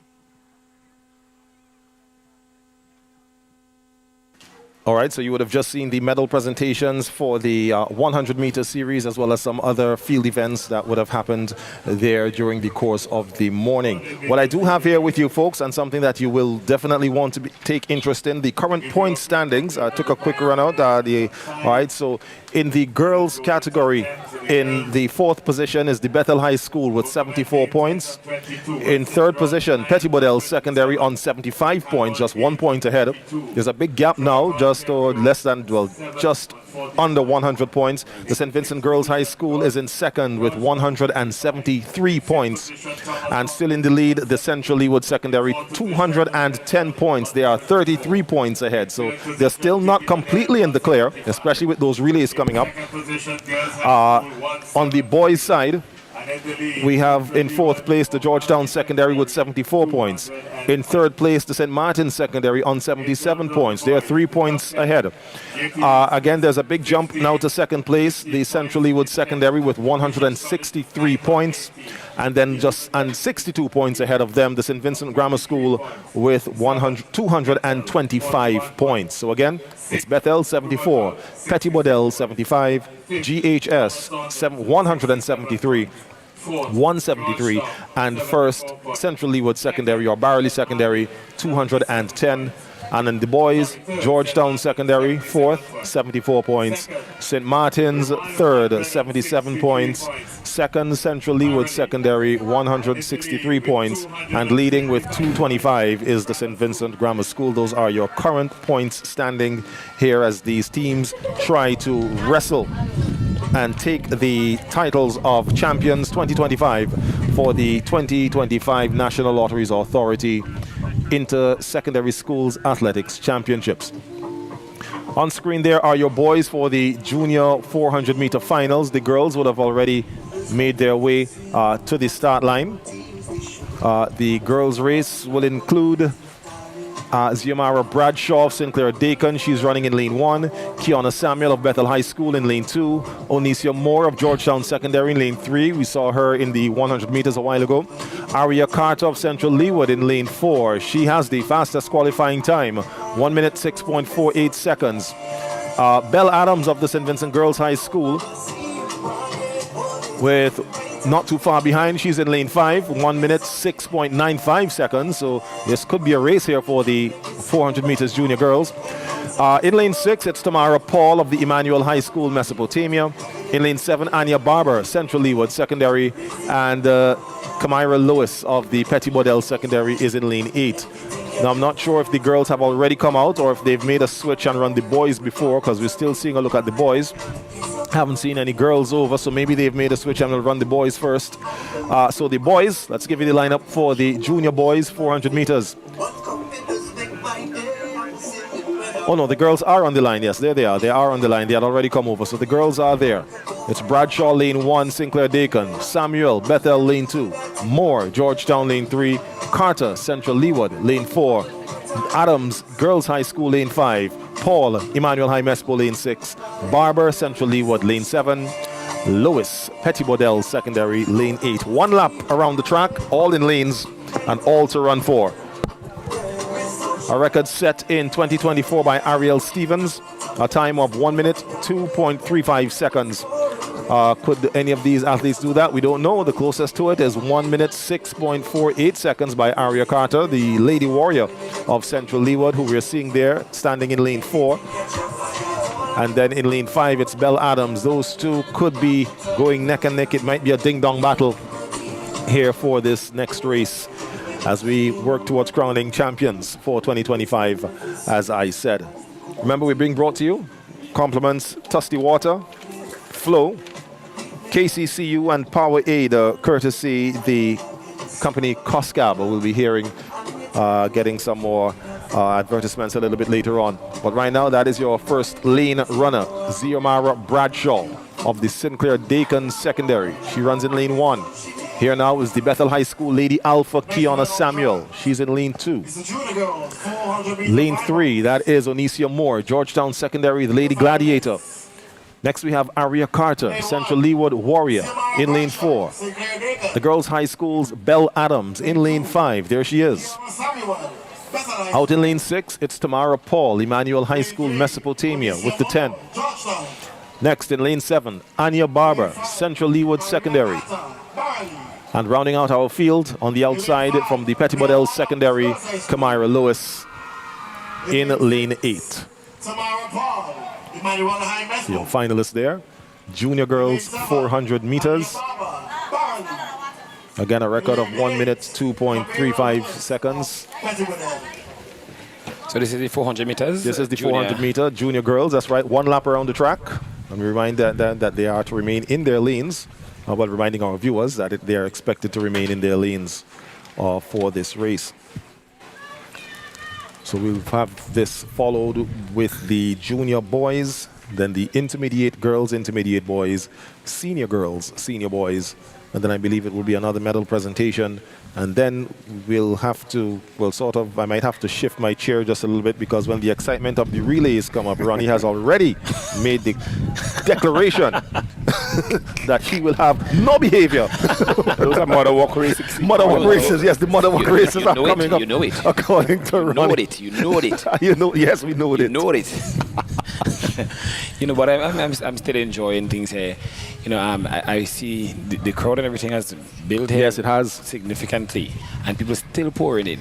You know, still early. And as a matter of fact, I do anticipate that if we get a shot of the, well, we won't get that shot now, but up behind where the 100 meter would start, the crowd would even be spilling out of the stands up there. But your runners now under starters orders. They are set and they gone. Junior girls 400 meters. Again in lane 8, it's Lewis Petty Bodell. 7, Barbara Central Leewood. 6, Paul Emmanuel High Mespo. 5, Adams Girls High School. 4, Carter Central Leewood. 3, Moore Georgetown Secondary. 2, Samuel Bethel High. And 1, Bradshaw of Sinclair Dakin. And already, lap, right? We see Aria Carter making up this stagger and going by Belle Adams. Maybe Belle is still feeling that 1,000 meters that she ran earlier on, but it's Aria Carter. They're in control of this one. The 2 runners there from Central Leewood, as a matter of fact. Aria Carter running in lane 5, and then there's Anya Barber out there in lane 7. Coming on the inside, it's Onicia Moore, Georgetown Secondary. Georgetown's Onicia Moore now moves on the inside of Carter and takes the lead. I don't know if she's calling them or she's fanning, but she's waving her hands. And it's Onicia Moore all in control. It's the Gladiators versus the Warriors. And the Gladiator, Onicia Moore, Georgetown Secondary, will take this one. Junior girls, 400 meters. Goes across the line in 1 minute 2.6 seconds. Let's see if that time gets rounded down past the record. Listen, I don't know how I would have calling athletes 400. I don't know how I would have taken that. I am behind you and here you calling me. I would just tell you, go on. Yeah, if I don't have it, yeah, you take go on. It's all right. I will meet you at the bus stop. So Belle Adams makes a run back to take second spot there in the girls 400 meters. She runs 1:05.20. Onicia Moore, your winner in 1 minute 2.65 seconds. Aria Carter faded to third with 1 minute 5.26 second. Well, sorry, in third, Aria Carter. But again, Onicia Moore sort of crept up. She had the 3rd fastest time coming into the final. Usually you'd think that the first 2 might have a chance, but as I said before, it all depends on what happens on the track during the race. For me, the race is never over until that's right. The race is over. Correct is right. You know, and I'm so happy that with the excitement out here, there is also excitement online. You know, I see. I was looking at the Facebook there. Over 1,200 persons already on the line there viewing. Excellent. And that's only Facebook. Yes. So, there's also the YouTube. There's also the folks viewing API, and we also have listeners to NBC Radio and on the TV. And yes, that's right. The whole of St. Vincent and the Grenadines, I know is glued here. So we move now to the junior boys 400 meters. Sorry, in lane 1, it's Romano Hecht. Oh, sorry, looking at the wrong one there. Junior boys. All right. So Lisroy Dowers, Bethel High School. Jayshawn Johnny, Georgetown Secondary. In lane 3, Georgetown Secondary again, Rain Kane. Aaron Baisden runs in lane 4. There he is, wearing the number 19. In lane 5, it's Dazik Bilinji. In lane 5, Azari Horn is in lane 6. He's from the St. Vincent Grammar School, one of the Lions. Out in lane 7, In lane 7 from St. Martin. It is Samuel McDowell, of St. Martin's, the Saints, and then Kareem King of the Intermediate High School rounds out our junior boys. Record 57.48 seconds set last year by Jamal Alexander. Aaron Baisden coming in with the fastest time of 58.11. So we'll see how he will fare and how the others will in this junior boys 400-meter final. And of course, I'm seeing no Central Leeward here, so this means again that the gap is the gap will widen, at least coming out of this particular boys race. I believe Central Leeward is depending on the girls to bring up some points there for them. Or they'd at least have to wait for the intermediate and senior boys to make up some staggers. Yep. But there's your start of your junior boys 400 meters. That's Azari Horn there in screen, already eating up the stagger. And then here comes Aaron Baisden on the inside of him. So we could see 19 and 19. We also have 18s, the St. Martin's boys. Here for your junior boys 100. Doing the bulk of the running is Aaron Baisden. According to the Staggers, he's actually in front as they come around the turn. Yep. It's Aaron Baisden running out of lane 4. Azari Horn is in lane 6. It's Grammar School. Grammar School, St. Martin's on the outside. Samuel McDowell of St. Martin's Secondary. Into the home stretch. Aaron Baisden. He already took the 100 meters this morning as well as the 1,000 meters. He set a new record. He's heading for the finish line. Will he head for a new record? Remember the record, 57.48. Aaron Baisden goes across the line in 55. This is, ladies and gentlemen, another record here this morning. Well, this afternoon here today.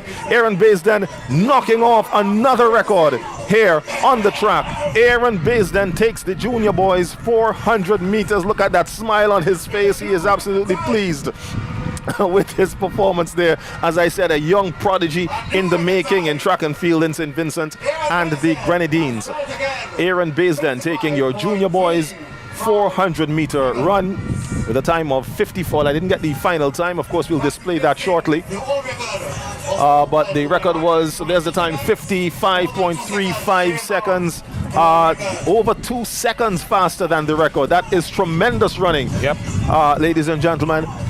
Second place went to Rain Kane, 58.08 of Georgetown Secondary. Azari Horn brings the bronze into the Grammar School for 58.51. Then we have Jashon Johnny, Dazik Bilinji, Karim King, Lizroy Dowers, and Joshua Samuel McDowell.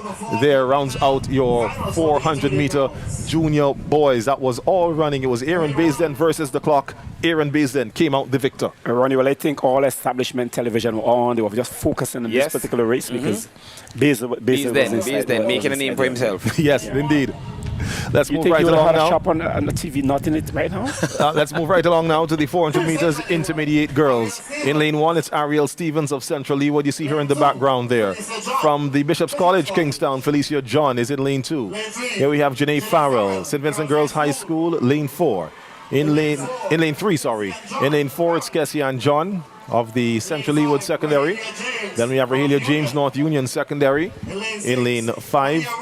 In lane 6, Malia Roberts, Emmanuel High Mespo. Alia Skerrett goes in lane 7. She's from the Girls High School. And on the outside, Kyla Telemac, the Canon 1 Secondary Titan, is in lane 8. Groove, I know for this race that Kessian has been working really hard all the time, you know. So I'm anticipating, you know, I'm looking to see what she's going to do with this race, and she's pushing to make that character time all the time. I believe, yes, she's definitely doing that, and she's coming in with the fastest time, over 2 seconds faster than the next closest competitor. So we'll see how well it pans out. Again, it's not ever a guarantee that the person coming in with the fastest time will come out the winner. We saw that in one of the earlier races this morning. So your intermediate girls record set last year by Shaikina Francis, 58.62 seconds. As your runners are now under starters' orders. The gun fires and they're out and going. So your girls 400 meters, Ariel Stevens, Felicia John, Janae Farrell, Kessian John, Rahelia James, Malia Roberts, Alia Skerrett, and Kyla Telemac. No big movement yet as we see Kessian John. She has made up a little bit of the distance up on Rahelia James of North Union Secondary. And I think she started pushing it now. Yes, but they're still fairly spread. Although as they come around, they're now really getting into their running. Kessian using those strides to come around. So she'll had the advantage of the bend, as she has just gone by James, Rahelia James. So they're going to come off the bend into the home stretch. It's going to be a sprint or a dash for the finish line between Kessian John and Rahelia James. Central Leeward, North Union. Kessian John is in control. James is starting to fade. It's Kessian John in control. She's all Kessian John. The Central Leeward Warrior is going to take another gold here in this intermediate girls 400 meters of flash time, 59.6. And Georgetown Secondary, as Rahelia James faded tremendously. Malia Roberts of Emmanuel High School, Mespo, looks like she would have just gotten in there for second. Yes, she does, as you see the results on your screen. There for your intermediate girls 400 meter run. Rahelia James does take third, and I believe Alia Skerrett would have eased in just behind her. We'll wait to see if that pops up for the fourth place spot here for, yes, Skerrett does take the fourth spot there. So again, Central Leeward collecting more valuable points to extend their lead over the girls high school. Girls high school couldn't do any better than fourth here in this race. They get fourth and fifth, but those points combined, I don't know if they would be enough to eliminate the points collected by Kessian there for this event. But they do have, so they get Central Leeward gets first and they get eighth. So valuable points there collected for the ladies. Next on track, your intermediate boys 400 meters. Again, another record held by Keo Davis, 49.90 seconds. This was set in 2022. Of course, we heard from Keo a little while ago. He's now a student now at the St. Vincent and the Grenadines Community College, for those of you who might be wondering where he stands in his education journey. Your lane assignments. Intermediate boys in lane 1, it's Aidan Charles, Trumaka, Ontario. As you see on your screen, we have Al-J Chance. The Bethel High School Alpha is in lane 2. The Saint of St. Martin's, Gerani Welcome, is in lane 3. Jeremy Martin is in lane 4 from the St. Vincent Grammar School. In lane 5, it's Tyrese Hackshaw, the Dragon of the George Stevens Secondary. Then we have Lemore Olivier. He's in lane 6, St. Vincent Grammar School. In lane 7, Jamal Spring of Georgetown Secondary, the Gladiator. And then we have the Titan of Trumaka, Ontario, Demar Michael, running out in lane 8. Again, your intermediate boys, 400 meters. Getting ready to get started here today. The St. Vincent Beach National Stadium, with this live streaming brought to you on VC3 and other platforms, courtesy Tusty Water, Flow, KCCU, Powerade, and Dasani, under the umbrella of COSCAB. In lane 7 from Georgetown, Jamal Spring. And lane 8 from Trumaka. There we see the beautiful Kings Hill Forest Reserve in the background, but the action is going to be here on the track as the athletes are called to their marks by starter Garth Deschong. Intermediate boys 400 on their marks. See Lemore Olivier getting a little bit of divine inspiration, praying to the heavens for a clear run and for good fortune. Now they're being asked to stand. Not sure what that issue might have been, but the athletes told to stand up. So the starter saw something that indicated that the race was not at a point where it could be sent off. But again, it's one lap around the track, a standard-sized, internationally certified 400-meter athletics track here at the St. Vincent Beach National Stadium. Just about 5 years old, and due to be recertified by January of 2026. But again, under starters' orders for your intermediate boys 400 meters. And looks like Jeremy Martin there lost his balance and fell completely over before the start there. The starter, incidentally, called the race to set just as Lemore Olivier had gotten to his mark, so he would have needed to make sure that, and that's one of the rules, the starter must ensure that all athletes are on their marks and still and not moving. There was movement from Lemore Olivier before he called set, so I'm not sure if that firing of the gun soon after saying set would have caused Martin to lose his balance. But we see over there in the background the starters just conferring to make the decision as to what will happen. So we just wait. to see what the outcome will be. So we'll see if any cards will be issued to the field or to any of the athletes as the official is walking over. It's like she's walking over to Martin, and she's shown a red. She's shown a red card for toppling there. So we'll see if he's going to walk off or he's staying on the tracks. I don't know if he indicated he will run under the protest. We saw that happen in the intermediate girls 100 there with, was it Ariana Miller? Let me scroll back up there to the, well, it wasn't the junior girls, sorry, it was the intermediate girls, as I said. And she where ended up Kenisha winning the Richards, race, yes, Kenisha Richards decided she would run under protest, and she ended up coming away with the gold. So I guess Tyrese, I guess he will do likewise. He will do likewise, yes. So he will run the race. The officials will take a look at a recording of the start to see what happened, and they'll make their final decision. But nonetheless, we have all 8 runners on track, and who knows if that little incident would inspire some extra running from Jeremy Martin. But nonetheless, they're on their way. Intermediate boys, 400 meters. Aiden Charles, Alj Chance, Jorani Welcome, Jeremy Martin, Tyrese Hackshaw, Lemore Olivier, Jamal Spring, Dima Michael. And it's the 2 grammar school boys there who are being split by Tyrese Hackshaw of North Union Secondary, Dema Michael. As they round the turn, still Tyrese Hackshaw with the advantage there on Lemore Olivier, but we'll see what happens when they come off the turn. So it's Hackshaw and Olivier, Grammar School, North Union Secondary. As they come down the stretch, it looks like the grammar school athletes are starting to pull away. It's Lemore Olivier in control of this one. Lemore Olivier with Jeremy Martin back in second. Olivier crosses the line, a flash time of 50 seconds. Jeremy Martin, who had that false start issue, he finishes second. And Tyrese Hackshaw of George Stevens Secondary, of course, unofficially, we can't call it. We can't call it yet, but Lemore Olivier, one of the athletes who would have made the Carifta standard in the 200 meters for this year's Carifta Games. He made a B standard in the high jump as well. He runs 49.97 for this, just off of this will be a personal best for Lemore Olivier. Jeremy Martin, his second in 51.33. Tyrese Hackshaw gets third. Jorani Welcomes in Martin Secondary runs for fourth here for your intermediate boys. But it's not a record, well, just off the record. The record is 49.90. He ran a time of 49.97, but nonetheless, it is a personal best time there for young Lemore Olivier, your winner there for the event. Your intermediate boys.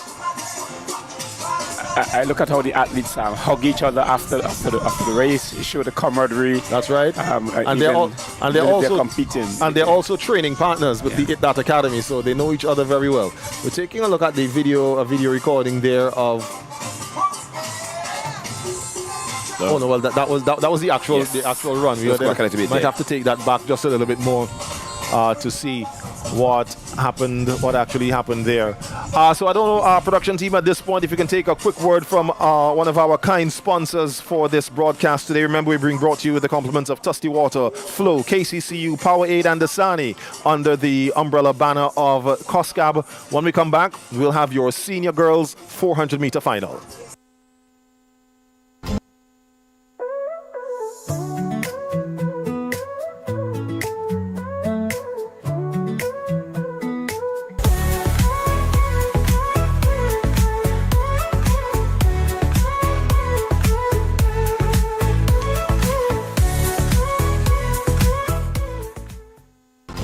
Wait, cut the music. I'm still catching van to go to work every day. I need my own ride. Is that asking for too much? I always wanted a Toyota Riz. At KCCU, we bring your dreams to life with our Diamond Deal Platinum financing. Get your brand new vehicle today with rates as low as 6% interest and up to 8 years repayment time. But wait, there's more. You can also finance pre-owned vehicles and make this holiday season truly unforgettable. Visit any KCCU branch or call us at 457-2409 to learn more. KCCU, with you in mind. It's okay to take some time for yourself, to breathe, to regain your strength. That's how you find your way back.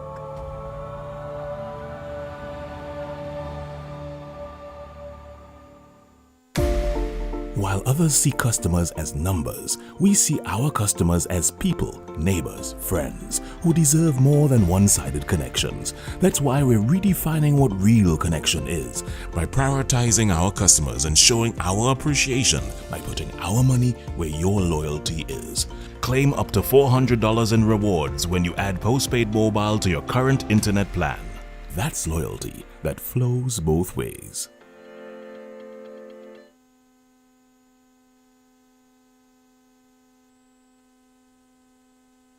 Of course, we say thanks to Flow, we say thanks to KCCU as well as Powerade, Dasani and Tusty Water for making this broadcast possible this morning. On the track now, your finalists for the senior girls 400 meters. Your lane assignment, it's Camilla Harry, Girls High School, lane 1. Carmel Myers, Intermediate High, lane 2. Afia Thomas, Central Leeward, lane 3. Janika Kwao, Thomas Saunders, lane 4. Lane 5 will be empty. It should have been Shaikina Francis, but of course she's not there. Lane 6, Casey Robinson, Bishop's College, Kingstown. Lane 7, Aronda Pear, Bethel High School. And lane 8, Katie Blackett of the Emmanuel High School, Mesopotamia. Finalists for the senior girls 400 meters. Janika Kwao of Thomas Saunders runs in lane 4. She comes in with the fastest time, 60.00.50 seconds. As we're still trying to take a look at that. Okay, so we'll come to what we're looking at just now, but it's Kwao. Janika Kwao has already made up the stagger on all of the other athletes. It's Kwao all in control here. Janika Kwao, Thomas Saunders Secondary, formerly of the Georgetown Secondary School. She was a Lady Gladiator, now she's a Lady Dingo. But now she is in the lead of the senior girls 400 meters. Looking to make a move. She's also a part of the Thomas Saunders secondary setup for the pen relays. Of course, record breaking. Well, we'll see. The record is a time of 52 seconds. Not 52, sorry, 57.09. But it's all Janika Kwao. Let's see what happens as she goes across the line. It is a time of 58.9 seconds, the flash time here this morning, as Casey Robinson takes the second spot. Okay, so just looking to see how that might have fared as it relates to Carifta standards, but it's not. She's still a ways off. It's 56. She would have to run 56 seconds for Carifta qualification. She ran 58.91 on your screen there. The results for the senior girls 400 meter. So again, Ronnie and I are just taking a quick look at the what would have happened for that 400 meters intermediate boys. So our eyes are, of course, on Jeremy Martin. It looks like, yeah, he did topple over, losing his ground. So again, we can't make a decision as to what the outcome would be, but he did run under protest. Yeah. As he got up, he just went straight over. Yeah. So the officials would have to make that final determination. So we'll see what happens, especially when the medal presentation comes around, to see whether or not his race will be left to stand. That medal ceremony will follow this race, which is up next, the senior boys 400 meter dash. In lane 1, we have Romano Hector of the Thomas Saunders secondary. There he is on screen. From Georgetown, Mitron John. In lane 2, we have Jubril Oliver of the Central Leeward secondary. Following him, on the outside of him in lane 3, it's Teron Muckett, Bethel High School, the Alpha of Bethel High. Then we have Mitron John of Georgetown secondary, who comes in with the fastest time of 49.87 seconds. In lane 5, Steph-Roy Patterson, Central Leeward secondary. In lane 6, Jod Baker, Thomas Saunders secondary. Next, we have from the Emmanuel High School, Mesopotamia, Timothy Williams in lane 7. And then rounding out our field, it's Jomar Pompey in lane 8 of the Bookament Bay Secondary School. Runners being called to their marks for this final of the senior boys 400 meters, a record set last year by A.J. Delplesh of the Trumaka. Oh yeah, he would have been in Trumaka last year, right? So almost said Petty, but I remember that was the school that he was at before. So AJ Delplesh, he has the record of 48.48 seconds here in the senior boys 400 meter final. The athletes being called to stand. Again, have been seeing this happen numerous times. So they're now being called back to their marks. then they'll get set, and they'll be up and running for the senior boys 400-meter finals. 2025 National Lotteries Authority Inter-Secondary Schools Athletics Championships here in St. Vincent and the Grenadines at the Sir Vincent Beach National Stadium. So the gun fires, it's a clean start, and the runners are out and away in their lanes all the way around for one lap. Hector, Oliver, Muckett, John, Patterson, Baker, Williams, and Pompey. Lanes 1 through lane 8. There on your screen, we see Timothy Williams in the white, along with Judd Baker behind him. We have Steph Roy Patterson there of Central Leeward. Jubril Oliver has made up the stagger on Teron Muckett. Jubril Oliver is in lane 2. But it looks like your leader will be Patterson. But we'll see what happens when they come off the bend. 6 of the 8 athletes almost all in a line. So here they're coming down the track, and it looks like Muckett, he's going to be challenged there by Williams of Emmanuel High. But Muckett will get there just ahead of Timothy Williams, who gets in just ahead of Judd Baker from our standpoint. So let's see what happens as the athletes feel good about their performances, congratulating one another. Yes, they're competing against each other, but the showmanship and sportsmanship is there. So it's Teron Muckett. I see a time of 48.97. Okay, so that would be a personal best time for Muckett.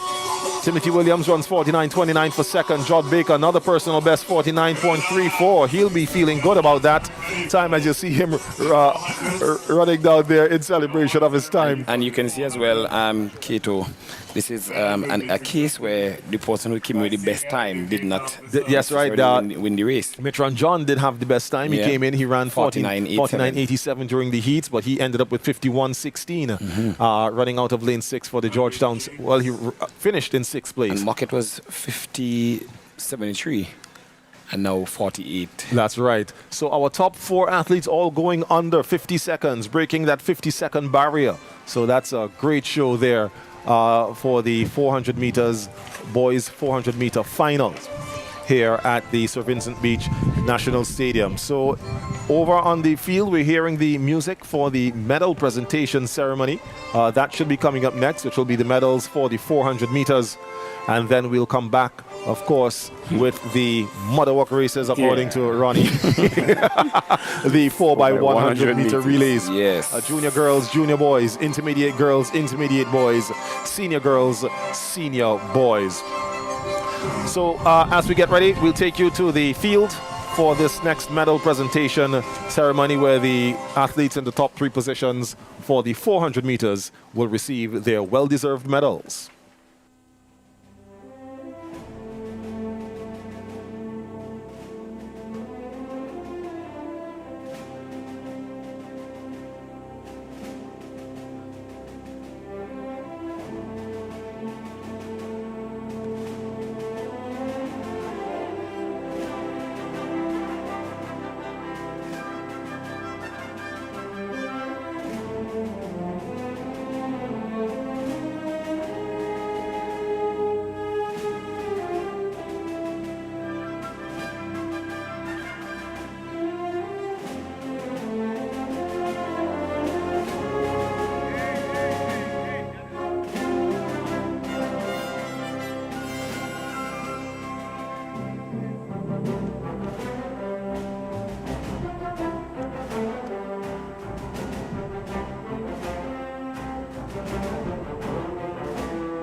Award ceremony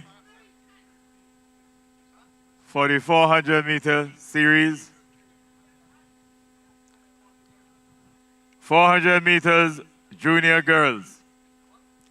In 3rd position, from Barley, Aria Carter.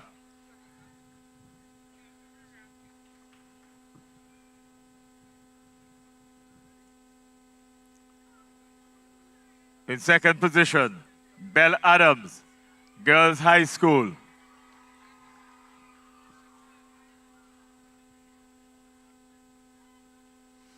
gold medalist, champion 2025 from Georgetown, Onisha Moore.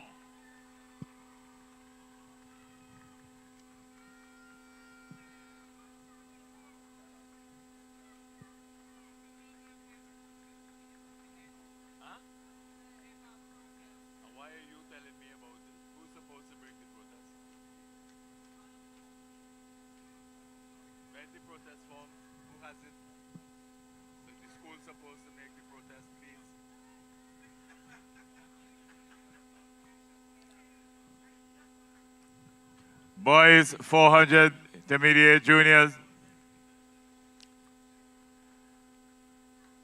In third position, Azari Horn Grammar School.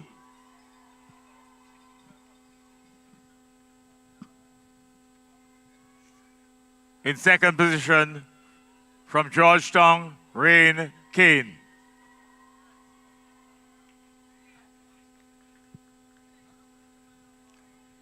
Gold medalist, champion 2025 from St. Vincent Grammar School with a new record of 55.35 seconds, Aaron Baisden.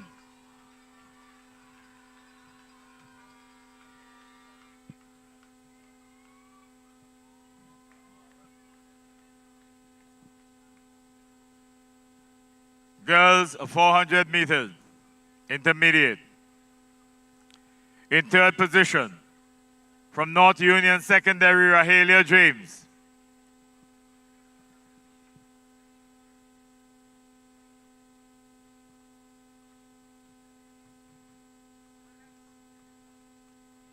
In second position, from Emmanuel Mespo, Malia Roberts.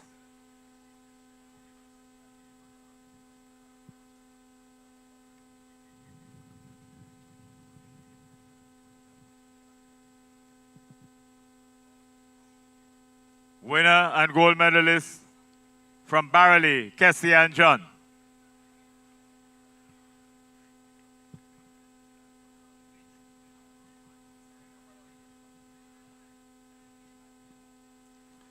For the boys intermediate, there was a disqualification of the athletes from St. Vincent Grammar School. The grammar school has protested. The jury will respond later. Girls 400 meters, seniors. In third position, Afia Thomas, Barley. In second position, Casey Robinson, Bishops.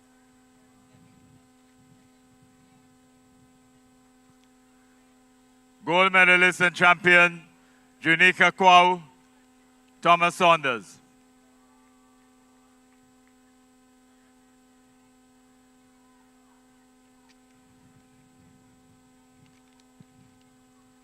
.400 meters senior boys.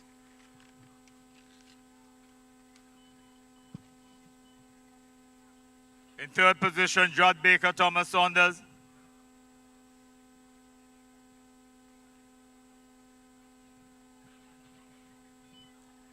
Second position from Emmanuel Mespo,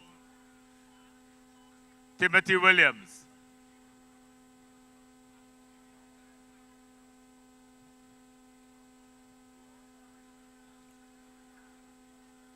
Gold medalist, champion 2025, Tyrone Muckett.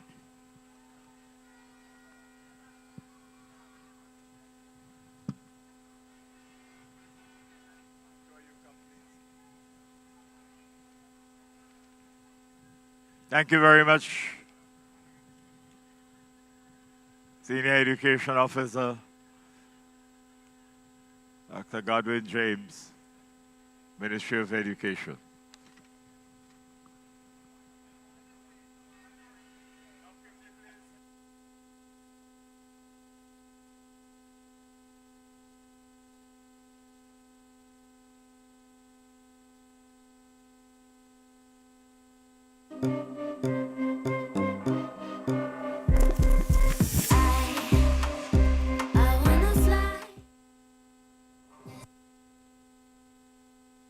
That was the medal presentation ceremony there for the 400 meter series. I was just hanging on to hear if the stadium announcer would have gone into the updated points standings because the points that we read off earlier did not include the 400 meters. So maybe he is getting that. But he did make mention, Ronnie and Hooper, that for the intermediate boys 400 meters, the decision on the false start disqualification has not been made as yet. Yeah. The jury will have a look at the video, I guess the same video that we were trying to decipher between ourselves. To see what happened. And as we looked at the video, we did see that the runner Jeremy Martin, as he came into set, did fall, completely fall over. So it would just have to be now a determination of whether he will be disqualified because he did move and lose contact before the gun fired. Unlike the previous unlike the previous one video. Or if it will be a case of where it might be an accident. On your screen now, this is the athlete from the St. Vincent Girls High School. This looks like the senior girls long jump. That would be Naima Nesbitt, one of the few athletes who I'd be familiar with. The senior girls long jump taking place. If I can find on my sheet the other competitors for that event. I'm scrolling. Senior girls long jump. Just to give you an idea of who the competitors for that event might be. All right, so I'm going in the wrong direction here. Oh, they've got it on the screen. Thank you very much, guys. So we have Alrika Miller of West St. George, Alika Smith, Petty Model Secondary, Antonia Haynes, Thomas Saunders Secondary, Leah Chance, Trumaka, Ontario, Alicia Kulzak, Bethel High School, who is taking a jump there now. There's Royalie Solomon, Central Leewood Secondary, Naima Nesbitt, who you just saw, and well, Shaikina Francis listed to jump, but of course she is not competing, as we could only assume that she would have aggravated the injury she sustained. And that is indeed a big blow. That is a blow to the Central Leewood Secondary. The secondary school there. Yes, because Shaikina would have been one of the athletes who would have certainly pulled in a lot of points to the institution. And you can see the amount of races that, the amount of events that she was there with the best time and so on. Yes, she would have had that for the... Hooper was telling me earlier that, that's one of the athletes, you would have your athletes and so on who you would keep your eyes on. Yes. So that is one of the athletes he was looking forward to. So Hooper, how are you taking it? Well, I don't know if there's any inter-school sports without Shaikina. That's a takeaway from young Basil. He's been an outstanding young man today. Yes, indeed. So that was Royalie Solomon there, also her Central Leewood teammate, making her attempt there for the senior girls long jump. The next event on the track would be the junior girls 4x1. We're going to be bringing that to you in a moment as we see the athletes making their way out onto their respective lanes.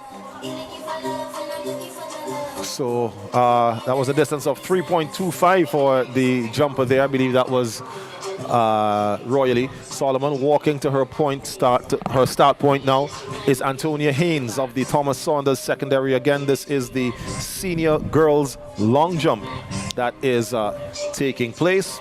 Keto, I wonder how the people on the live are feeling. I wonder how they're feeling. What is happening? Guys, let us know what is happening now. How are you there? Are you there? What are you looking forward to? What are you looking forward to? Talk to me. Talk to us. Yes, talk to us. I mean, still to come, we have the 4x1s that we're about to get into. Then we probably have a break, and then we come back with the 800 meters, 200 meters. So people don't be afraid. Don't be afraid. We're here. Speak your mind. Tell people to get ready because the thing is about to start. Yes. Should I shift my chair now, or not yet? Not yet. Okay.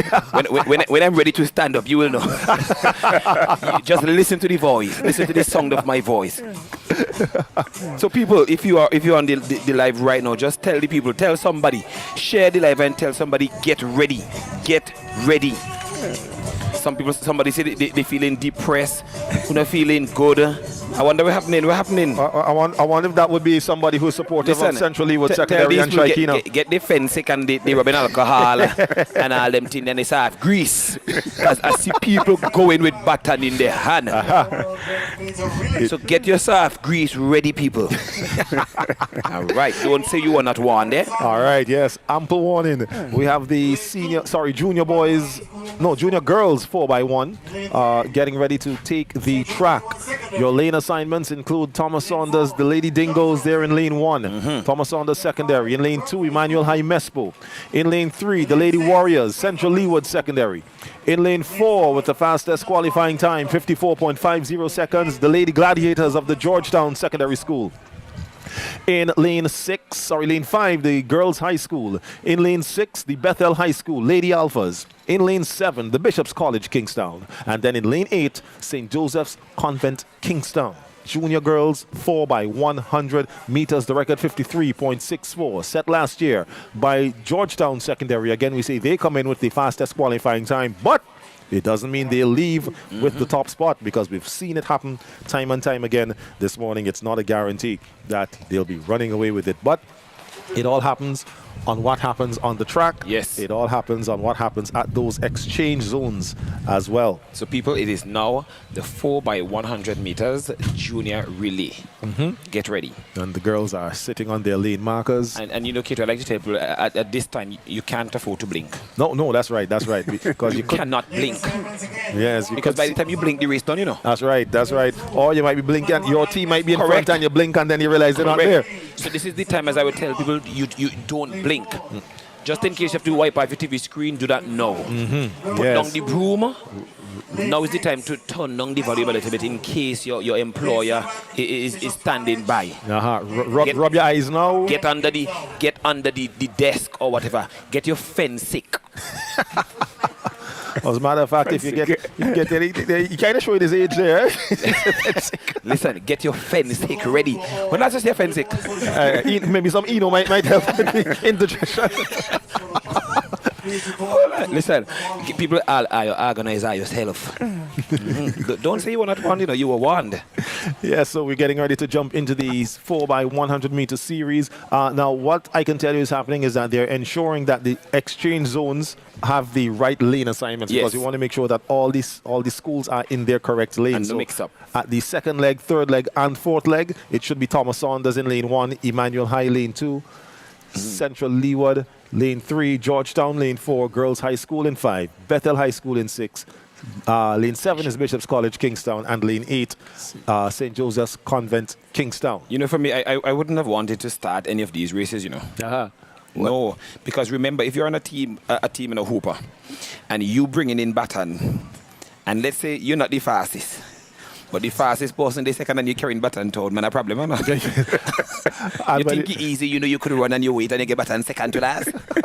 Well, that's why Hooper, when we were talking yesterday, when he was asking me about the science in setting up your 4x1, your relay teams. Yes. And I said, you want the person who has the quickest start, the quickest reaction time to start your race. Yeah. Usually your fastest runner would be second leg. Oh. Right? Now, if you bring up the thing. Yes, if you have now a 200-meter specialist, somebody who can run that turn very excellently, you put them on the third leg, because it's all turn. And then the person who can finish the strongest would bring that home. Well, you know the thing. Leg. All I know is to watch them and sweat when we're not supposed to sweat. So call to their marks. The runners for your junior girls, 4x100 meter, Thomas Saunders lane 1, Emmanuel Mespo 2, Central Leeward 3, Georgetown 4, Girls High School 5, Ronnie's wiping his brow. Yes. Bethel High School 6, Bishop's College 7, and St. Joseph's Convent 8. Once you call a certain school name and they're off, and they're off. Kato, watch the thing. All right. Kato, watch the race. We're watching it. People, watch the race. Oh, Lord. Hooper? So the action is moving. Hooper, me don't start in a Hooper. We see watch there. Hooper, see me tell you? A little, yes, little impediment there from the Girls High School. You see?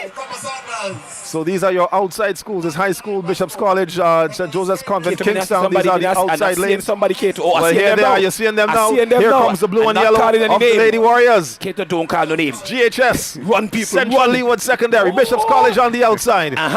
Let's see what happens. First exchange made there by Central Leeward. Now the ankle runners are coming down the stretch. Kato. It's high school. Girls High School in control of this one. It's Girls High School. Girls High School. The battle is on for second between Georgetown and Central Leeward. Oh, that's a close one. Georgetown looks like they might have nipped the Central Leeward secondary.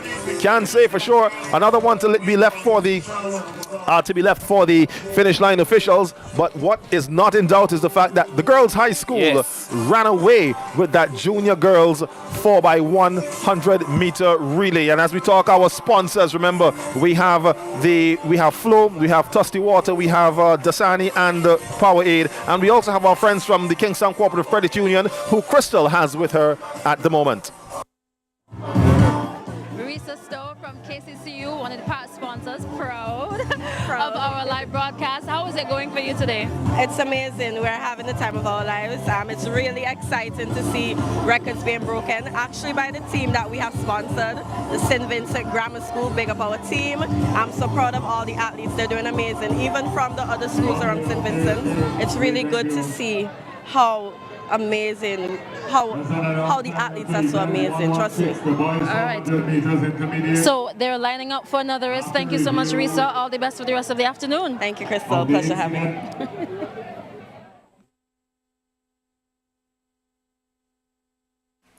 you. We're hearing... Okay, so we're hearing the official decision now for that intermediate boys 400 meter, that the disqualification for the false start will stand. All right, so so it's Cyrus Hackshaw who will take second. That's right, the intermediate boys. So yeah, so here are your lane assignments now. Your junior boys 4x1. More pace set to come. Lane 1, West St. George Secondary. Lane 2, Trumoka Ontario Secondary. In lane 3, as you're seeing there, the 6 of the Gladiators of Georgetown Secondary. In lane 4, that's Azari Horn leading off for the Lions of the St. Vincent Grammar School. In lane 5, the Saints of St. Martin's. In lane 6, the Bethel High School Alphas. In lane 7, Mountain View Academy, a school that's not always present here at the championships. There they are, number 14. And then on the outside, it's the Wild Dingoes of Thomas Saunders Secondary in lane 8. Your record, 50.06 seconds set in 2023 by St. Martin's. Grammar School comes in with the fastest time, 51.25. And just behind them is St. Martin's, 51.92. Keita, you were mentioning now about the baton and how important it is when you're passing over. And we just saw that in the race a while ago. Yeah. Yes, and you want to make sure that your baton exchanges are as smooth as possible. You don't take too much time. You want to make sure that you don't drop the baton. That's the Lord Cardinal sin. Oh, my. So let's hope that's one of the worst sounds. You don't even want to hear that. You know, sometimes I wonder if it bothers the athlete like it bothers the spectator. Well, I could imagine, because they're especially the ones who drop it. Because that means that the team vexes them, or the spectators. I'm telling you. But it happens. So here we are. More excitement. 4x100 meter final. West St. George is not here, you know. And they're not there, that's right. It's West St. George, Trumoka, Georgetown Grammar School, Emmanuel. Love it. No, not Emmanuel, for St. Martin's, Bethel, Mountain View, and Thomas Saunders Secondary. There we go, West St. George, you're just seeing on the line there. All right, Grammar School, the tall figure there of Ethan Kent, and running the second leg. The handover, right? That's right, they want to make sure sometimes they slow down. Watch over there, watch D. So here's your exchange. And it's Grammar School away. It's Grammar School already in control. Watch there. The race is on for second. People watch. Look at Jaheim Joseph of the St. Vincent Grammar School go. And guess who he's bringing to? Aaron Baisden. Should we say race is over? Should we say story is finished? It's Aaron Baisden running looking away. at a record. I think we might be looking at a record now. Well, we'll see what happens. The record 50.06. Yes, that is a record. That is a record. 49.4 the flash time. They go faster than 50.06 set by the St. Martin Secondary in 2023. Let's wait to see what the official time will be. Kato, I tell you, this is a mother walk race. Yes, because when you see them kind of running there for say mother walk, that was mother walk. That was mother walk. 49.47, a new record set by the St. Vincent. When you see them kind of running there, mother walk. Like mother walk running. Mother walk is right. That's right. It was. I look at this smile on the face of Aaron Baisden as he is just away. Yes, he's taking it all in. Deep breath. That's right. Taking it all in. Bring it in. Know that his teammates did him proud. It might be too early to call, but he might end up being the victor. I think it's already because not only has he won the events for today, but he's also won events like the shot put. He took part in the jumps as well, where he would have gotten points. So yeah, I believe outstanding young athlete. Yes. So next up will be the intermediate girls. As you're still seeing there, the lane aside, well, your positions for the junior boys, 4x1. But Kato, when records see Mr. B's, then they're just frightened. I believe so. You break them. Your lane assignments for your intermediate girls, 4x1, North Union Secondary Lane 1, JP Eustace Memorial Lane 2, Bethel High School Lane 3. They are the Central Leeward Warriors, they're in Lane 4.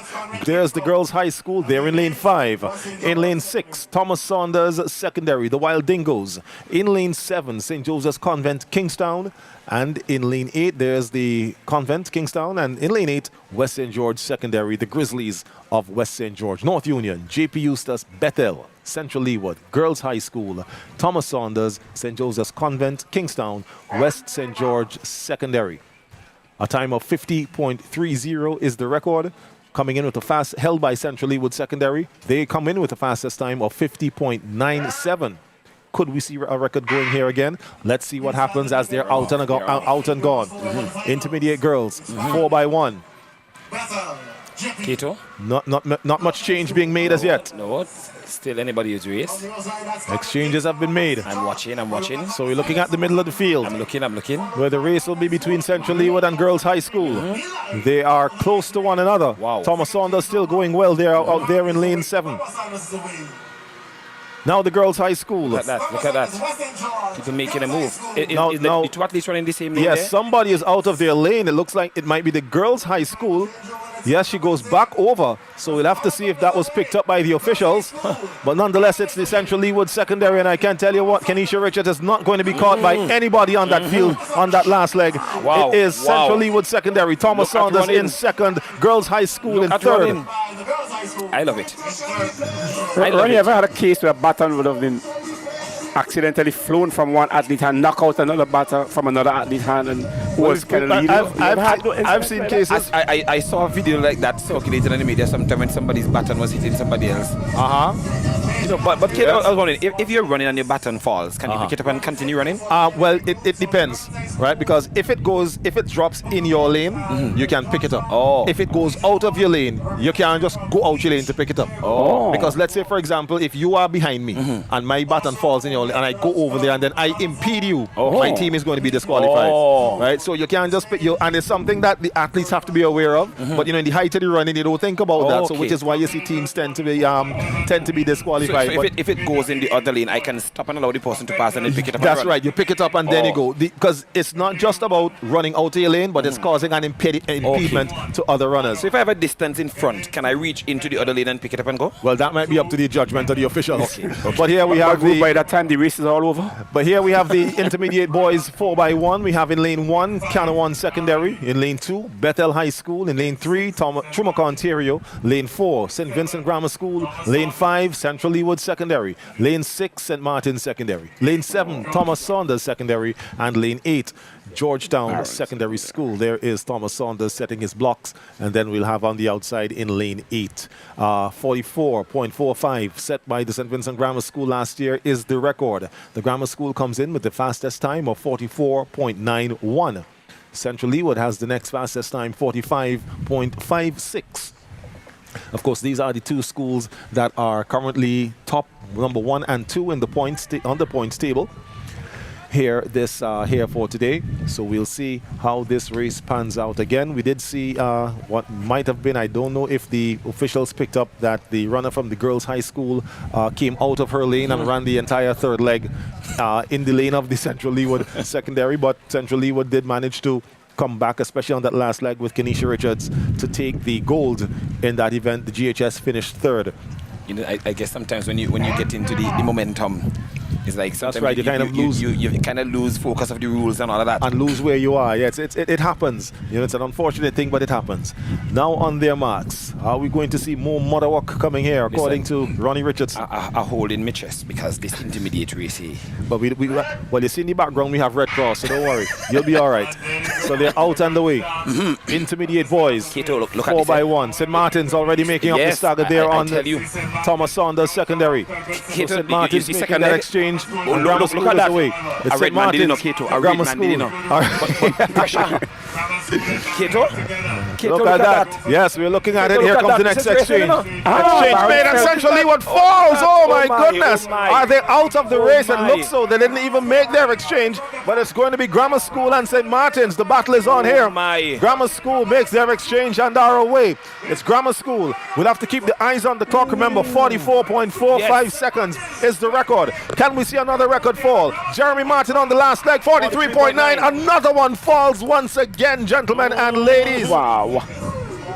Electrifying running, smashing running here. The hype, the intensity, the excitement here of track and field action. I tell you. Inter-secondary schools glory is what would have caused that. So the St. Vincent Grammar School taking second gold. record. That's right. That's right. So they broke the junior boys record. And they just broke the intermediate boys record. Can they go 3 for 3 for the seniors? Only time will tell.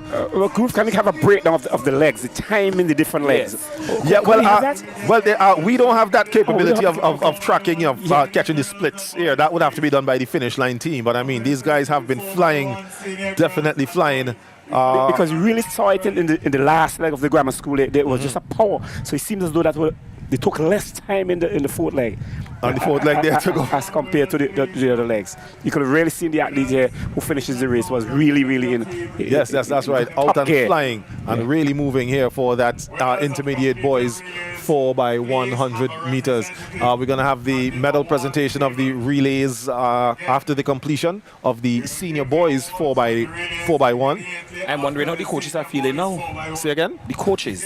Oh, well, I tell you what, I don't even want to know what Mr. Morgan of Central Leeward might be going through now, seeing his team mess up their exchange. Where one of the athletes there fell as the athletes collided. So we'll just see what happens there. But we have the next race should be the senior girls. Yes, the senior girls.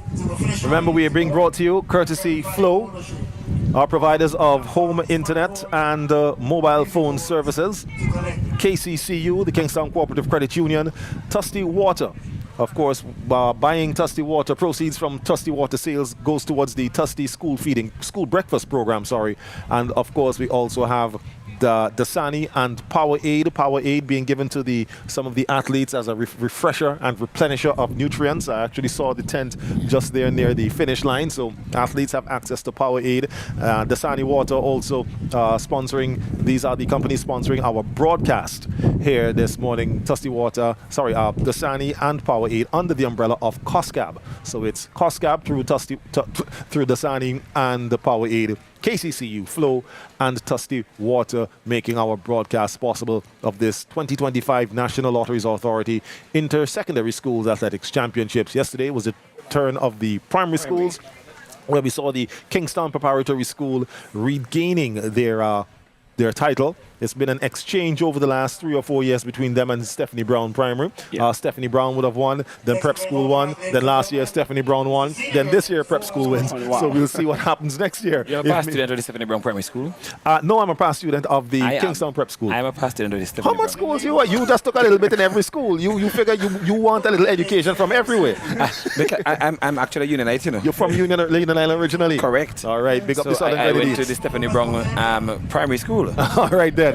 So on the track now, ladies and gentlemen, the senior girls 4 by 1 in lane 1. Back there to your right, it's Buchanan Bay Secondary. In lane 2, bend down tying her shoes, Emmanuel High Mespo. With the 5 on her chest, it's Bethel High School in lane 3. Central Leeward Secondary tying her shoes in the blue and yellow in lane 4. Trumaka, Ontario, just receiving their baton in lane 5. In lane 6, there is the Girls High School. In lane 7, the West St. George Secondary, the Grizzlies. And then on the outside in lane 8 will be the Giants, Lady Giants of the Petit Bodel Secondary School. We're taking another look at that exchange there for the intermediate boys 4 by 1. For some reason the third leg runner looks to have fallen. So I don't know if he tripped over his own feet. Let's take another look again. Of course, we're looking at it. We're taking back the live broadcast on a mobile device here. Of course, data service provided by Flow. See that? Yes, that's right. So I see exactly what happened there. The third leg runner didn't run off. He didn't. He stood up and took the baton. So the incoming runner came in just too fast for him. He wasn't able to maintain his footing. And that's what caused the problem there. That's what caused the athlete there running the third leg to fall. Unfortunate there. So it's just an accident. So they're waiting for a baton. Apparently, a baton seems to have run off. Maybe it started the race without the athletes. I don't know, but they're going to have to wait for it to come back. But again, the athletes are there. The baton was scared. The baton was scared. The baton said, "Mother walk." Not me. So it's Bookerman Bay in lane 1 once again. Emmanuel High Mespo. Bookerman Bay Secondary, they are the Bears. Emmanuel High School Mespo. Not sure if they have adopted a mascot. Bethel High School Alphas in lane 3. Central Leeward Secondary Warriors, lane 4.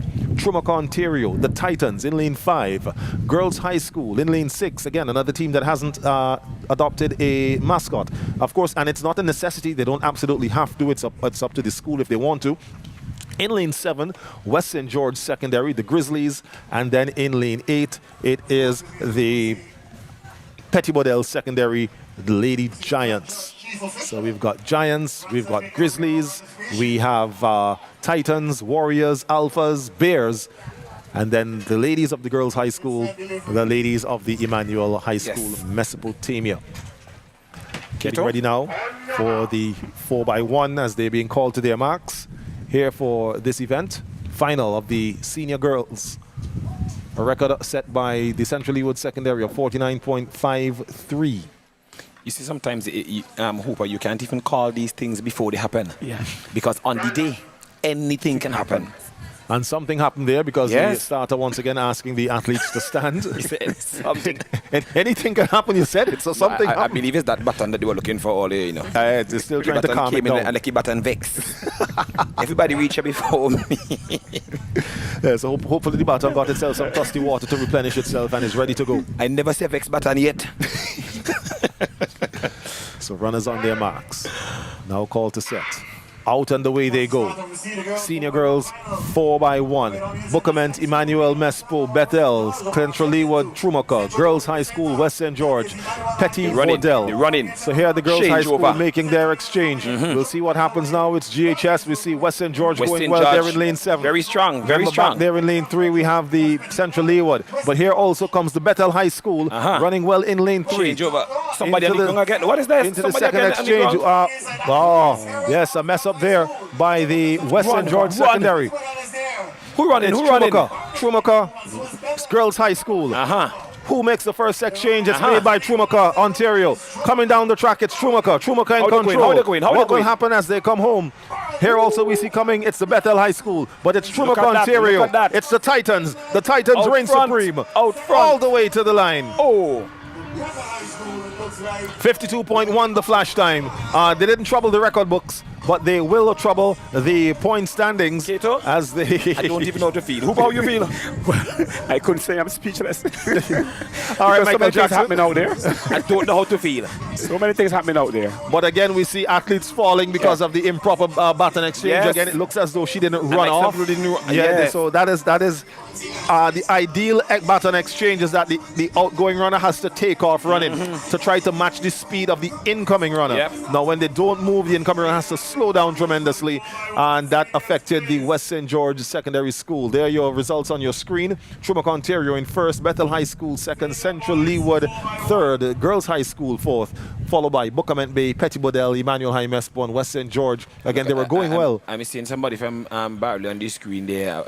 Very, very. Yes, that's right. And those are the Baga crew. When we spoke about the replica shirts, what we're seeing, the yellow and blue shirt there, we're seeing provided by the Barley Secondary, and it's also a way of fundraising and making money for the schools, because I know that those shirts are on sale, and I can guarantee that the sales have been good. Correct. From down there in Barley. Correct. All right, so that brings us to the end of the senior girls. We have one more 4x1 to go, one more race in the mother walk segment, according to our good friend here, Ronnie Richardson.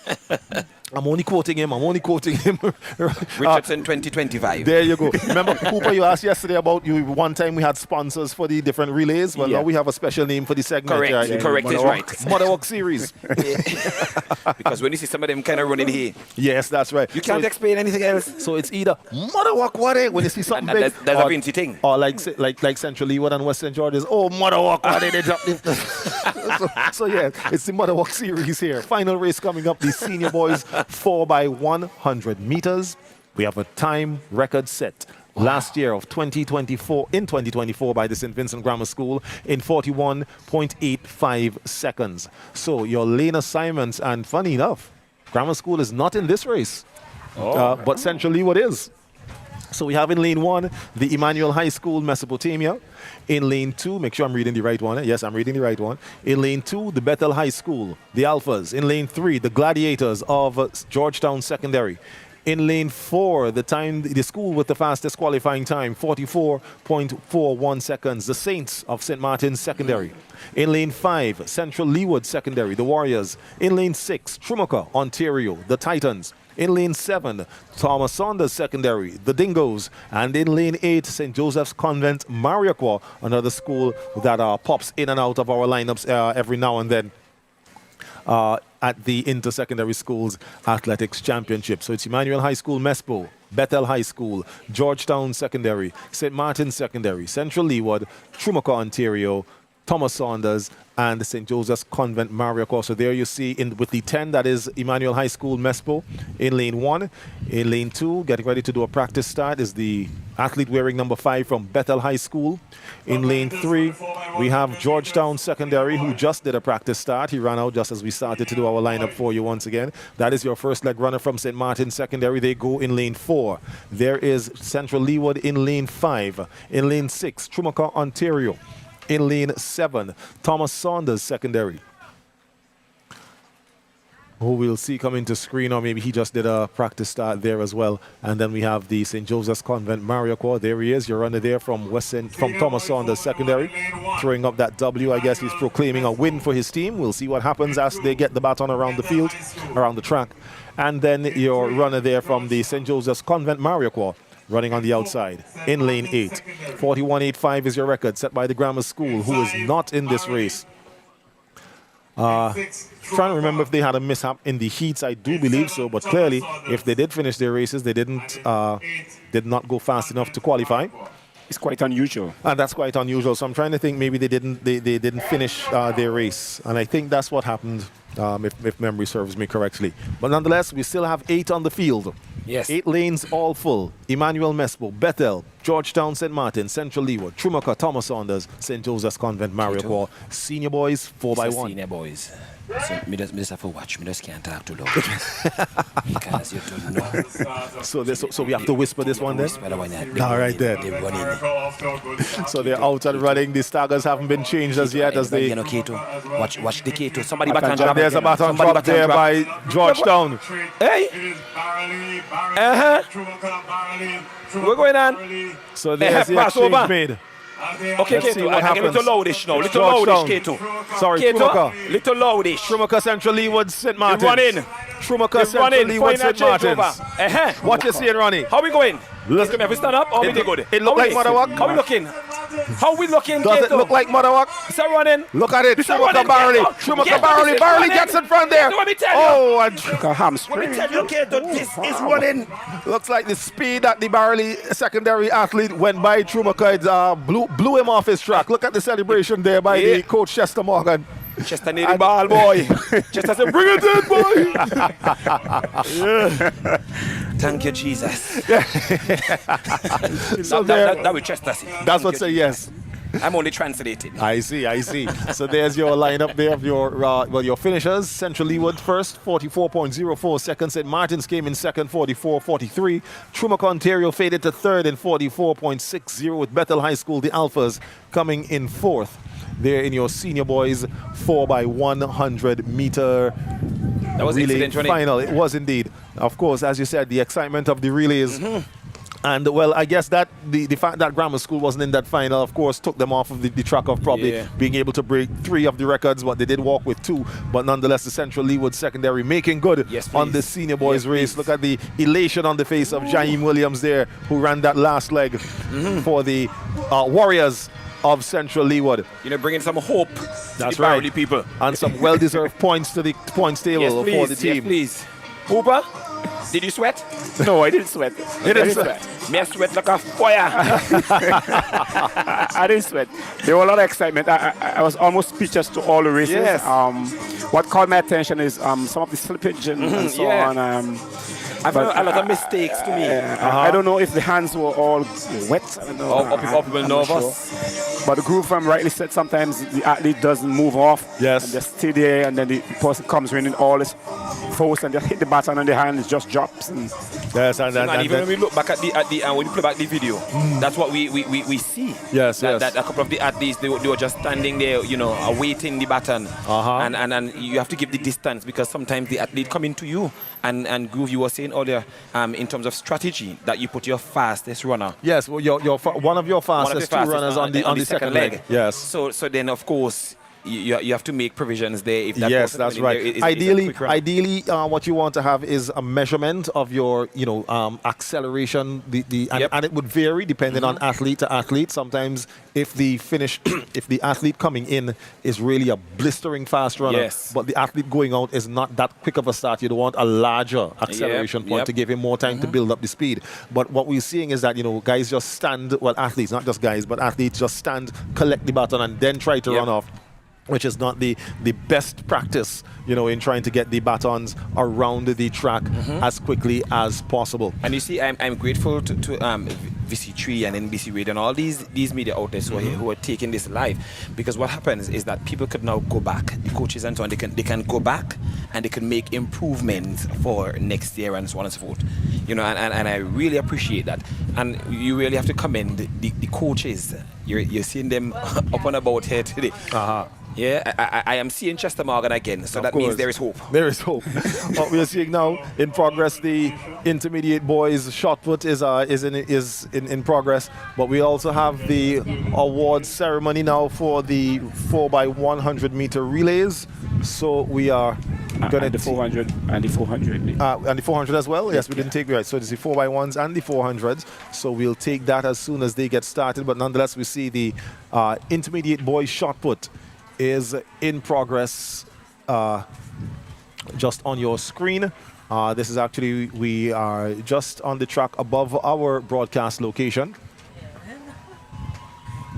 So we have an athlete from the grammar school, or the red flag raised there. So that was deemed to be a foul throw. Not sure of what infringement he would have committed there for that. This is West St. George now, athlete of West St. George. We're also calling to the podium, taking a throw. The officials there for the winners of the 400. So they'll measure, and then that apparatus, Hooper, you were asking about showing the distances or the heights of the long jump. So that apparatus we see behind the official in the red shirt with the white hat is what will show the distance once it's measured. So I knew it was out there at the start of the competition yesterday, but when we looked for it yesterday afternoon, it wasn't there. So that's a throw of 9.10 meters by that athlete there from West St. George Secondary. This is Trumaca, athlete there from Trumaca now, taking that, and it's a good throw as we see the green flag being raised there by the officials. So they now measure. 4x100 meters relay junior girls. So what we'll do right now is take you over to the medal presentation area for the medals being presented to the junior girls, well, the 4x100 meter series.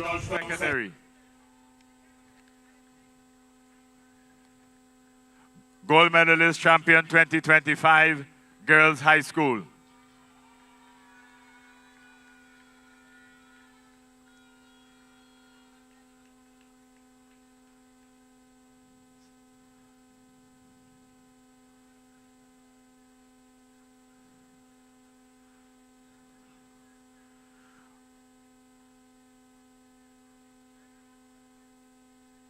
Junior boys 4x1. In third place, Thomas Saunders Secondary. Third place, Thomas Saunders. Second place, St. Martin's Secondary.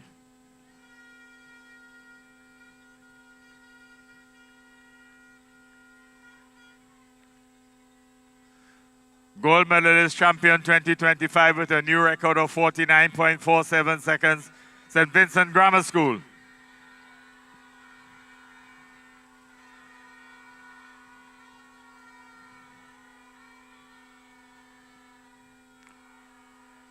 Intermediate girls 4x1. In third position, Girls High School. Third position, Girls High School.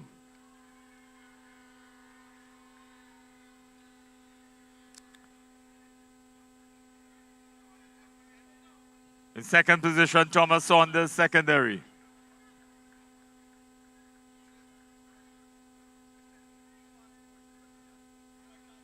Gold medalist champion 2025, Central Leeward Secondary, Barley.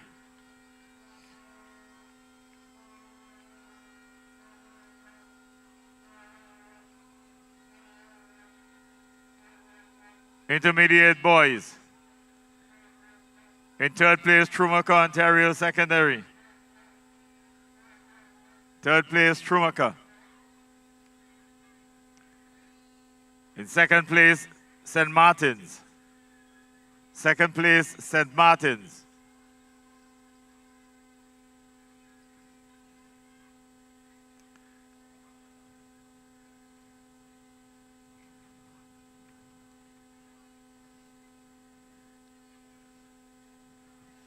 Third place, Trumaka.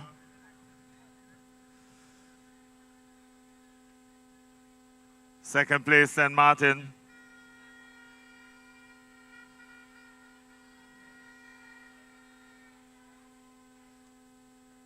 Gold medalist and champion 2025, St. Vincent Grammar School.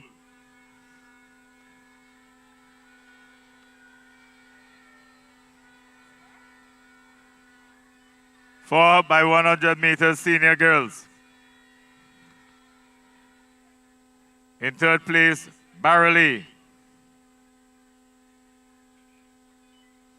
Senior girls. In third place, Barley. Barley, have you anybody to collect your medals, Barley? Barley, you're not paying attention. We go ahead in second place, Bethel High School. You have anybody from Bethel? Trumaka?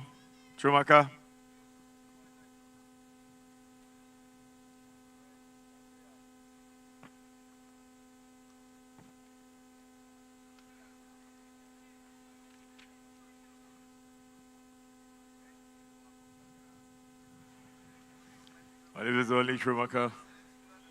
Trumaka and Bethel. Bethel was second.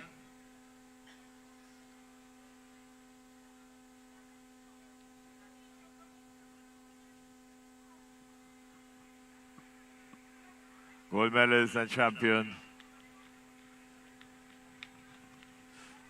Trumaka. Gold medalist and champion Trumaka.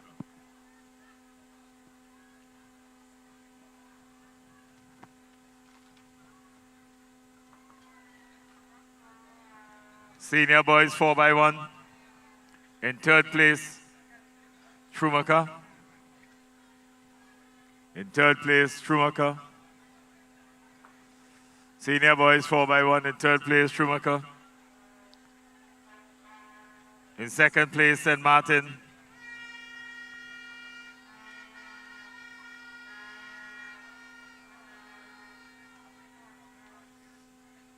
Second place, St. Martin.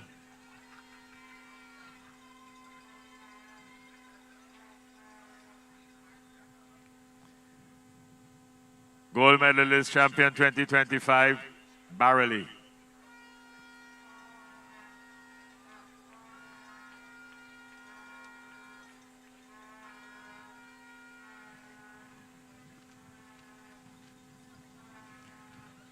We give now the senior girls long jump. Do we have them there? Okay, so the boys for the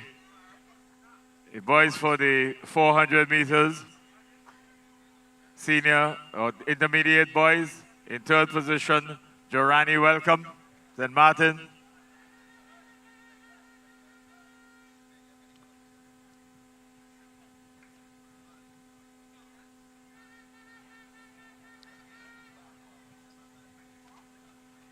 In second place, Tyrese Hackshaw, George Stevens. Tyrese Hackshaw, George Stevens. Gold medalist, champion 2025 from St. Vincent Grammar School, Limor Olivier.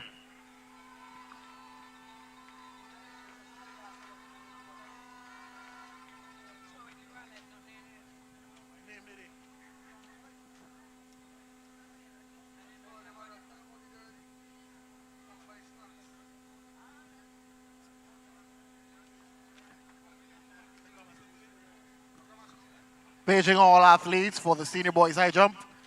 Senior boys high jump, please report to the call room. Please report to the call room. All senior high jumpers, report to the call room. Thank you. Also, Tyrell Guy, for St. Vincent Grammar School, Tyrell Guy. Please collect your wallet at the stage. Thank you. And that's at the finish line. Okay. Top five in the female division. Top 5. Pay attention to the scores. P.T. Bedell in 5th, 91 points. Thomas Saunders in 4th, 106. Bethel in 3rd, 114. Girls High School in 2nd, 243. And in the lead, Barreley, 283. 283.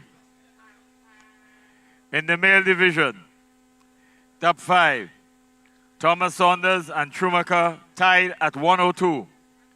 In 4th, Georgetown, 111. In 3rd, St. Martin's, 130. In 2nd, Central Leeward, 190. And in the lead, Grammar School, 285.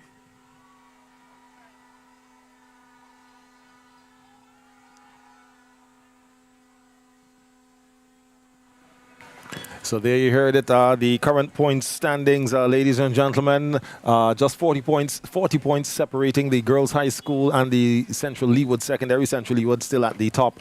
And in the boys, the distance has grown for the St. Vincent Grammar School. Almost 100 points, 95 points or thereabouts there for that points table. Here we see on screen a young man from the St. Martin Secondary. Again, this is the intermediate boys shot put. This youngster represented St. Vincent and the Grenadines at the Curfew Games last year in this event, in the under-17 boys category. So we are at the point now, gentlemen, where we have a break in the activities, because at this point, the athletes and officials get a much needed and well-deserved break from the activities. We'll come back on the track when we have the 800 meters along with the 200 meters, and then more mother work in terms of the 4x2 relays for the juniors and the 4x4 and the 4x4 intermediate. You know the thing, I'm a quick learner. You know. As I said to people, I went to school. You understand? Both two of them? Yes, that's right. Grammar School and St. Martin's, Lord Bishop's College, Kingstown. Yes, I say that was for the benefit of Calvin Harry on our broadcast team there. All right, so yeah, I went to schools. I learned quickly. Yes, so the mother working races are there. So we're at pretty much the break point, right? Yes. Grammar schools has extended their lead. The girls' high school is they're still trying to reel in the Central Leeward on the girls' side, but they're still 40 points behind. But in colloquial parlance, some people would say grammar school gone clay. Yeah, that's true. But because is it okay to call it at this point in time, or things could still happen? Well, not necessarily, because I do believe if, for example, the grammar school were to run no more races for the afternoon, if Central Leeward were to win everything else, including the relays, then the grammar school would still be in trouble. Okay. Right. But that's unlikely to happen. Yeah. But we'll have to see as things go out. All right. Hooper, we talk about the lead up to the games and to the sports. Of course, you being from that side down there on the Leeward side, where you said that some of your primary schools athletes have started to do their training and whatnot.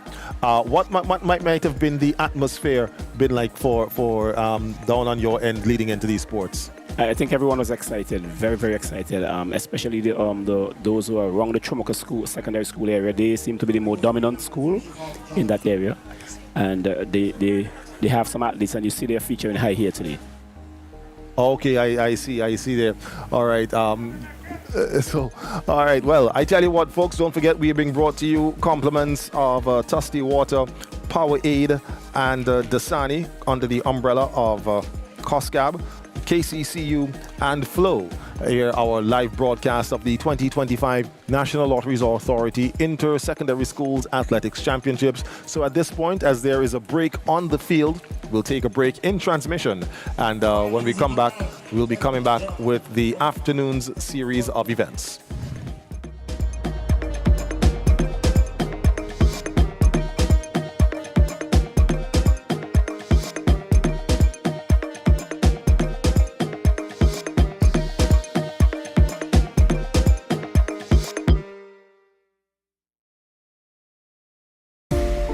While others see customers as numbers, we see our customers as people, neighbors, friends, who deserve more than one-sided connections. That's why we're redefining what real connection is, by prioritizing our customers and showing our appreciation by putting our money where your loyalty is. Claim up to $400 in rewards when you add postpaid mobile to your current internet plan. That's loyalty that flows both ways. Wait, cut the music. I'm still catching van to go to work every day. I need my own ride. Is that asking for too much? I always wanted a Toyota Riz. At KCCU, we bring your dreams to life with our Diamond Deal Platinum financing. Get your brand new vehicle today with rates as low as 6% interest and up to 8 years repayment time. But wait, there's more. You can also finance pre-owned vehicles and make this holiday season truly unforgettable. Visit any KCCU branch or call us at 457-2409 to learn more. KCCU, with you in mind. It's okay to take some time for yourself, to breathe, to regain your strength. That's how you find your way back.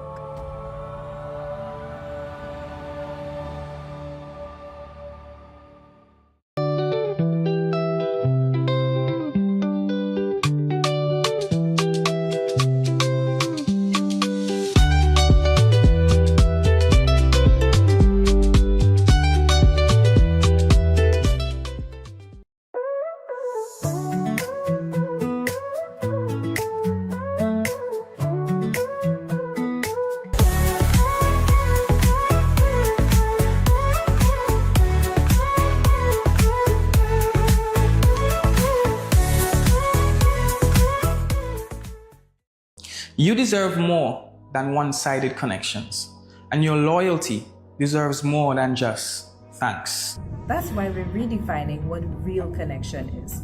We're prioritizing you, our customers. You've been with us through every moment, every milestone. So we're showing our appreciation by putting our money where your loyalty is. Because loyalty isn't a one-way street. At KCCU, the #1 priority is you. That's why we continue to provide you with access to all our services conveniently. So, no more rushing into Kingstown. Check out our new KCCU branch located in Mesopotamia, where you can utilize all the KCCU services, like accessing your account for withdrawals and deposits. Visit our office today for your Western Union transactions completely hassle-free. And there's no better time to become a member, so stop by our Mesopotamia branch and join our Kingstown Cooperative Credit Union family. Inquire about our medical and life insurance plans Ask about our mobile app and other services. Our staff is eager to accommodate your needs. Experience efficient customer service with KCCU. So make that loan appointment you've been avoiding.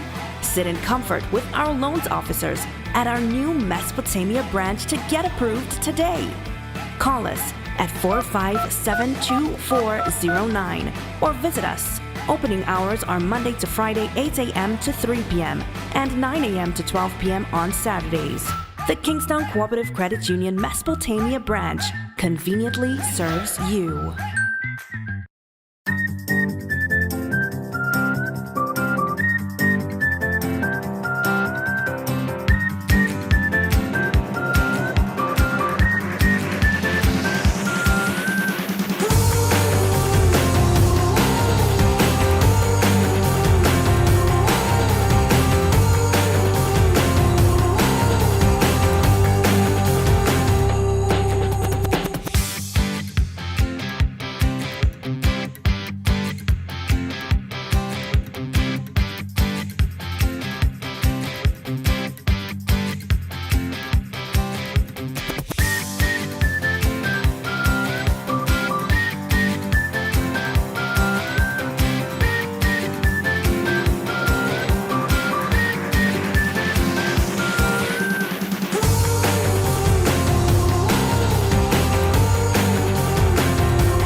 While others see customers as numbers, we see our customers as people, neighbors, friends, who deserve more than one-sided connections. That's why we're redefining what real connection is, by prioritizing our customers and showing our appreciation by putting our money where your loyalty is. Claim up to $400 in rewards when you add postpaid mobile to your current internet plan. That's loyalty that flows both ways.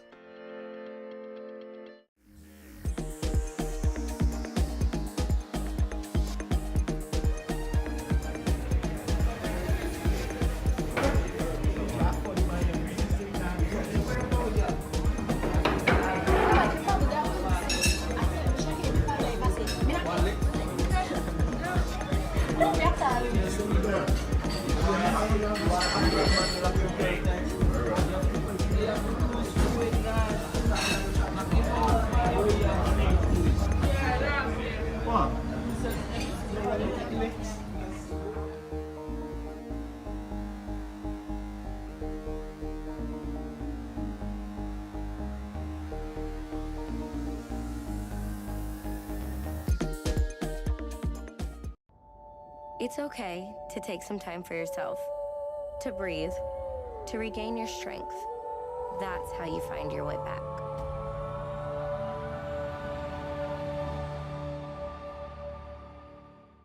Wait, cut the music. I'm still catching van to go to work every day. I need my own ride. Is that asking for too much? I always wanted a Toyota Raise. At KCCU, we bring your dreams to life with our Diamond Deal Platinum financing. Get your brand new vehicle today with rates as low as 6% interest and up to 8 years repayment time. But wait, there's more. You can also finance pre-owned vehicles and make this holiday season truly unforgettable. Visit any KCCU branch or call us at 457-2409 to learn more. KCCU, with you in mind.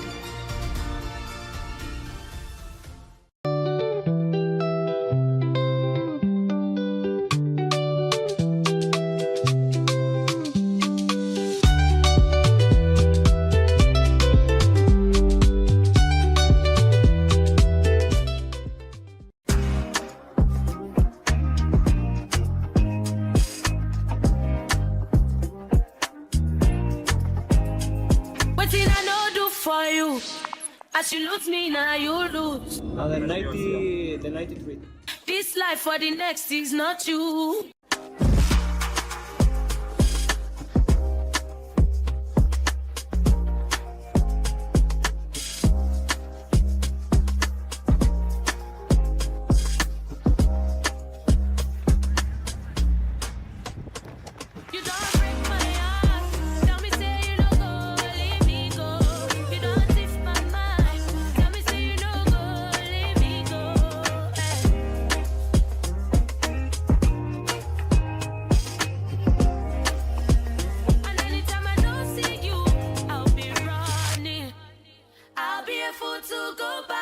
St. Vincent and the Grenadines' preparations with regards to Alba Games 5 2023, of course, here in Venezuela continues. And today we are on the track.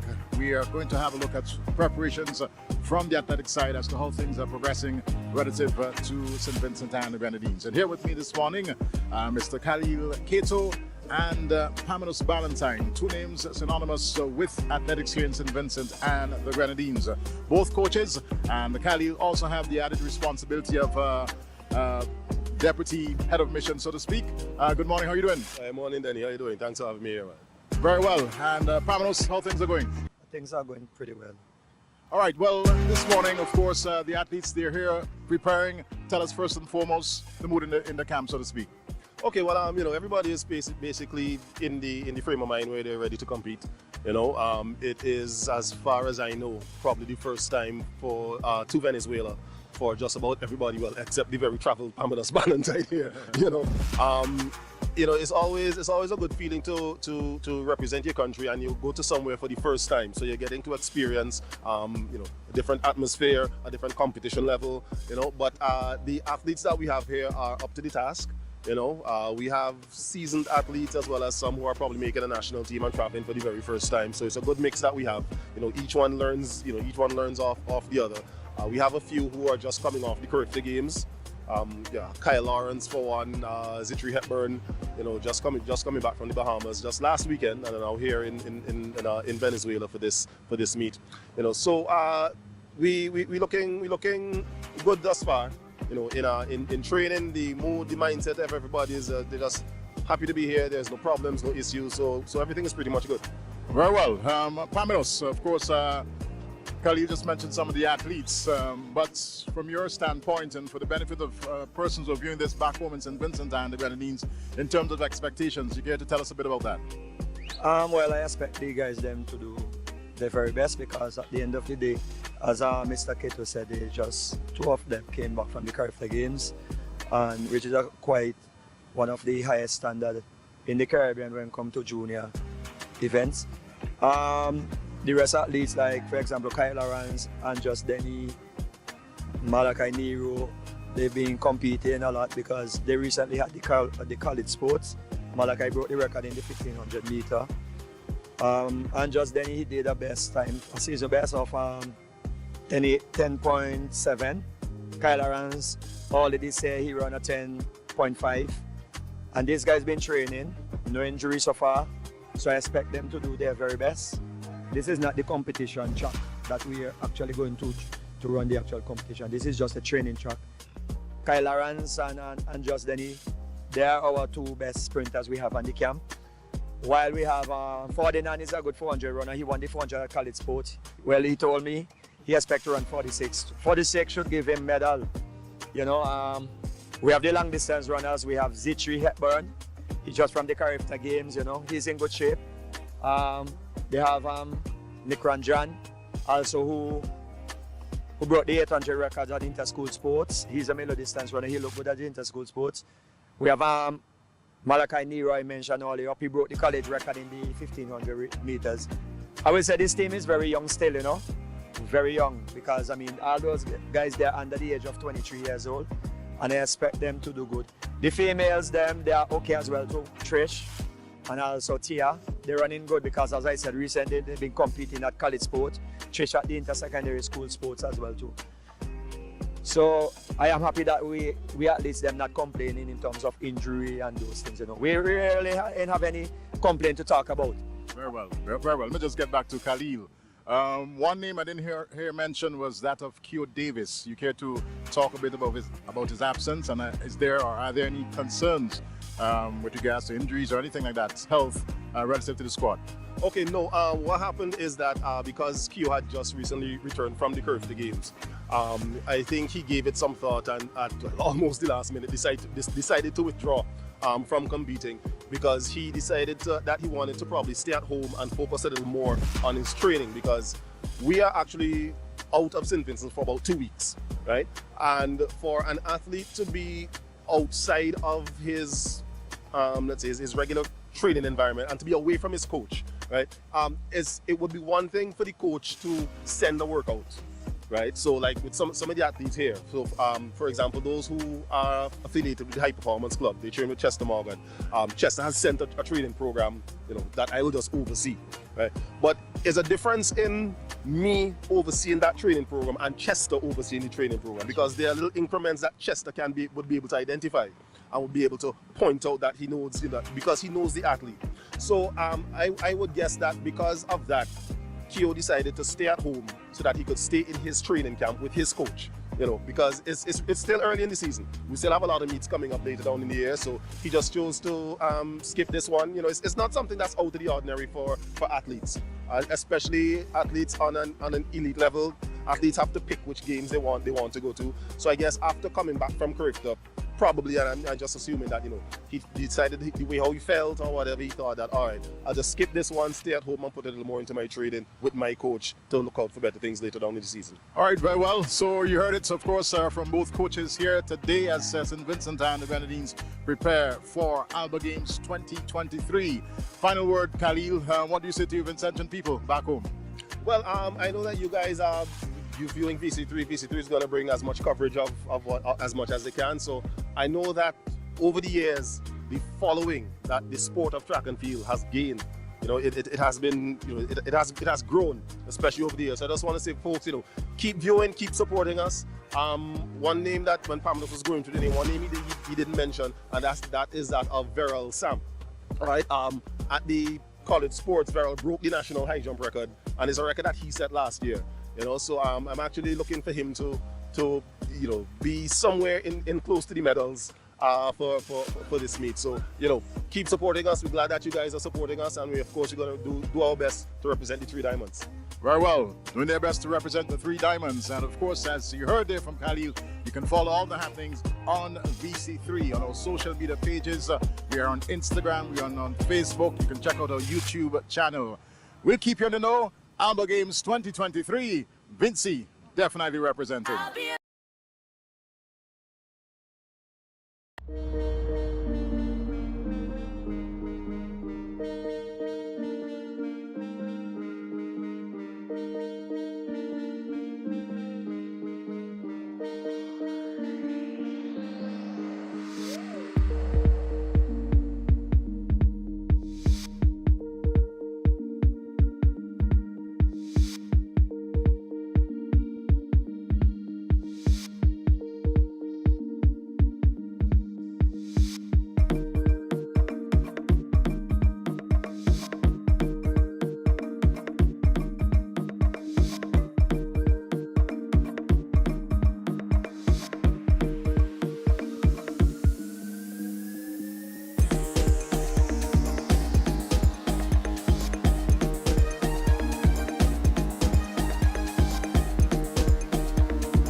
That's if you took a small break. At this time, we just want to say thank you for watching, and a special thanks to our sponsors for bringing this broadcast live to you.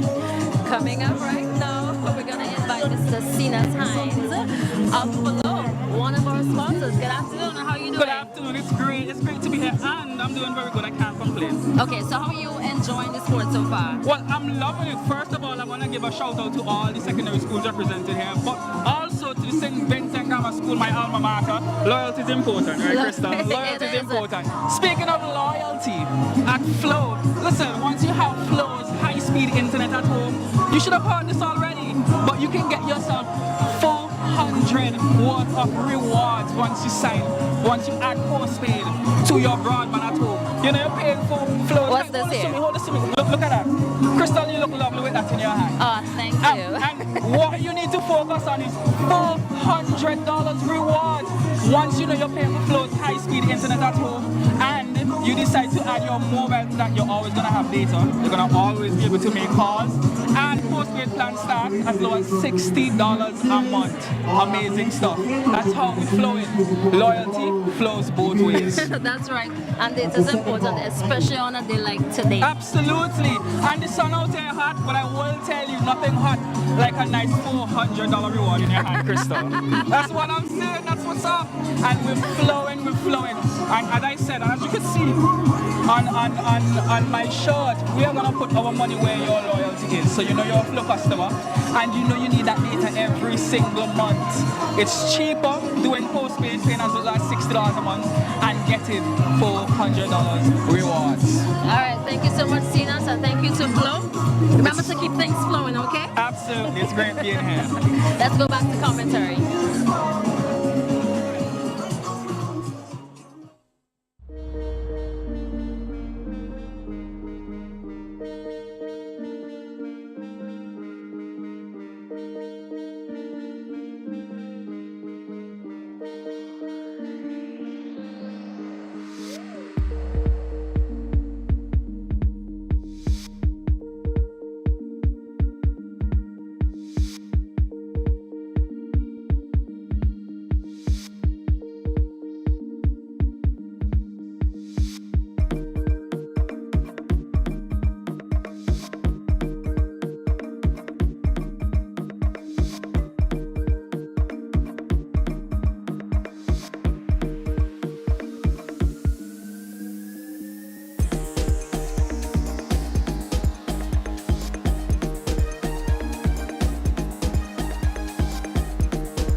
Welcome back to our continued coverage of the National Lotteries Authority Inter-Secondary Schools Athletic Championship here at the Sir Vincent Beach Athletic Stadium in Diamond. Beautiful sunshine here in Diamond. A gentle breeze every now and then, and a few casualties of the very warm conditions in between, but the points are flowing, and of course this afternoon we're off to another great period for some great competition on the track. This morning we had quite a number of records being broken, another record breaking morning as we had yesterday, and some front leaders which Groove Khalil will tell you about in just a short while. But thanks very much to all our sponsors, all those who are joining us via the various pages of VC3 Television, the Agency for Public Information, and the NBC Radio. Across the pages we say welcome to you and hope that you continue to enjoy our coverage. Khalil, we've had quite a morning thus far into the early afternoon in terms of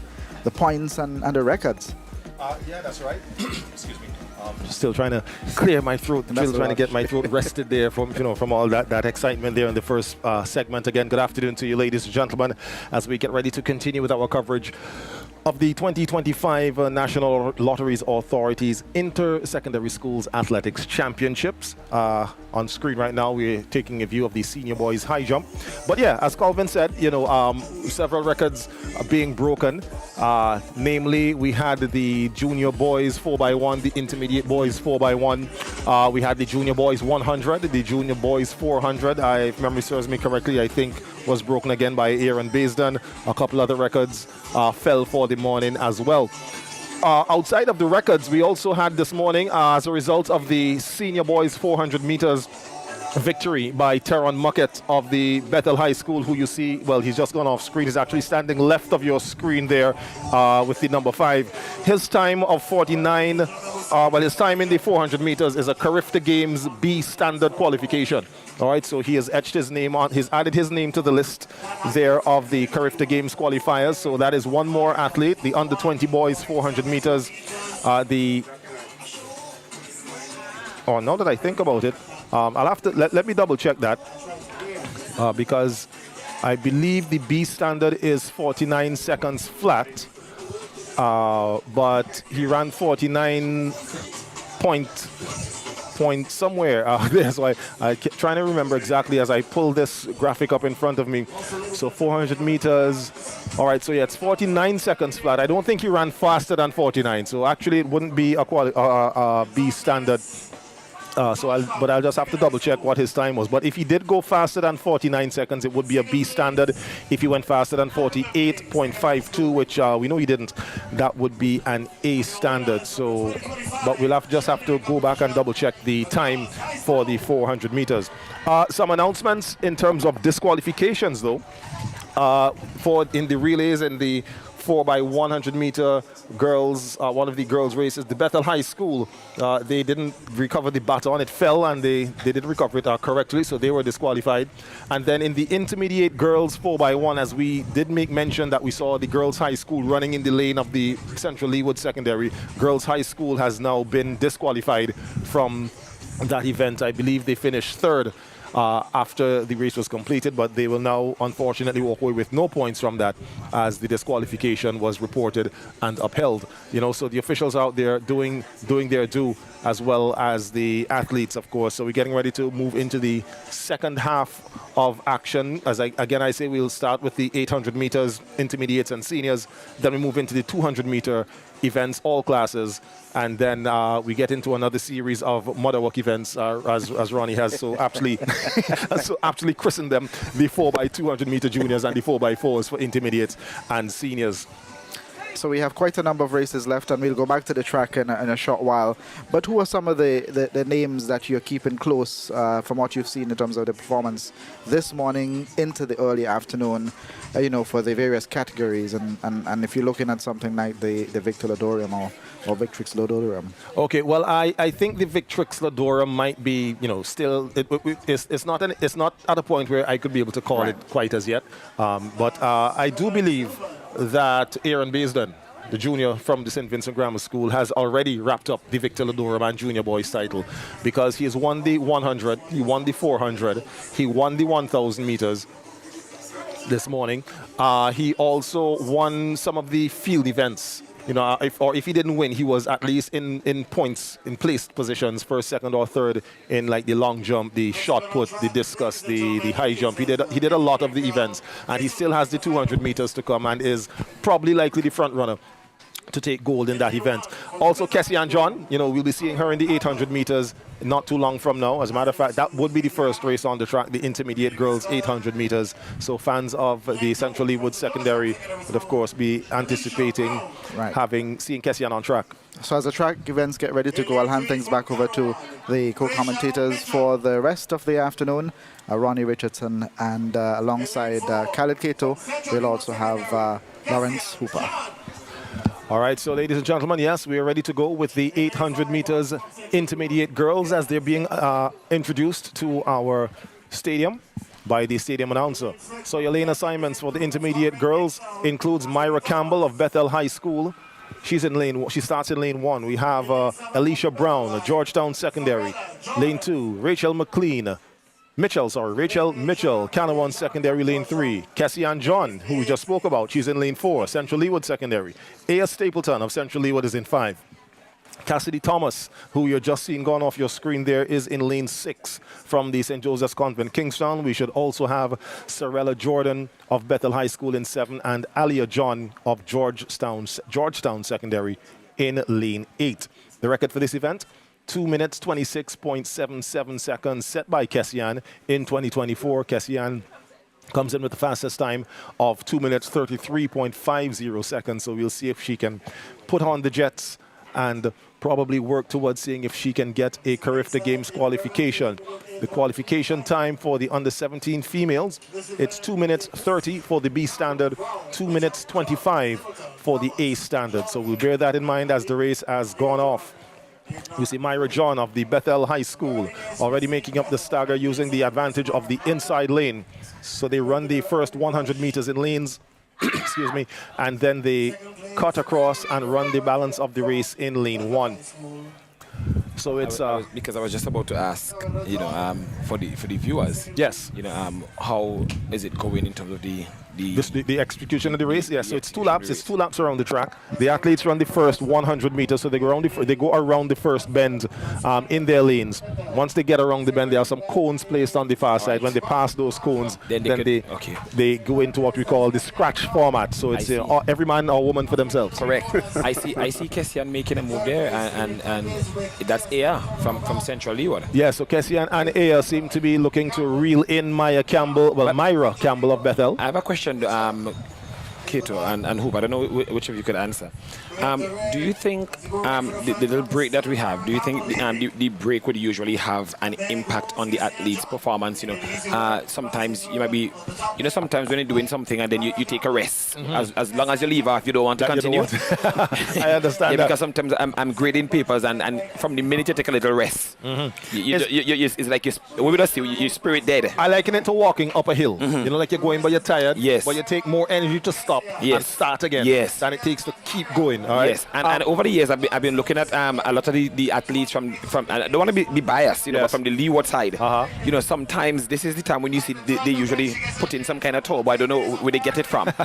So it's Power 8 probably something like that. So and I'm looking here at the Kessian scanning on over there, looking at the clock. Yes, looking towards the finish line and the clock. She's coming into the final 100 meters, trying to shake off some of that. Yes. Too much rest feeling. But it's Kessian John, your leader, coming off the turn. Aya Stapleton is in second, just ahead of Myra Campbell of Bethel High School. But Kessian will be on her way to taking another gold medal here this afternoon. Again, remember, we want to see what time she'll cross the clock in. That is 22 minutes 27. So she's outside of the record, but that would qualify as a Carifta Games B standard. Excellent. Let's see, 427.5. Where are we? 4. Yes, so it is a Carifta Games B standard there for Kessian. So congrats to Kessian. Congratulations. That's added to her 1500 meters B qualification standard. But have you noticed that her mother has been dubbed the #1 supporter of a lot of persons has dubbed her the #1 supporters, and I know a lot of people in Barley they feel good, you know, and this is a proud moment for all from Barley. Of course, and in short there, well, you just would have seen that youngster there in the dark blue shirt. That is TJ O'Neill. He's another qualifier for the Carifta Games. He's at the St. Vincent Grammar School. He's our lone pole vaulter. You know, so he has made the pole vault qualification standard. But Kessian John just running there to a 2 minute 27 second finish there for the intermediate girls 800 meters, which also puts her in the B standard qualification for the under 17 girls for 800 meters for Carifta. We now have the lineup for the intermediate boys. We have Al-J Chance, Bethel High School, he runs in 1. Kenneth Gurley, Georgetown Secondary in 2. Zavondre Victory, Trumaka in 3. Kobe Oliver, St. Vincent Grammar School in 4. Marlon Burke of Georgetown Secondary is in 5. Then we have the Tobin twins. Trent is in 6 and Trenton is in 7. And then Jonathan Wickham there you see from JP Eustace Memorial is out in lane 8. Kato, I'm not sure if it's just that I was not involved or it used to be, but I can't remember sports at this level, you know, previously in my years going to school and so on and so forth. I really want to commend, you know, all the media outlets. Yes, you know, the coverage has been excellent. And it has sparked so much interest and excitement, and you're learning. Yes, because long ago, you know, you would make observations and you see all kind of thing happen. People swing wrong hand with back hand and all kind of thing. Till now, I still trying to understand why some people spin the baton. The helicopter thing. You know. I guess you got to go faster. I suppose I've seen it and I can't explain it myself. You know. Yeah, but I'm really pleased. You know, because my interest in sports and so on has peaked. It has, yes. You know, all because of the coverage that sport has been getting. And yes, I really want to commend all the sponsors, all the media outlets and so on for all the coverage and all of that. You know, it's exciting and I really appreciate that. I can't remember. You know, I can't call anybody name from my days when I was going to school. Okay. And I want to believe there was some excellent athletes back then. More than likely there would have been. But the technology itself wasn't really wrong to bring all this and capture everything live like this, yeah. So here we see on the track, they are wrapping up 300 meters to go in your intermediate boys 800 meters. Not Roger Gurley. That is Kenneth Gurley there of the Georgetown Secondary School. Your leader behind him is Kobe Oliver, St. Vincent Grammar School. That's about a 15-meter distance. Just less than 200 meters to go here. It's Gurley in full control, followed by Kobe Oliver. And then we have Jonathan Wickham of JP Eustace. He's backing third. But Gurley is starting to extend that distance there. He had a slight lead, a slight advantage over Kobe Oliver of the St. Vincent Grammar School at the start of the race. But now it's all Gurley, all in control. 2 minutes, 3.63 seconds. The record set by Zitri Hepburn back in 2022. As he goes across the line in 2 minutes, 2:04. Well, he's pointing to the clock. Is it that he broke the record? He's pointing towards the clock. We shall hear. Well, yeah, we shall hear. I mean, it could be that it was a personal best time, so we'll have to see what he does there. But I think the time was so let's see what happens. 2:04.21. So that would be another B standard for the Carifta Games there. Congratulations, Kenneth. For Gurley, Kenneth Gurley there with his time 2:04.21. What's the time? What's the Carifta B standard time there? So the Carifta standards, there are two standards. There's an A standard and a B standard. Could you the explain, A standard, yeah. Sure, I'll get to that. The A standard is 2 minutes flat, 2 minutes 0.30 seconds. The B standard is 2 minutes 5 seconds. So what does the A standard and the B standard mean in terms of when you get there? Because I know sometimes when you qualify in the heats, they put you in a better lane. No. This doesn't have any result on your lanes. What this means is that Team Athletics SVG has set their qualification standards in 2 tiers. Okay. There's an A standard and a B standard. The A standard, once you attain that, it's an automatic qualification. Okay. Right? So you're on the team, you're on the plane, you're going to Trinidad. So B means never try again? B, no, not necessarily. B means that you're qualified, you're open now to consideration because they now take other things into consideration. Just in case somebody from the A team gets up or whatever. But in terms of, they look at the consistency of your performance. They take a little advice from your coach, right? They look at your attendance to team athletics development meets, so like that. So that's the difference between the A and the B. Again, the A, your automatic qualification. Yes, you're going. B, they consider you for going, but it is hinged on the other factors. Okay. As well. But here on track, after you finish with the race. All right, here on track now we have your senior girls 800 meters. It's Katie Blackett in lane 1 from Emmanuel High Mespo. Afia Thomas in lane 2 from Central Leeward Secondary. Leona Barrow, Bethel High School is in 3. Jayana Murray, Emmanuel High Mespo 4. Casey Robinson from the Bishop's College, Kingstown is in 5. Keswani Guy of Georgetown in 6. Derricka Batiste, Canawan in 7. Angelisha Cork of Girls High School is running out in lane 8. Again, they're off and ongoing. They're in their lanes for the first 100 meters as we see Bethel High School's Leona Barrow already starting to put some distance, and we see one athlete has already come out of her lane, which she shouldn't be doing. I believe that is the runner from Georgetown, Keswani Guy.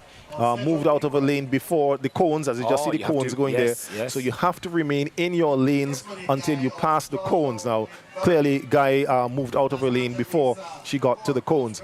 So it is Barrow of Bethel High School there with the pole position. Afia Thomas just behind her from Central Leeward. There's Guy and Robinson. Robinson, of course, one to keep your eyes on for this event. She has won the intermediate division, the intermediate category of this race previously. Of course, she's now in the senior division. But they come around the turn and they'll be going into the home stretch. They'll be getting the bell to indicate there's 1 lap remaining. Still, Leona Barrow, Bethel High School, Afia Thomas, just to her right. Screen left in the yellow and blue there from Central Leeward.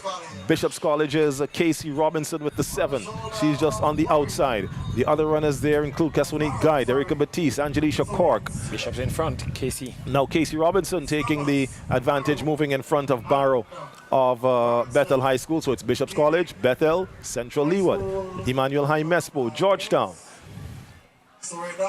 Casey Robinson, Leona Barrow, Afia Thomas, 300 meters to go.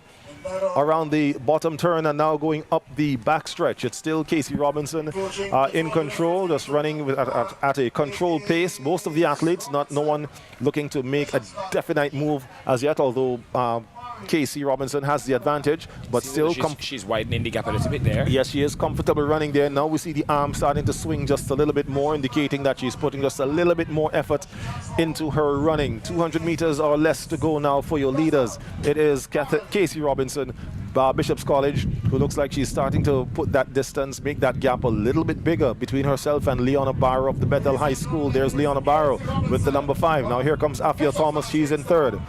Could we see a dash? Now Casey, now you see she's changing gears and she's now putting a little extra effort, ensuring that she's trying to get to that line. She has the record for this event. It's 2:31.24. She set this last year. Let's see if she'll go near the record. No, she won't. She finishes in 2:36. So that's about 5 seconds off her own record that she set last year. But there's Afia Thomas. She gets in just ahead of Leona Barrow, which is why we have said this, before Ronnie and Hooper. The race is not over until you get to the finish line. That's right. It's only when the race is over. So it seems like Barrow looks like she ran out of gas, and Afia looked like she had just a little bit more gas in there and was able to move and take that second spot. Yes, so Groove, I was asking you, because I'm understanding. I've always heard about the Carifta A standard and B standard. So if I'm a B standard, and I am already, everybody, the plane for the A standards is full. Where does that leave me? Well, no, as I said, let's say, for example, if we have 4 persons with the A standard and 5 persons with the B standard, the number of qualifiers for Carifta is 9. Oh, so all 9 of us would run. But not necessarily, because as I said, in the A standard is sure. The 4 you're sure. Yes, you're going. The B standard now, they look at how consistent you've been over the season.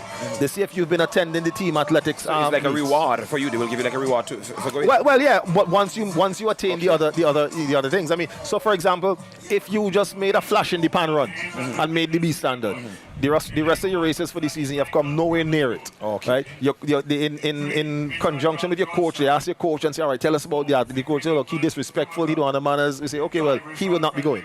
Okay. But we've got the senior boys on track here now for the 800 meters. Some of these athletes look fresh. Well, we'll see. Yet. We have Zahim Michael of the St. Vincent Grammar School in the 19. Lane 2 is empty. In lane 3, that is Mitron John, one to keep your eye on from Georgetown Secondary. Zitri Hepburn, of course, everyone knows to keep their eye on him for the for lane 4. Breshawn Frederick in lane 5, Central Leeward. Henrique Francois, yes, we see him there in lane 6. Denvert Williams of Bethel is in lane 7, and on the outside here we have Lejani Scott of the Emmanuel High School, Mesopotamia. And I see the athlete for lane 2, that is Omani. Is that Omani Cupid? It looks like somebody from St. Martin's. That's probably Amal Doublet, who is gone back in lane 2. He is it was listed as 10. But Groove, I want to ask you this about do the athletes get what is it, a jacuzzi treatment when they go there? Do you have those things available for them? depending on who their coach is, depending on who their coach is and how they how they pro. Sometimes coaches will give their athletes ice baths, and it helps in getting the body. No, actually, I'm talking about here locally. Is it available here? Yes, of course it is. I know certainly of at least of 2 coaches. Thomas Saunders, the coach at Thomas Saunders, Godfrey Harry. That's something he does, as so does Chester Morgan. Right before a big championship. So some of these athletes probably would have had a little ice bath over the last couple of days before they came. What does it do to the body? Well, what it does is it helps to keep the body kind of refreshed. The any slight little injuries, the ice helps to minimize the effect that you feel of them. It helps to bring the body right back down to a base temperature, and it helps now in recovery. So question: if you live Leeward, you could just go dark view and go under the fall and get some water beating your back. Well, that would be a massage. But as we see here, Zitri Hepburn. This is what. Yes, Zitri now. So Zitri and Mitron John, you've got to keep your eyes on these two. You see Zitri? Tell me. Listen, it look like Zitri eat plenty blackfish or Aha. something. Okay. Because Zitri does just dig deep. Yes. I don't know where Zitri does get this thing from. And you'll see it coming because he's now coming around the bottom bend there. They've just got the bell. They're on their final lap, and he's being chased there by Mitron. Is standard Is action here? He can be. We'll see what happens because Mitron and Zitri are the two better 800-meter runners, but of course you can't take your eye off the other runners. Look at that, eh? Look because at that. we're seeing them kind of start to stretch out. It's Zitri and Mitron, they're 1 and 2, and then we have and Zitri have a way of drawing out the other athletes sometimes. Yes, he does, and he starts stretching it. And you don't even really see when he changes gear because he just did it there. Mitron is still trying to keep up with him. Zitri just bun chest like nothing. So it's Zitri, Hepburn, Mitron, John. Mitron now shifting gears and trying to go wrong on the outside. So Mitron, John. This is running. Look, it's Mitron and Zitri. Zitri still with the advantage. The race is on. Groove, the race is on. Now in full sprint, but it's still Zitri. Zitri looking relaxed. Mitron, John not managing to keep up with it, but Zitri will cross the line. Look at that time. Look at that time, Groove. Well, we'll see the time. We'll see what time. 1.59. He comes across the line in. Mitron had the record for this event. Actually, he set it last year. So Zitri runs 1:59.36. Mitron has the record of 1:57.50. So that would not be a not be a record, of course. Is it any of the Carifta? Let's check here now with our standards list. So we have 800 meters. We'll go over to the under 20 males. So for the 800, he would have to run faster than 1:57 for a B standard, or faster than 1:55. So no, that would not be. That wouldn't take him anywhere near the Carifta Games qualifications for 2025. Again, we remind you the Carifta Games, and there, speaking of TJ O'Neill, who has his back to the camera there, just walking off screen, the pole vaulter. Right, so the Carifta Games will be held on the Easter weekend in Trinidad and Tobago at the Hazley Crawford Stadium. I really wanted to ask you this question because some of the athletes wear watches in their hands and so on. How does it help? Because you have this qualification time that you're trying to get to.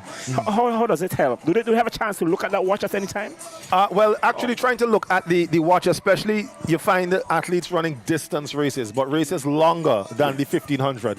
You know, you see them probably looking at the watch because the time it takes you to look at the watch, it can throw off your running style and cadence. Races under the 1500, you rarely see them, so they might be running with the watch because they just always wear a watch, but it's not actually for timing. Okay. You know, so they'll run, but they'll rely on the system times to ensure that they get the time that they need. On screen now, folks, to just give you a heads up, we're looking there in the all blue. That is Trevel Silva. Now, he's not in the high jump competition. He's actually, he's not in a secondary school anymore, actually. But what he's doing is, Trevel is one of the athletes who would have made the B standard. He's from Barley? Yes, he's from Barley, yes, and he went to Central Leeward. Something happening down there. So Trevel made the B standard for the high jump. He jumped 1.95. So his coach, Godfrey Harry, who you're seeing there with the hat, asked the officials, meet organizers, if he could have an opportunity to jump here to try to go for the A standard. The A standard is 2 meters. Trevel jumped 195 at one of the earlier meets. So he's here today. I'm not sure what height the bar is at now, but he's trying to see if he can go higher than 2 meters in order to try to get that Carifta Games A standard. And he has 2 chances because he's jumping here today, and then he's also a student of the St. Vincent and Grenadines Community College. He'll be jumping again. So he'll be jumping again next week. For the heats. The heats is tomorrow? Or is the heats is tomorrow? I don't know if they'll do the high jump tomorrow, but he'll definitely be jumping for the final. So that's Trevel Silvan. He's of the Exceed Sports Club, my own club there that I coach it with Godfrey Harry. So he's attempting to make a Carifta standard. The high jump competition for the inter-school competition would have been finished already, as we hear the announcer calling for the 800 meters first top 3 places to report to the medal presentation area for their medals. So is it up next? We're going to have the 200 meters. That's right. The 200 meters are going to be coming up next. Categories. Junior. And then after that is what? And after that is part 2 of the Motherwalk series. You better get it right. Yes, that's right. You better have it right. Yes, I have it right. I felt the teacher in you there looking at me with that. You better get my question right.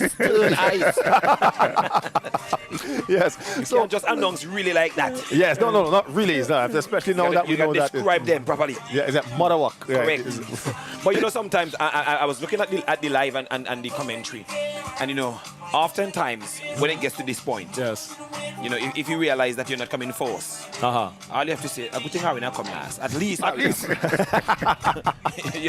Yeah. So I tell you what, as we're getting ready to bring to you the medals presentations for the 800s and the high jump continues, and upcoming will be the 200-meter series. We're going to take a quick word from our sponsors, who include Tusty Water, Powerade, and Dasani. Under the umbrella of COSGAB, we have Flow, we have KCCU, and we also have API. We want to say thank you to all these entities for their sponsorship of this live broadcast here on VC3 and our other platforms. We'll be back right after this. You deserve more than one-sided connections, and your loyalty deserves more than just thanks. That's why we're redefining what real connection is. We're prioritizing you, our customers. You've been with us through every moment, every milestone. So we're showing our appreciation by putting our money where your loyalty is. Because loyalty isn't a one-way street. It's okay to take some time for yourself, to breathe, to regain your strength. That's how you find your way back.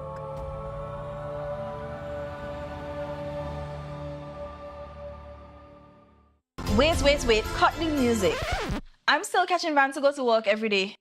I need my own ride. Is that asking for too much? I always wanted a Toyota Riz. At KCCU, we bring your dreams to life with our Diamond Deal Platinum financing. Get your brand new vehicle today with rates as low as 6% interest and up to 8 years repayment time. But wait, there's more. You can also finance pre-owned vehicles and make this holiday season truly unforgettable. Visit any KCCU branch or call us at 457-2409 to learn more. KCCU, with you in mind.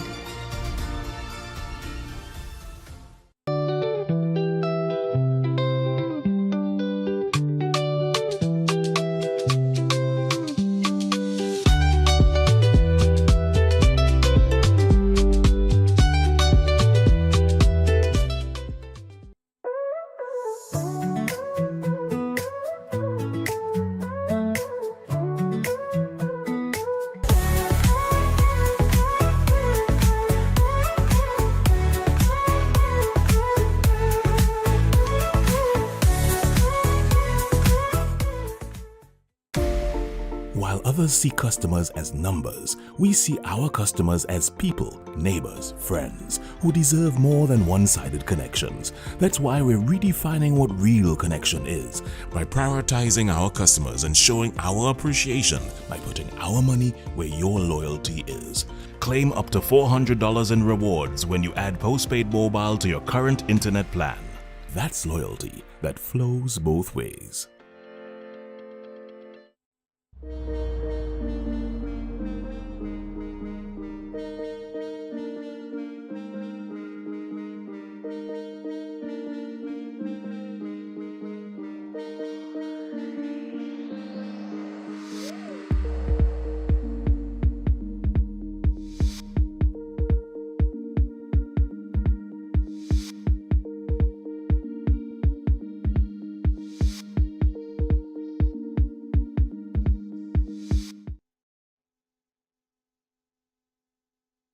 Standing outside of this stadium, not too far from them. The stadiums are filled. There's so many people out here, so many students, parents, and supporters. And just behind me is the Prime Minister of St. Vincent and the Grenadines, Dr. the Honorable Ralph Egan Salves.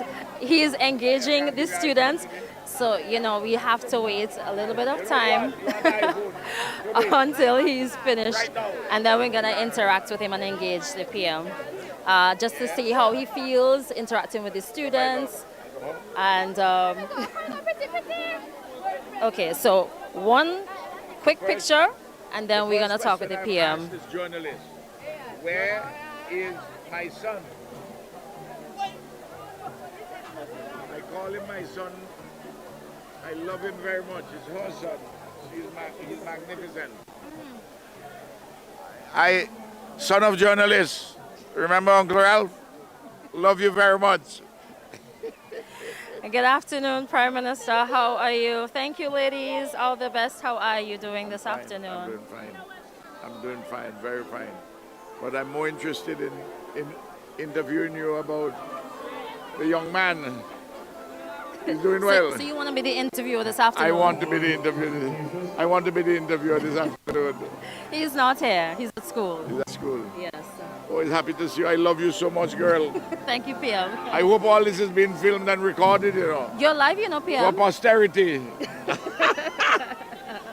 So how are you feeling so far, engaging with the students and the young people? I'm happy to see them. I connect very well with young people, as you know. Yes. I am 78 years young, you know. You know that? We know that. Yeah. No, it's a wonderful facility, and it's expanding further. Camilo and Gusta's doing a fine job with it, and the workers and everybody, and the students are so happy, and good quality athletics. Yesterday I wasn't here, but I got reports. Lots of records tumbled, and today again we're doing very well. Things are looking up. Very much so. I know that you played Pan back in the day. Were you also an athlete? Not at all. I used to run the mile only for the standard point. Play cricket. Okay. You know? But it's a good while now since I played. Okay. But maybe if you put together a team and you know, I may come and do a little thing. Challenge accepted. God bless. Thank you so much, PM. Enjoy the rest of the afternoon. There you have it, the Prime Minister of St. Vincent and the Grenadines. We're going to head back to commentary. Back to you, Groove. Thank you very much, Crystal, there with Prime Minister, the Honorable Dr. Ralph Gonsalves. Of course, paying a visit to the Inter-Secondary Schools Athletics Championship here at the St. Vincent Beach Athletic Stadium. Also, the National Lotteries Authority Inter-Secondary Schools Athletics Championship. And we are having the presentation of the medals at the moment, I believe, for the various categories. But just to elaborate here on the facilities just for a moment. At Diamond, the development, the different phases continue in terms of the improvements. And at the moment, for those who've been looking at the live stream, you've seen some shots of the admin building just in the back and the equipment storage area also being constructed on the left-hand side. So we're back to the main feed to get in the presentation of the medals.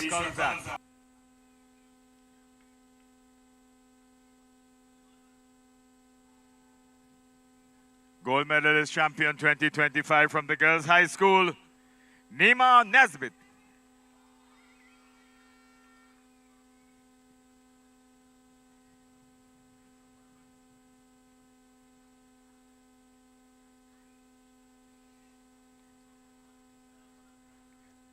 .800 meters intermediate girls, 800 meters intermediate girl in third position, Myra Campbell, Bethel High School.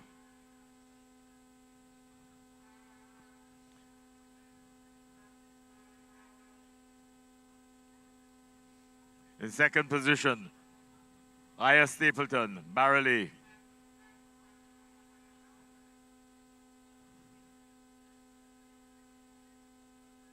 Gold medalist champion 2025 from Barreley, Kessie and John.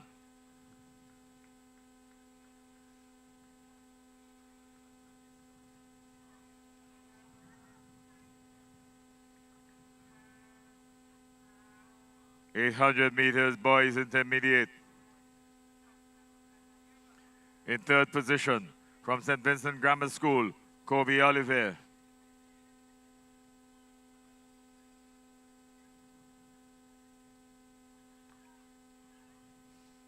In second position from Dr. J.P. Eustace Memorial, Jonathan Wickham.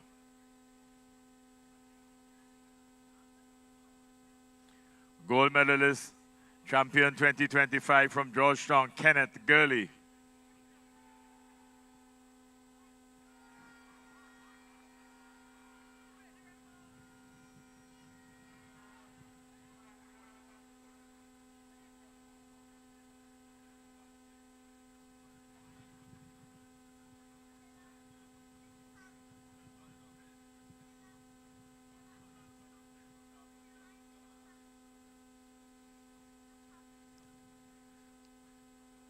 Senior girls 800 meters.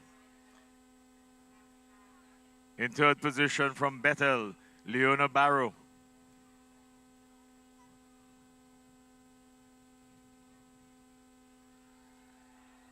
In second position from Barley, Afia Thomas.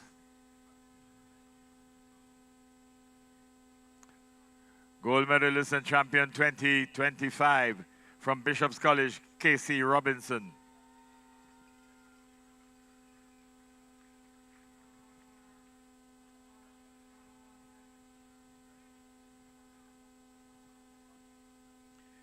(800 meters senior boys).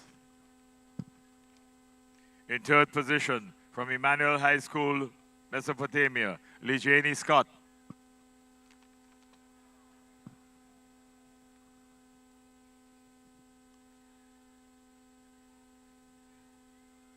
Lejani Scott, Emmanuel Mespo.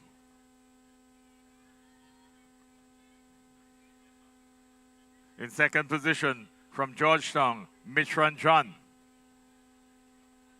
Mitran John, Georgetown. Mitran John.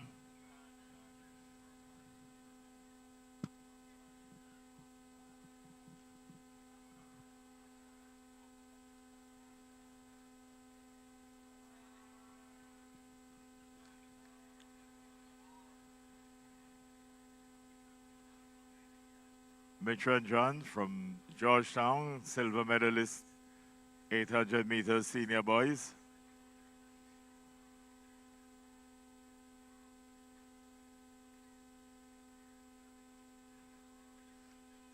Gold medalist and champion 2025 from Schumacher, Zikri Hepburn.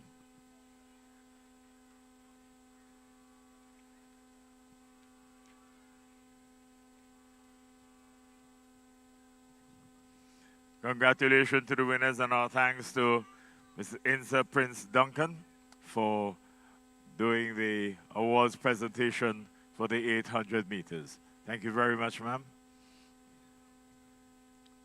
We move on now to the 200 meters, all classes.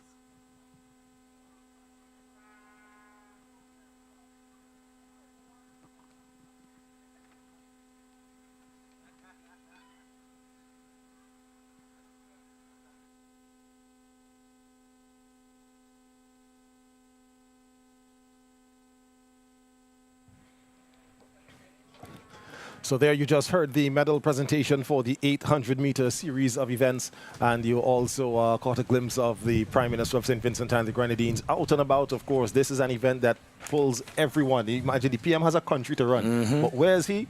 Here at Interschool Sports. Cannot miss this excitement. The country's attention is here as well. I agree with you. So on screen right now, as we mentioned about Trevel Sylvan, this is his third attempt. He's going to be attempting a height of 1.99 meters. He cleared 1.96, so that was the second time that he's made the B standard. He made the B standard is anything higher than 1.95. So he's going up now. This is his third attempt at 1.99. If he clears it, the bar would then be raised to anything over 2 meters at his discretion. And once he does clear that, that would be a standard. So here he comes as he makes his approach. No, he pulls out of that one. He doesn't feel it. So he has 1 minute to make the approach. Once the official tells him that he can go, he has up to 1 minute in order to go. As a matter of fact, when you're the last the last jumper, that time is increased to 1.5 minutes. So you have. Do they count the times that you run up and don't jump over, or? Well, no, that doesn't matter. Okay. And again, he is pulled out of that one. What happens there is if when you run up and you turn, your foot crosses under the crossbar, then that is judged as a foul because you broke the plane of the bar. But if you run back and go back and forth 6 times, so he's coming with a little bit more effort, he goes up and no, not high enough to clear that one there. So that would be the end of that attempt there for Trevel Sylvan. Again, we remind you, Trevel is not a part of the inter-school competition. He was just he was given an opportunity to make up the Carifta standard. So he doesn't quite get it, but he'll try again during the St. Vincent and the Grenadines Community College Athletics Championship set to come off next week. Groove, may I put in a quick question here? How about the time of the day? Does it affect the jumpers? Like, It's pretty humid today. Yeah, not particularly. I mean, once, and as it relates to any athlete, once you're well prepared, and the thing is that we've been having some high temperatures for the past few months, there or thereabouts. So once you're well prepared, I think that you should be fine. And we see him with a bottle of Tusty water as he goes there. So he does have his hydration. We're gonna. But two athletes who are not here today for the 200 meters: Shaikima Davis Francis and Keo Davis. And I see they have records here. Yes. What do you think about them? Well, we'll see what happens here because Shaikina does have the junior girls 200 record, which we're about to see. Your lane assignments, we have Skylar Francis. She's running in lane 1 from the girls' high school. Serene McMillan in lane 2, also of girls' high school. Then we have just waving there, that is Olivia Stapleton in lane 3 from Trumaka, Ontario. In lane 4, Onicia Moore, Georgetown Secondary. In lane 5, the twin of Olivia, this is Olivia. So one is a V and one is a B, Olivia Stapleton, Trumaka, Ontario. Kishana Snag is in lane 6 of Thomas Saunders. Aphidia Williams, Bethel High, lane 7, and on the outside goes Kimira Lewis from Petty Bodell Secondary. So the record for this event set by Shaikina back in 2022, 26.64 seconds. The fastest time coming in here is 28.06. That is, again, Onicia Moore. So she's some seconds off of this junior record. So I don't know if she'll be troubling that one. Actually, as I'm looking at the shot, I don't think we have lane 8 there. No. Kamira Lewis of Petty Bodell. So it's 7 facing the track. So they're out and away. Ronnie, there's a twin in there, You like to separate twins?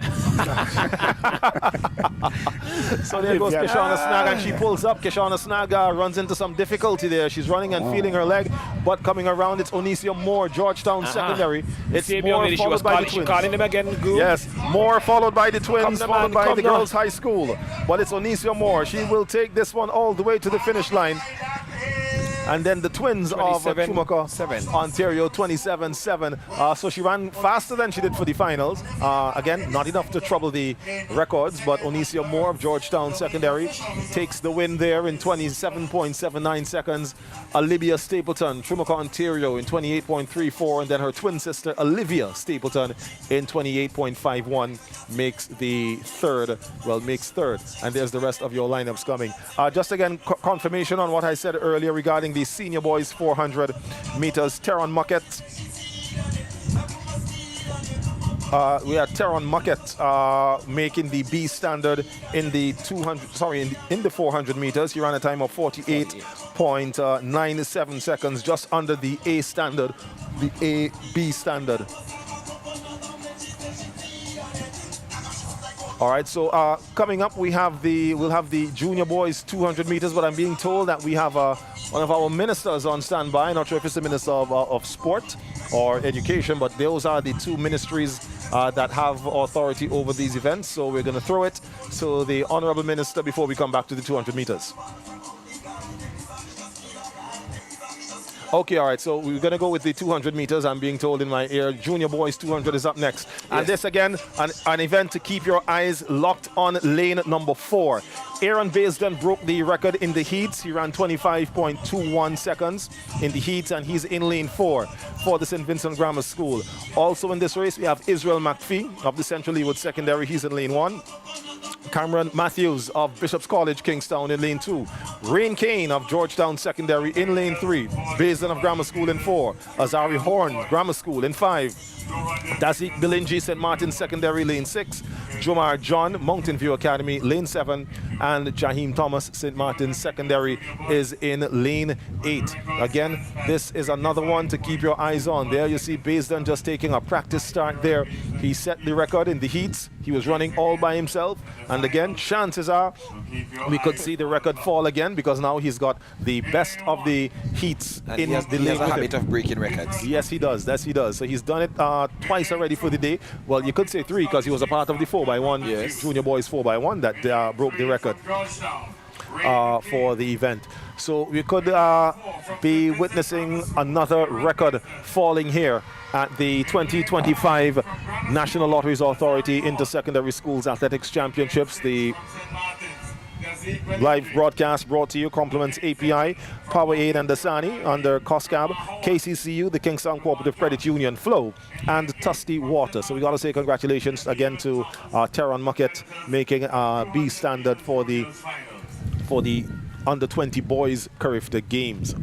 So those are your starters there on screen for you, from lanes 1 on the very right of your screen to lane 8 out on the very left. All runners in their lanes. You see, well, 2 athletes will be making use of starting blocks. Those are the athletes from the St. Vincent Grammar School. Aaron Baisden in 4, your record holder, and Azari Horn in lane 5. Again, another chance for the St. Vincent Grammar School to try to pull away. They've got 2 in this final, where the Central Leeward Secondary has just 1. So now they're sent on their marks by the starter. Yes. Actually, there's a 3rd athlete using the starting blocks. The athlete in lane 1, McPhee of Central Leeward, is also making use of starting blocks. So that's your start. They're out and away. Your junior boys, 200 meters. And as said already, catching up on Horn is Aaron Baisden. Aaron Baisden goes past Azari Horn on the inside. He's running in lane 4. Azari Horn in 5. Coming off the turn, and Baisden is already in control and rolling away from this event, from this field. Aaron Baisden running to the line, running to the tape, and is probably running to a new record. Remember, 25-21. He goes 24-6. He does it once again. Another record. It looks like Aaron Baisden wants to start a music studio. So many records that he's taking away from this event today. That's right. So Aaron Baisden, once again, a dominant force in this junior boys category. You think he has some power? Is it power? Well, he has some power somewhere. 24-75. Yes. Well, it has to be something. So he broke this record last week during the heats. And then he came through again this week, as I anticipated, now that he would have had a stronger competition and the stakes would have been higher here at the finals. And he does it once again. It is 3 records of 3 for Aaron Baisden today. The only thing that's missing from Aaron Baisden is this time is a hairdo, a special hairdo, because we see the boys yesterday from the prep school came in without the hairdo, and they got hairdo done right here. You think Baisden could do it one of that now? That's like the most showman. Well, I guess if he does.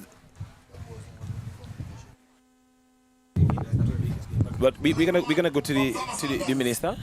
Yes, we've got the Minister of Housing, Youth and Sport, the Dr. Orlando Brewster, with Crystal. So we'll hear how the minister feels about the events for today. Crystal, from the Girls High School, Aliyah Scarrett. In lane 4 from Barreley, Kenisha Richards. In lane 5, also of Barreley, Ariana. I'm excited, and as well, I'm proud.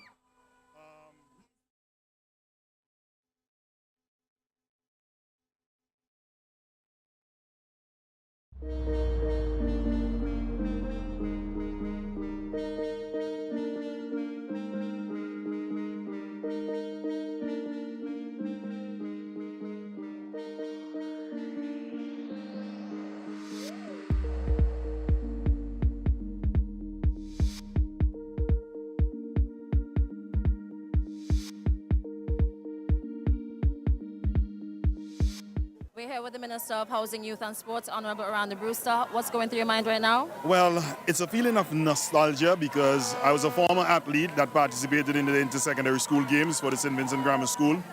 It's also an exciting time for me as the Minister of Sports, and I'm also beaming with pride to see so much talent being on display here today by our young people. Sorry, we got to stick up in there and go to the track. The race is going on right now. All right, so there's the start of your 200 meters intermediate girls, and it's Kenisha Richards. Remember, she had some difficulty in the 100 meters but overcame it. But it's all Kenisha Richards again pulling away from this event in this 200 meters. It's Kenisha Richards going to be your winner, going across the line, 25.4 the flash time. Behind her, Ariana Miller there, also of the girls high school, of the Central Leeward Secondary. So it's Kenisha Richards, Ariana Miller, and then following them is Aliyah Scarrett. She ran in lane 3 to take the third. There is the results coming up on your screen as we take you back to Crystal and the Minister. meters intermediate where Barley Secondary Central Leeward took the top spot. So let's continue where we left off. And I'm even more happy to see Central Leeward bringing this one home. I must say, the atmosphere here today is very electric. The support for our young athletes, for our students, it's overwhelming. And I'm happy because, you know, oftentimes we hear a lot of persons speaking about the negative about our young people. But this is a positive aspect, and I can testify to this because I am not only a product of academia, but I'm also a product of sports. And sports has helped me tremendously to mold me into the young man that I am today. So I am here, I'm happy, I'm enjoying the atmosphere, I love it. The stands are filled. We have to continue further expansion here at the Sir Vincent Beat Stadium. And we are building out, as you know, we are doing the administrative center as we speak. And, you know, for next year, I'm hoping that next year would be even more improvement than what we currently have. As I said before, this government, we support sports and culture. We want to see more Shafiqua Maloney, more Kiniki Alexander, who would go out there and represent us on the world stage, Handel, Roban, and the like. So we are going to put as much resources into sports, track and field just being one aspect of it. So this is in order for us to make sure that we continue to develop wholesome boys and girls, young men and young women across St. Vincent and the Grenadines. All right, thank you so much, Honorable Minister. You're welcome. Let's go back field side. All right, so back here, commentary side, we're getting ready for the intermediate boys 200 meters, and this is going to be an interesting one. I'll tell you why after the lane assignments. In Leonardo Grant is in lane 1 from Central Leeward. Jorani Welcome is in lane 2, St. Martin's. Demar Michael, lane 3, Trumaka. Lemore Oliver, lane 4, Grammar School. Nazari Nash, Grammar School, lane 5. Tyrese Hackshaw goes in 6. He's from George Stevens. In lane 7, Julian Hendrickson, Central Leeward Secondary. And Gerard Revere of St. Martin's is out in lane 8. Now, the record for this event, 21.79 seconds. Lemore Oliver comes in with the fastest qualifying time of 22.44. But Lemore has gone as fast as 21.88 seconds at the Carifta Games trials just a few weeks ago. So same event? Yes, same event in the 200 meters. So he is actually a little closer to the record than his time, his qualifying time will show. He just ran enough to qualify during the heats. So he ran 22.44. He has run 21.88. The record is 21.79. Let's see if we can see something special from Lemore here in this 200 meters. Can they reserve some energies for this? Oh no, it's all out. Race? It's all out at this point. At this point in time. So here they go on the starters' orders, out and away, and they're moving. And Lemore already, you can see him with the head down. He makes up the stagger there on Nazari Nash. On the outside there, we see Barley Secondary. Julian Hendrickson, but coming onto the turn, it's all Lemore. Look at the face of determination as he aims for that finish line. It's Nazari Nash in second, Lemore Oliver first. Let's see what happens when he goes across the line. That's 21.8. Let's see what it will be rounded down to or rounded up. Remember, the record is 21.79. So we'll see what the finish line officials, what the timing system will clock him at, and I think we'd be able to judge from his reaction. Let's see. If the camera stays on him, he missed the record. I guarantee 21.96 is what it rounds up to. But nonetheless, it's a victory there for Lemore Oliver, 21.96 seconds. Nazari Nash is second in 22.36. Behind Nash, Jorani Welcome of the St. Martin's Secondary. He takes the third spot with 23.36 seconds. And Demar Michael, Chumok, Ontario, goes fourth, 23.40. Your intermediate boys 200-meter finals. So congrats to the winners there, the runners, and of course all the competitors making it here. Again, Lemore Oliver, a Carifta Games qualifier. He ran 21.8 seconds to qualify. He made the A standard for the under-17 boys 200 meters. What I was alluding to, Groove, is like if the athletes know, well, I'm going to qualify, but I'm not going to give it my all. You mean during the heats? Yeah, during the heats. Again, that depends on the athlete. If the athlete is well conditioned, an athlete who has been training and knows what he's capable of, he knows what the requirements of qualifying are, then yeah, he can say, all right, I just want to run enough to qualify. There are others who may decide, it's the heats. Once I'm running, I'm going all out, always going all out. So again, it depends on the athlete and depends on their approach to running. Also, sometimes depend on the competition in the heat. That's true. That's true as well, because if you end up with slower, with the in a slower heat, then you might not push it. You're not going Right, to be motivated to push you'd it. run just enough to win. Yeah. But then if you do have some competition, you might want to make sure you put down a good time. Yeah, and I guess that is what is happening when we've seen some people coming in with a time that is not the fastest. Yes, that's and right. And they end up winning the race. End up winning the race. So here we have your senior girls on track. In lane 1, it's Carmel Myers of Intermediate High School. In lane 2, Naima Nesbitt, Girls High School, who is not there. In lane 3, Alicia Kulzak, Bethel High School. Lane 4 is also empty. That should have held Shaikina Francis. Junica Kwao is in lane 5, Thomas Saunders Secondary. Agriana Miller of Bookerman Bay Secondary goes in 6. Denisha Bilinji, she's from Beckway Community High. She goes in lane 7. And rounding out the field, Dalonia Kittels of West St. George Secondary from the Grizzlies is in lane 8. Your senior girls, 200 meters. Record set last year, 2025 by Shaquania Jacobs of Thomas Saunders Secondary in 25-27. So they're out and away. Senior girls, 200 meters. So we'll already see Alicia Kulzak moving there from the Bethel High School. She's in lane 3. We also have Junica Kwao. She's running out in lane 5. Let's see as they come down the home stretch to see who's in front. It looks like Junica Kwao, Alicia Kulzak now in some difficulty, leaving Kwao. Junica Kwao takes it just ahead of Agriana Miller, and you see falling there to the track, who was putting some pressure there on Junica Kwao, Alicia Kulzak grabbing onto her thigh, but that's your winner on screen, Junica Kwao of the Thomas Saunders Secondary, being congratulated by the young lady who she beat into second place, Agriana Miller of Bookerman Bay Secondary. Can we call the Victor Saladurum too? Well, I don't know, because going for the Victor Saladurum. She has also been another athlete who has done several different events. She's done the jumps. I know she's done the long jump. She's done the high jump. I can't remember offhand what she would have placed in those events. Here we see some pain being felt there by Alicia Kulzak. There by Alicia Kulzak. A shot of our patrons here at the 2025 National Lotteries Authority Inter-Secondary Schools Athletics Championships. The next race on the track will be the senior boys 200 meters. This is another race where we have a few flyers in here. Again, I doubt any that will trouble this record. This record stands at 21.28, one of the faster times in terms of the times on our record books. It's set by none other than Keo Davis last year in his final year at the St. Vincent Grammar School. But your lane assignments, as we see the athletes on track. Lane 1 is Nikki Stapleton of the Trumaka, Ontario Secondary.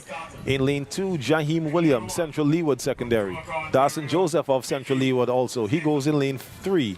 We have Timothy Williams of Emmanuel High School, Mespo, in lane 4. Jod Baker, Thomas Saunders Secondary in 5. Javel Da Silva, Bookerman Bay Secondary in 6. Teron Muckett, who made the B standard in the 400 meters for Carifta. He goes in lane 7 from the Bethel High School. And then the St. Vincent Grammar School's Desroy Kwame rounds out our field on the outside in lane 8. Well, I don't see him in the 8, so I don't know if he's just out of picture.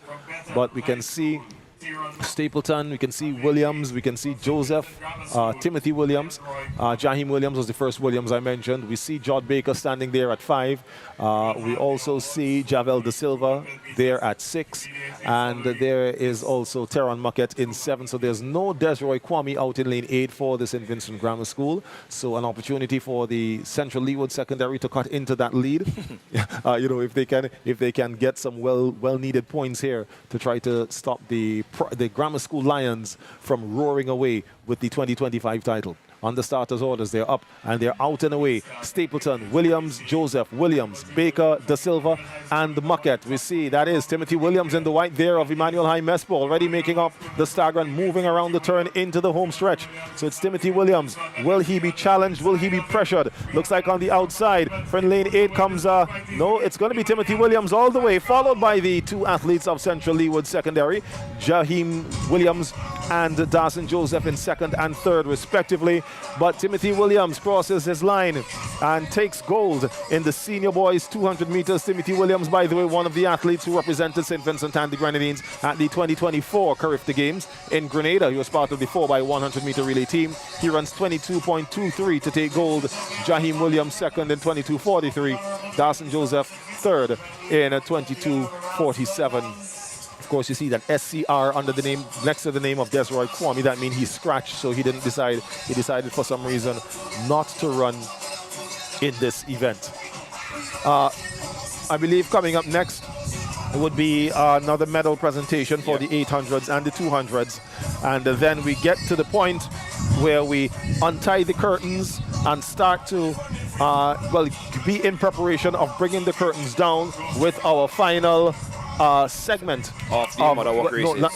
That's right, the Mother Walk series. The Mother Walk races ended. The Mother Walk races are coming up next. So we're talking, of course, about the junior boys and girls, or junior girls and boys 4x2, intermediate girls and boys 4x4, senior girls and boys 4x4. And I can tell you, of those events, let me scroll up here to the junior. I hear the stadium announcer calling for the Honorable Prime Minister, Dr. Ralph Gonsalves, to do the honors of presenting the medals for this next block. But we had, I know there was one record for sure. Okay, yeah, so the intermediate boys 4x4. This record was set during the heats by the St. Vincent Grammar School in 3 minutes, 32.34 seconds. And I believe that from my knowledge of knowing the athletes, they were all still fairly going at cruise control. I have a quick question, Groove. In terms of the lane assignment. Yes. How is the I know it's being done based on the times, yes, coming into the event. Correct. But how do you decide who gets lane 1 and who gets lane 7, yada yada? Okay, so what happens is so you have 8 finalists, right, in the sprint races, for example. So they take the eight times and they group them. So the 4 fastest times, they're grouped one way, and the next 4 times are grouped the other way. And then now it's a lane draw. Okay. Right? So you find the faster times going in between lanes 4 and 5. Why? Sometimes it can be 4, sometimes it can. It's just the way that it's been set up over the years. I've never really had an explanation for that as to, but it's the benefit of having the fastest time. And I don't want to necessarily say that the middle lanes are the better lanes. That's what I was thinking. But they're given those lanes because, for example, we have seen the Olympic 400-meter record was set from lane 8, set by Wade van Niekerk in Brazil in 2016. He ran on the outside in lane 8 and went all the way around. So, but it tends to, I guess, it's probably giving those faster runners not much of an advantage in terms of, all right, you don't have as tight a turn to run if you're on the inner lanes, but also you don't have so much distance on the turn to run. So would you say that there's any such thing as a bad lane? I don't think so, because I've seen people win races from lanes 1 because some all the people way are out to of lane the 8. impression that you will give a bad lane, make it lose. So I just wanted to clear the air that there's no such thing as you will get a bad lane. Look, the thing is, at the end of the day, the fastest person is going to win. Yes. And we've just often seen the fastest persons going into the finals are given those middle lanes there. But right now, we're going to take you trackside as we have Prime Minister of St. Vincent and the Grenadines, the Honorable Dr. Ralph Gonsalves, who will be doing the medal presentations for the 800 meters and 200 meter series. So we take you trackside for this presentation.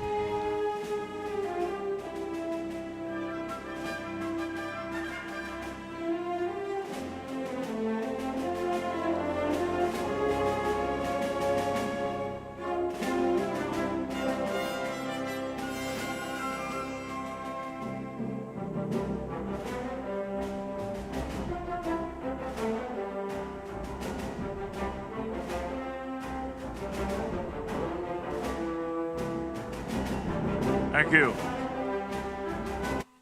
For the 200 meters junior girls, in 3rd position, from Chumacah, Ontario, Olivia Stapleton.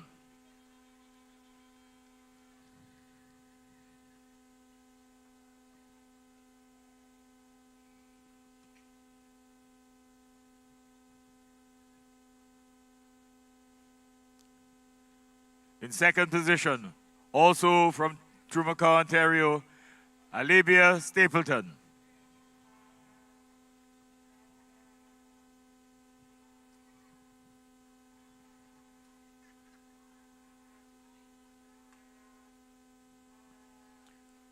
Gold medalist, champion 2025 from Georgetown, Onisha Moore.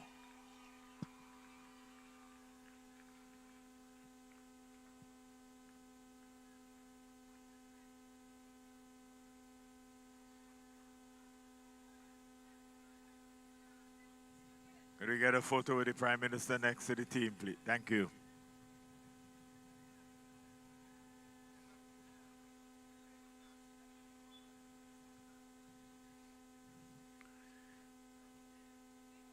...200-meter junior boys. In third position from Georgetown, Rain Kane.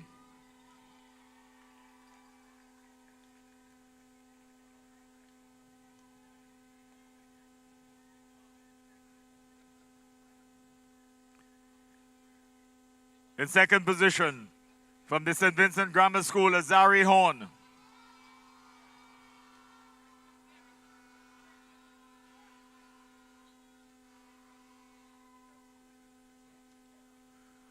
Gold medalist, third-time champion, third-time record breaker, with a time of 24.75 from Grammar School, Aaron Baisden.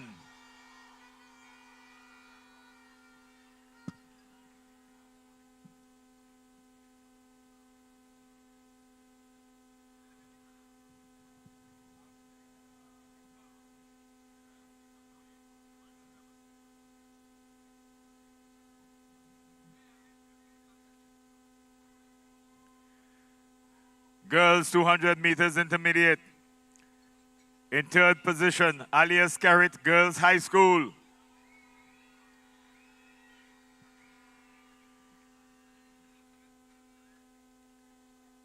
In second position, Ariana Miller, Barreley.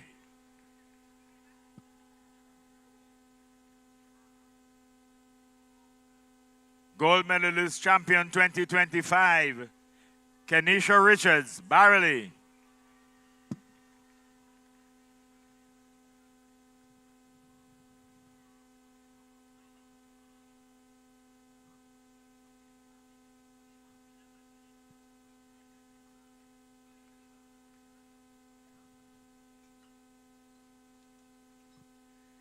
Intermediate boys 200 meters.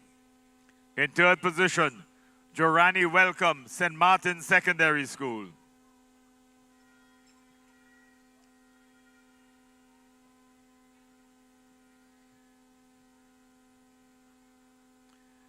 In second position, Nazari Nash, Grammar School.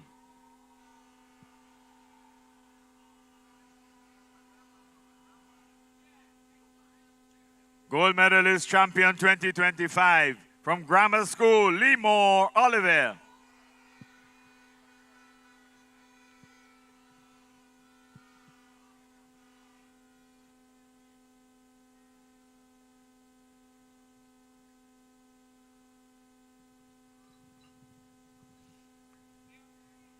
Girls 200 meters senior.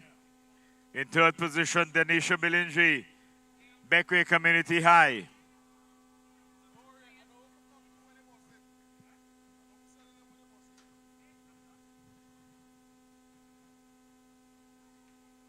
In second position, from Bookament Bay, Secondary, Agriana Miller.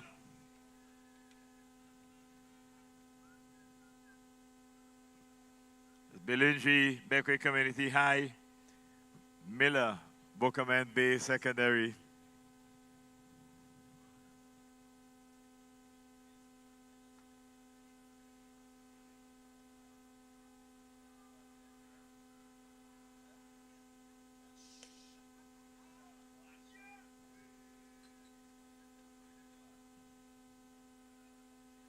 Gold medalist champion 2025 from the Thomas Saunders Secondary School, Jonica Quo.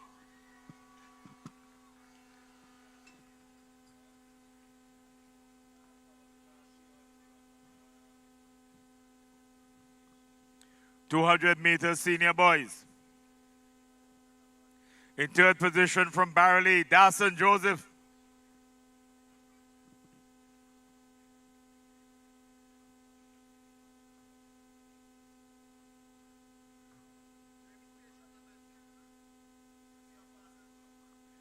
In second position, also from Barreley, Jaheim Williams.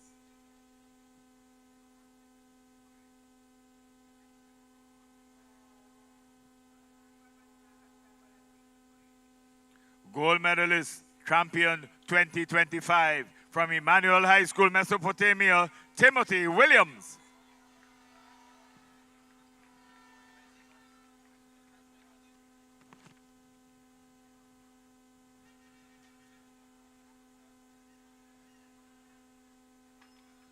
We congratulate all the winners and we thank the Honorable Prime Minister, Dr.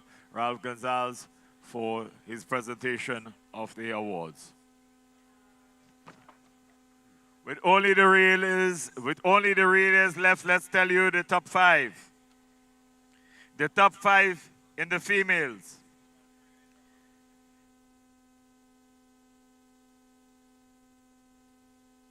In fourth, Thomas Saunders, 118. In third, Bethel, 128. In second, Girls High School, 251. And leading, Central Erod Secondary, Barley, 322.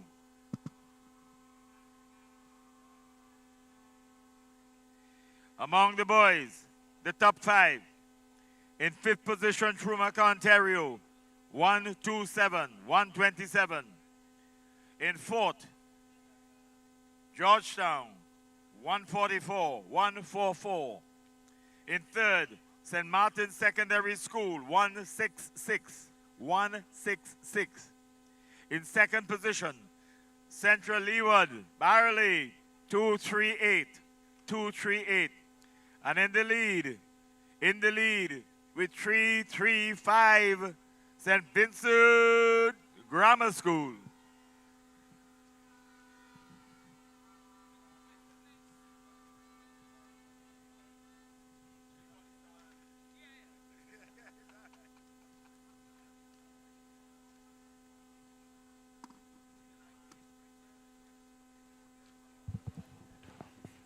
Yeah, all right. So, yes, so we are back indeed. So there we had the medal presentations for the 200 meters and 800 meter series, and also the current points standings for the girls and boys. So in 5th place in the girls, it's the Petit Model Secondary on 91 points. In 4th place, we just are going over them once again. 4th place for the girls, Thomas Saunders, 118 points. In 3rd place, the Bethel High School, 128. So Bethel has made a climb. Nice strides. The girls' high school still in 2nd with 251 points, and then still ahead the Central Leeward Secondary, 322 points. On the boys' side, it's Trumac, Ontario in 5th with 127 points. The Georgetown Secondary, the Gladiators, are in 4th with 144. The Saints of St. Martin's are 3rd with 166. And the Warriors of Central Leeward, 2nd, 238. And the Lions of the Grammar School are still roaring away with 335 points. I think so. To answer the question when we asked earlier, if we say, the sport's done, I think it's basically, done. We could make a call. Yes, we could make a call. The males or the males for sure, because Grammar School is almost, what's that? Just under, they are 97 points ahead. I don't think even if Central Leeward wins the next 3 relays, won't give them 97 points in order to come back to call that. So I think we could call the boys.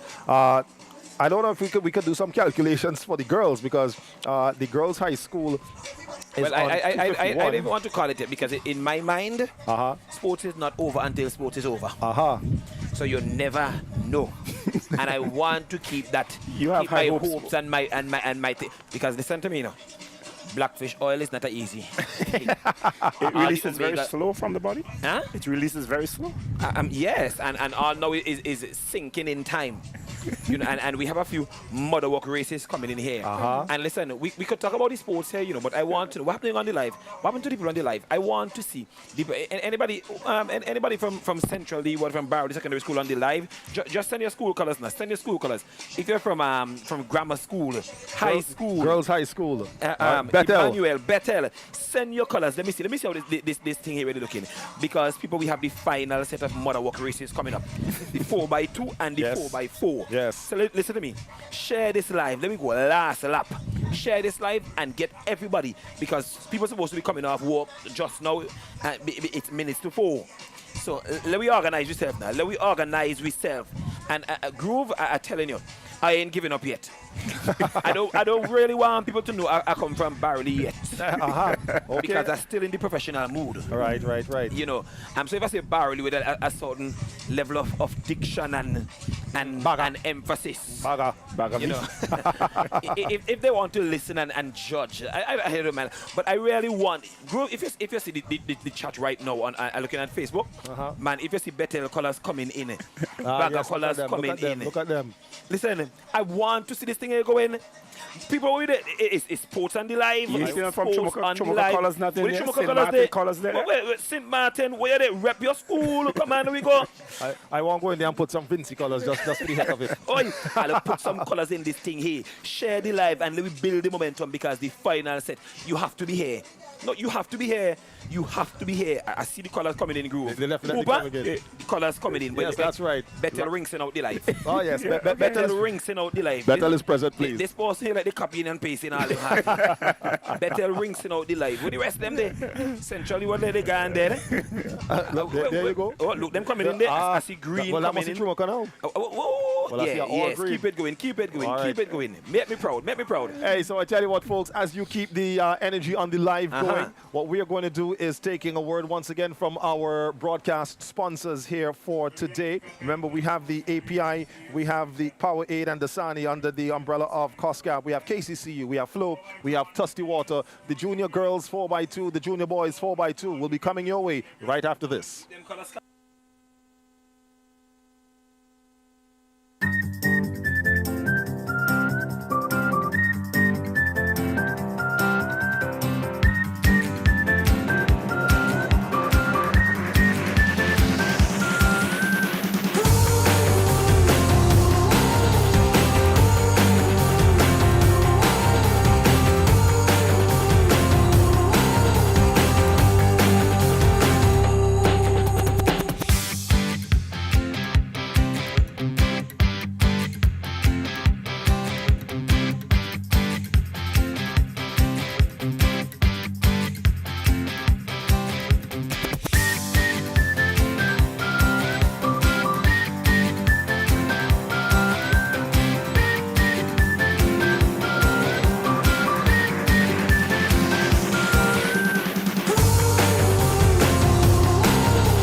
It's okay to take some time for yourself, to breathe, to regain your strength.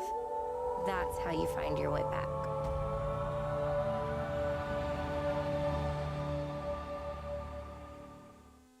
You deserve more than one-sided connections, and your loyalty deserves more than just thanks. That's why we're redefining what real connection is.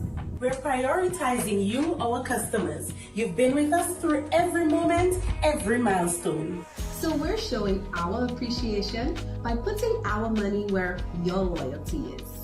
Because loyalty isn't a one-way street.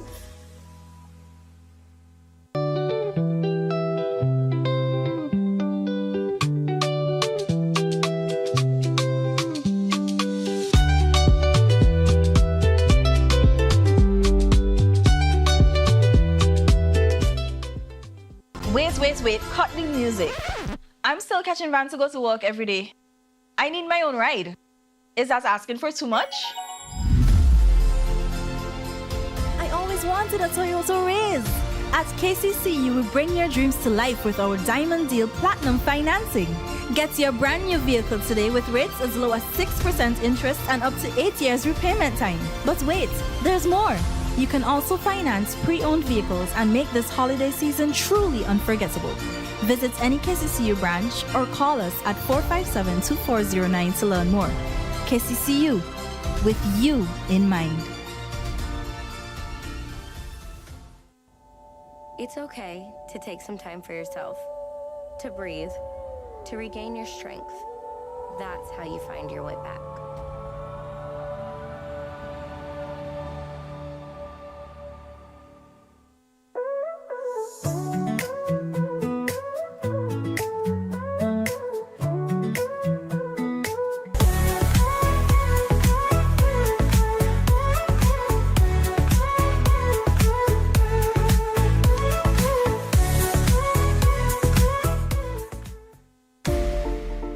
others see customers as numbers, we see our customers as people, neighbors, friends, who deserve more than one-sided connections. That's why we're redefining what real connection is, by prioritizing our customers and showing our appreciation by putting our money where your loyalty is. Claim up to $400 in rewards when you add postpaid mobile to your current internet plan. That's loyalty that flows both ways.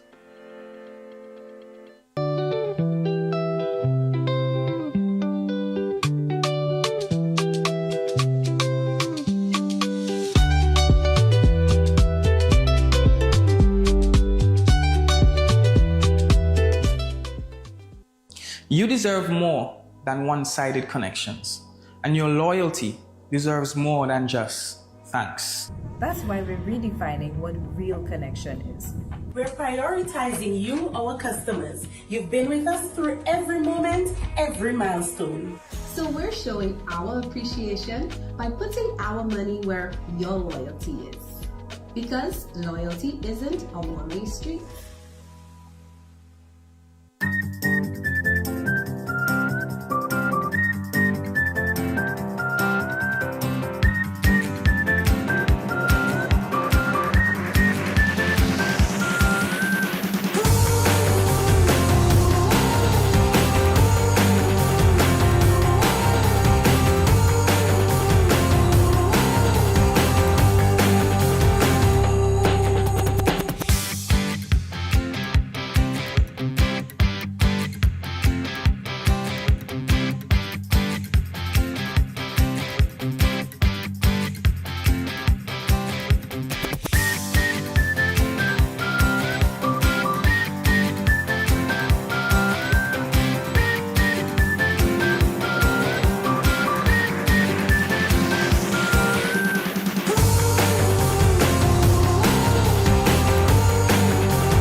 It's okay to take some time for yourself, to breathe, to regain your strength. That's how you find your way back.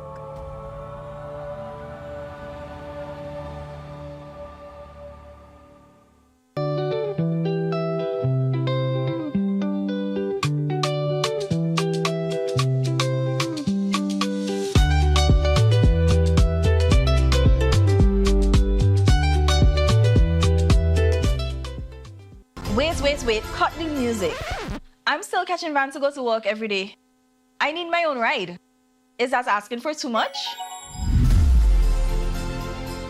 I always wanted a Toyota Riz. At KCCU, we bring your dreams to life with our Diamond Deal Platinum financing. Get your brand new vehicle today with rates as low as 6% interest and up to 8 years repayment time. But wait, there's more. You can also finance pre-owned vehicles and make this holiday season truly unforgettable. Visit any KCCU branch or call us at 457-2409 to learn more. KCCU, with you in mind.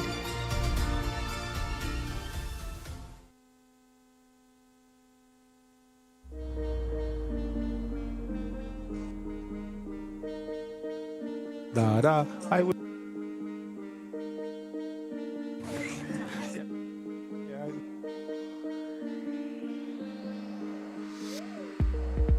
Yeah, I wish I was. Okay, yes, here we go. All right, so we're good to go. Holiday is always nice. You know, wished it was a holiday? That's right. But I tell you what, I'm glad I'm here. Even if it wasn't a holiday, I would have been here anyway. Correct is right. But one thing I've noticed, Hooper and Ronnie, especially you guys having the backgrounds as being teachers, we look at the size of the crowd here, and it's a call that I've been heard been made over and over in terms of students attending these games in their school uniforms. I remember asking some time ago, speaking to some children, spoke about the option of wearing uniforms or not, and they plainly said if they had to wear uniforms, they would not come. Yes, sometimes if you used to the price to come in is $50 outside uniform, they will pay and $50 free in uniform. And I don't get it. You should have pride enough to want to wear your school uniform. Support your schools. And you know where I put the blame? And to the folks who are listening, I put the blame on the homes at these children. Because you can't tell me, as your father, I say you going wherever in your school uniform and you telling me you're not going in your uniform. All right, well, you're not going. But anyway, we go to the track here right now. We're happening now. I All see right. people have thing in the hand. Yes, they have thing in the hand. People so have what that things means? in the hand, so that means means it's time for the time. Mother Walk. Mother Walk Walk series starts again. We Mother have Walk the races junior start. girls. We have the junior girls 4x2 on the track. 200 meters each leg will run. First leg will start at the 400 meter mark. Second leg at the 200 meter mark. Third leg back at the 400 meter. Last leg up at the 200 meters. Your lane assignments for right now. The first two lanes will run in 2 legs will run in lanes. In lane 1, starting there, is West St. George Secondary. In lane 2, Georgetown Secondary. Lane 3, Girls High School. Lane 4, Central Leewood Secondary. Lane 5, Bethel High School. Lane 6, Trumoca, Ontario. Lane 7, Petty Bodell. And lane 8 is the North Union Secondary Schools. So as we get ready for that start, again, I say, you know, sometimes what I like to call the nonsense that our youngsters tend to put up, because, you know, kids will be kids, but when you come to something like this where you going come home and say to me, oh, you want, but you don't want to wear your uniform, and I am, as a parent, I'm going to agree with that? No, man, that something has to be wrong there. But I've always said, either go in your school uniform or you go in your school uniform. Yes, and I think that I don't want to get to a point where we want to force them, you know, to go into their school to go in their school uniforms. But they should have the pride. It brings pride. That's my problem. They don't have the pride in their school uniforms. You know, we sit back and we want to watch. Right, the pride that we see emitted from the girls' high school when their inter-house sports comes around, and we see the grammar school people rally behind it. So why somebody from well, whichever other school, why somebody from Bethel, and I'm not saying these folks don't have it, but I'm just using schools as an example. You know, why any of the other schools don't step out and be loud and proud about their school and their school colors as some of the other schools would be. There's nothing wrong with it. There's absolutely nothing wrong with it. But we're seeing the pride on the live. Yes, we are seeing the pride on the live. We're seeing the support for the schools coming out there. How many colors coming there? Colors like bead. If you ask people what school they're repping, the colors coming in. All right, then I see all the Bethel colors, all the Barley colors. I saw some green coming in a little earlier. Come on, folks. Let's go. Let's build the momentum. Let's build the momentum. All right, so looking at our start line here on track, we see that lane 7 is empty. Lane 7 should have had the Petty Bodell Secondary, but they're not there. North Union with some new uniforms are running in lane 8, and then behind them it's Trumoca, Ontario. One of the Stapleton twins is set to start on the first leg there, but they're now being sent. I'm hoping that some corrections are made. In terms of the baton changeover. Well, yeah. And you see people falling down. Well, the thing is, in these races, like the 4x2, the 4x4s, the exchange is not as crucial. It's a little more relaxed than it would be for the 4x1. Because of the distance. But you never know, right? You never know. But Groove, I want to just take it back a little bit for the uniform. We think we're advocating that when the schools come here, they have specific areas that they sit in, and that would have really added to everything here, because the girls' high school students are one place, the grammar school students. So you have that, you know, when you look at the stadium, you could actually see what's happening there. They should have designated spaces. I understand that, but again, one of the things that we have to understand also is that the lack of room, because we just have the bleachers as they are, and then it's standing room after that. So hopefully, you know, as the years come and as the stadium builds out and, you know, more accommodation and seating is put in, we could see that happen. That's a very good thought, sir. Yes. The race is going. The race is going. So the race is on, and it's Central Leewood. First changeover? First Leewood was done. It's Central Leewood in control of this one. Yes. They're coming down to the second exchange. The athletes Very nice running. Nice running. Athletes will run in their lanes and then go to the inside lane.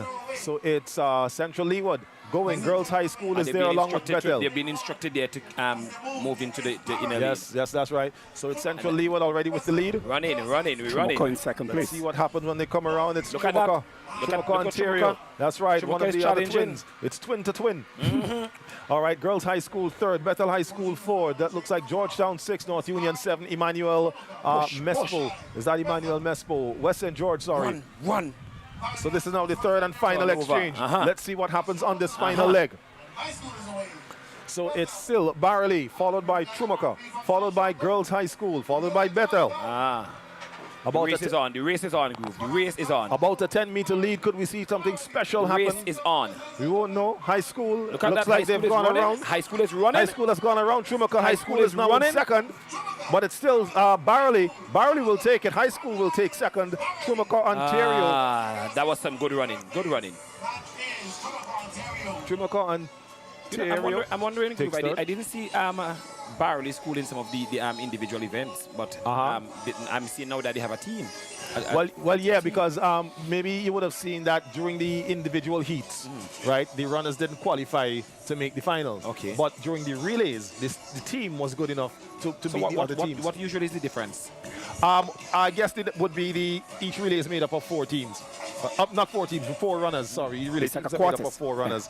So the combination of the 4 is good enough for the, let's say the sum of the parts is greater than the other. There's some praise to that effect. Yes, because right? and here now, the live start to get crazy now. I see a host of the Barley Colors coming in. Yes, right? that's right. The Barley vans reach. So the reach. I see like the judge, the van them reaching in on the live. The van them reach in. All right, go, let me see. These are the times the Blackfish boat get in, man. Glebe, you go down to Buckland Glass. Yeah. You where the van they coming from? Glebe, Buckland Glass, 3 acres, Pier Hughes, Curtin Village. And they're coming out on the live. I'm telling you. Bethel is also there. Bethel coming out too. Hooper?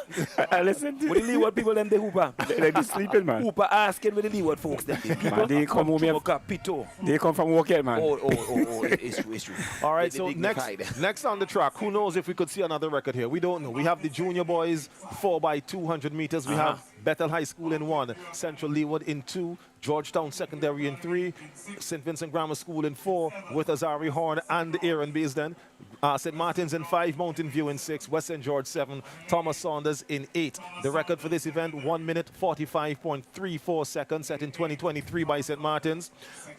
1:45 coming in with the fastest time was the Grammar School with 1:46.71, so they're not far off the record. Baisden again? Baisden again? Wow. And chances are... records are free to see Baisden. Yes, because Baisden likes to see records. I'm telling you. So they're starting off with Azari Horn, all right, and probably Aaron is going to be running the last leg. So we'll see if he'll bring them home to another record here. On the starters' orders. And they're off and going. Start of your junior boys 4x2. You know? Let me see how they're going. So Bethel already catching up on Central Leeward there. Yeah. And then Mountain View moving up on West St. George. Grammar School is still going well just on the inside of the St. Martin Secondary, and he now goes by. So it's Thomas Saunders way on the outside. Very Grammar nice School aerial view. looks like they might have the advantage as the exchange is made. They make the first exchange. So it's Grammar School. Look at running. Look at the young man there from Mountain View. Young fella in all the blue, but he can't compete with the long strides there of the Grammar School junior athlete going around the turn on the second leg. Junior boys 4x200 meter relay.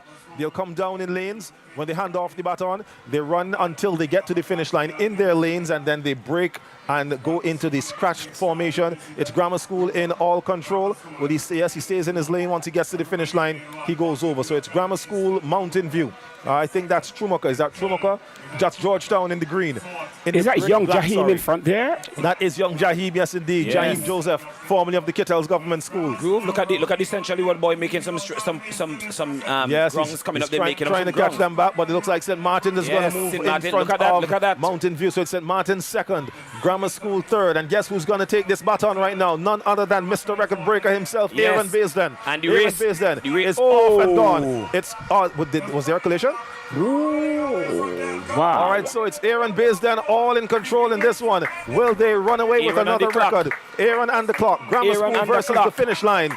It's going to be Grammar School. In the back there, we see St. Martin's and Georgetown fighting. But eyes on Grammar School. Eyes on the clock. 1:45.7 is the flash time. The record 1:45.34. So let's wait to see whether it's rounded down or rounded up once the finish line officials make their final denotations after looking at the photo finish and determining what happened there. Wow. So it's Grammar School 1:45.77. Oh, so they're outside of the record 1:45.34, but they do have the gold medal. St. Martin's came all the way back to take the silver in 1:49.34. Great run there, especially on that third leg there for St. Martin's. That was some excellent running. That's right. Georgetown Secondary finishes in the bronze medal position with 1:49.88. Motherwalk is on, Ronnie. I'm telling you. I am telling you. That was a Motherwalk. Yes. These races just have you so nervous. Yes, and I tell you what, speaking of nervous, we're now getting into the meat of the Motherwalk Yes, listen. series, you know. I want to shout, but I can't shout. Yeah, all right. You know when you eat your chicken and you get down to the bone? Yeah, and you know. And I said, and I know the people on the live know what to mean because you're among to them who turn bones into powder, right? So this is what we get into now. We're getting down to the sweet part of the meat, the 4x4. Their side. We only have 4 more races left here for 2025. The intermediate girls 4x4. We see them walking out now on screen. This will be followed by the intermediate boys. And then we have the senior girls and the senior boys. National Lotteries Authority 2025 Inter-Secondary Schools Athletics Championships, brought to you here on VC3 API and NBC Radio with the compliments of API, Tusty Water, Flow, KCCU, and Coscab with their products Dasani Water and Powerade. Yeah, we want to say thank you to our sponsors. As always, we couldn't do this without you. So, folks, of course, you know, you got to patronize our sponsors as much as you can as we get ready for the the intermediate boys. So it's 4x4, 400 meters. Each runner runs 1 lap. So this is how the structure of the 4x4 goes for those who would know. The first leg is run entirely in lanes. Right? So the first leg is in lanes all the way around. For the second leg, it's just the first 100 meters.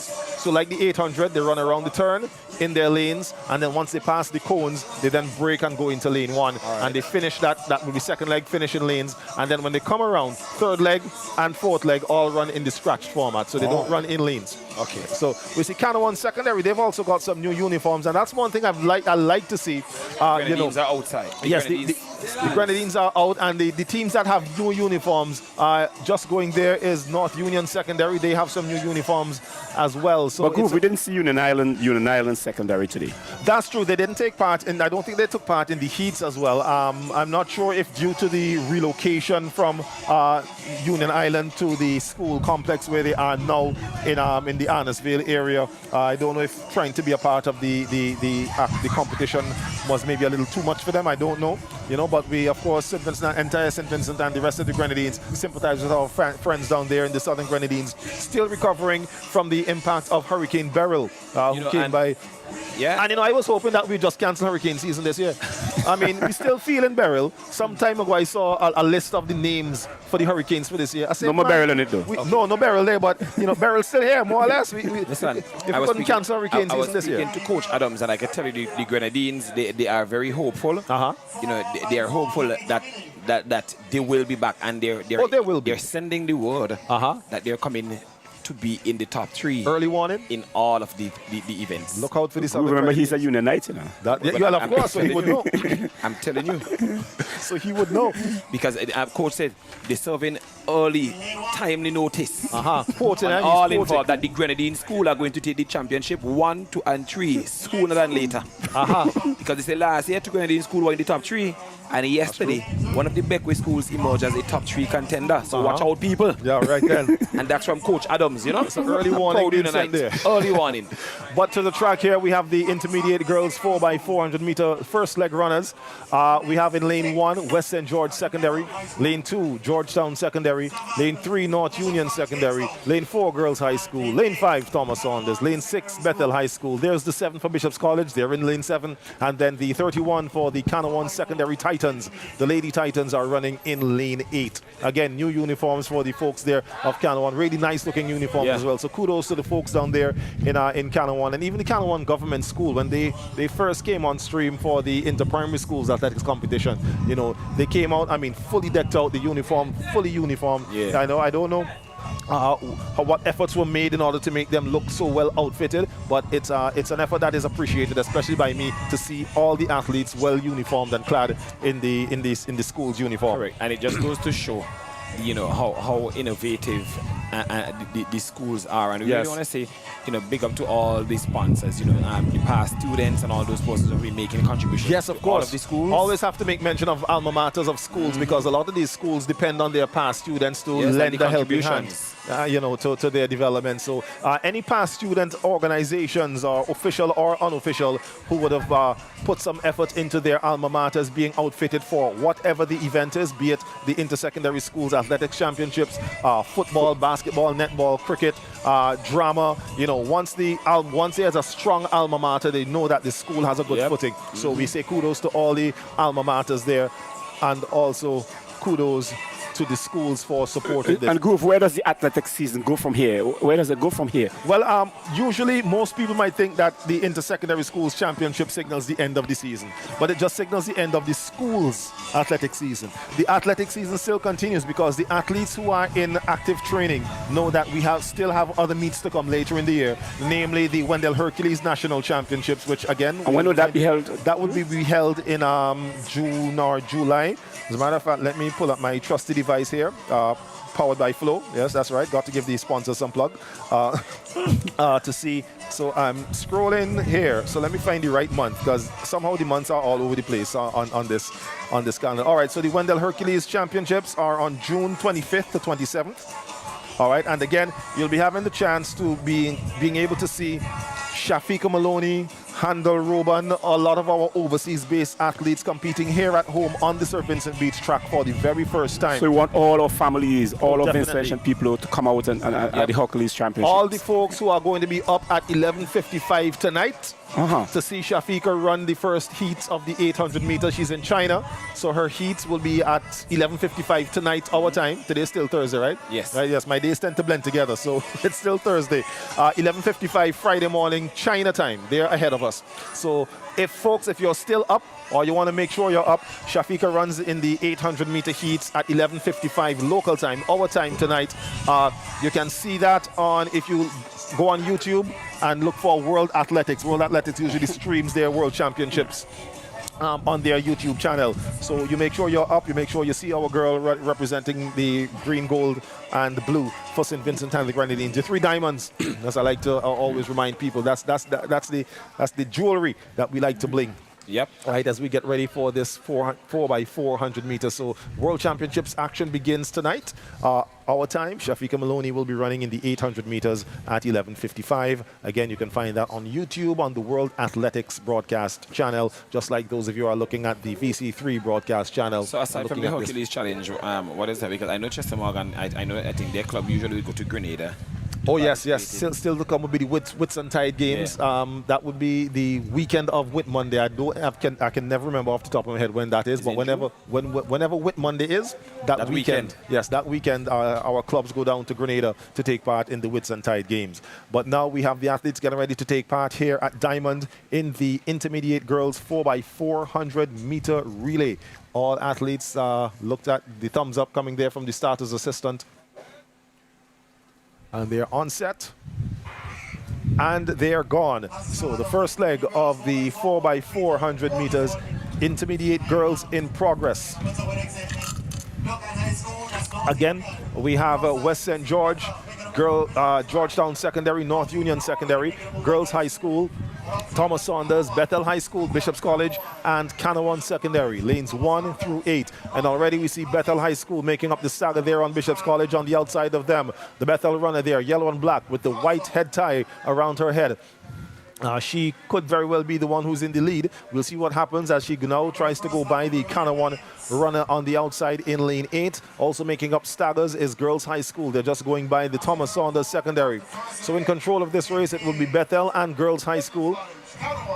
We'll see how they exchange the batons. Remember, the first 100 meters of the second leg run in lanes. So looks like High School is in control of this one. I'm now noticing that Central Leeward is not in this race. Oh wait, that is true.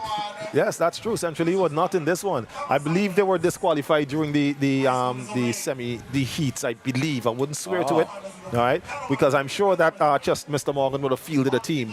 So I'm not sure. Maybe they, and I doubt it would have been a case that they didn't qualify because of time. Yeah. So I do believe it might have been a disqualification event. But nonetheless, girls, so they now move over into lane 1 as they go by the break line. It's still Girls High School, Bethel High School back in second. Here we see Thomas Saunders and West St. George coming to challenge for that second spot.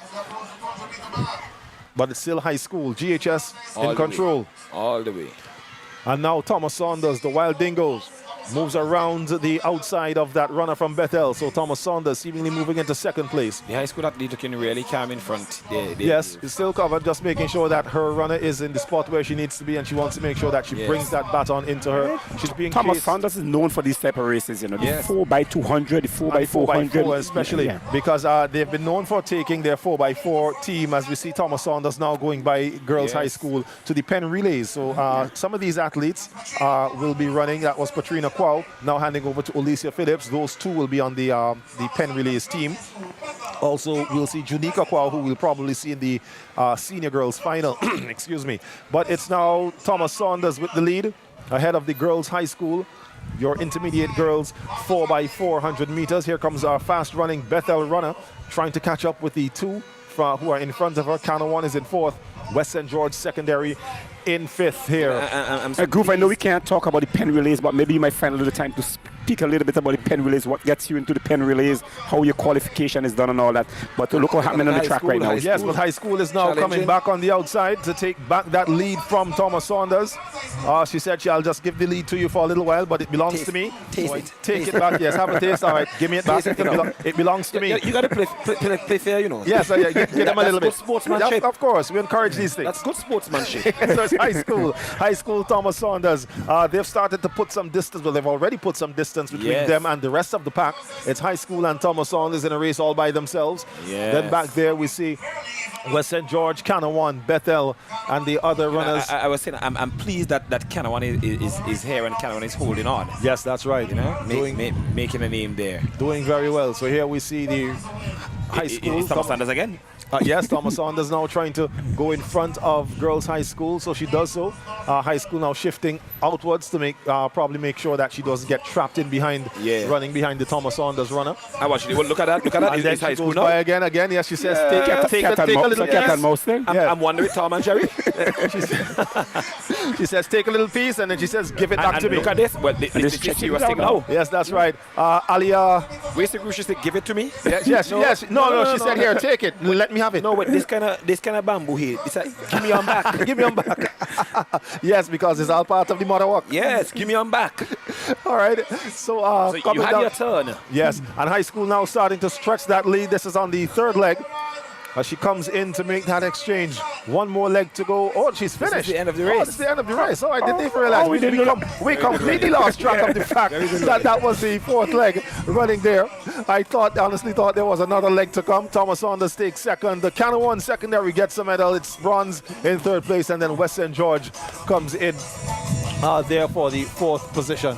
All right, so your intermediate girls 4x4. It's girls high school. Your winner, Thomas Saunders Secondary in second. I am so happy for Canawan. I'm so happy for Yes, Canawan. and Canawan coming in there. And while we mentioned Canawan, I've got to reach out to my good friend Hansel Henry, who works with Finlec based down there in Canawan. As I like to say, the area representative for Canawan, right? Not Southern or Northern Grenadines, but just Canawan, the mayor of Canawan. Yeah, anything you want to know about Canawan, I ask my partner Hansel. Yes, that's right. You're a past student at Bishop's College? Yes, of course. He was in class with me. Yeah, He was in class with me. I'm just noticing. Yes, he was in class with me. All right, so congratulations there to Canawan Secondary. They're third in the intermediate girls 4x400 meter race.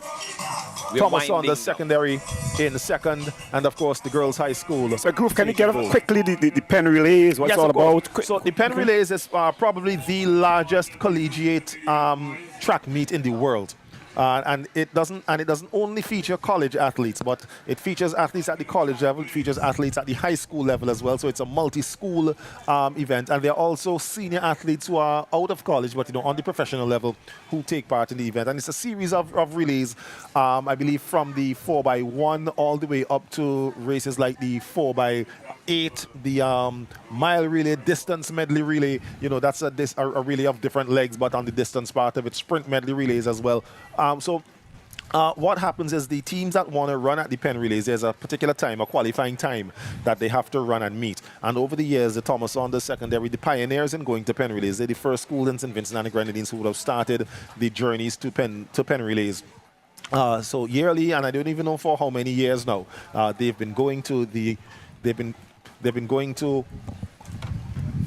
they've been going to the pen relays, but they've qualified this year. They'll be there again this year, both boys and girls. And we've also seen over the years that other schools, the St. Vincent Grammar School has started to make their journey to the pen relays as well. Excellent. I think, if memory serves me correctly, the Emmanuel High Mespo is probably making their first-time trip to pens this year. I remember just overhearing a conversation between the principal and Mr. Godfrey Harry, who's PE teacher at Thomas Saunders, about the preparations and plans. Is it expensive to take the athletes there, or the school bears? Well, you have to get visas. Well, yes, they have to get visas, which would bear a cost, because you have to apply for the visa and then go to Barbados. And this is on the cost is the cost is borne by the school, yes, but the school raises funds. Athletes sometimes so it's like an annual effort. It's an annual effort. Yes, that's right. As a matter of fact, I can speak to Thomas Saunders, where something they do annually is they have hot dog sales in schools. So they do different things to raise funds in order to put towards getting their team to the pen relays, which is set to come off in April,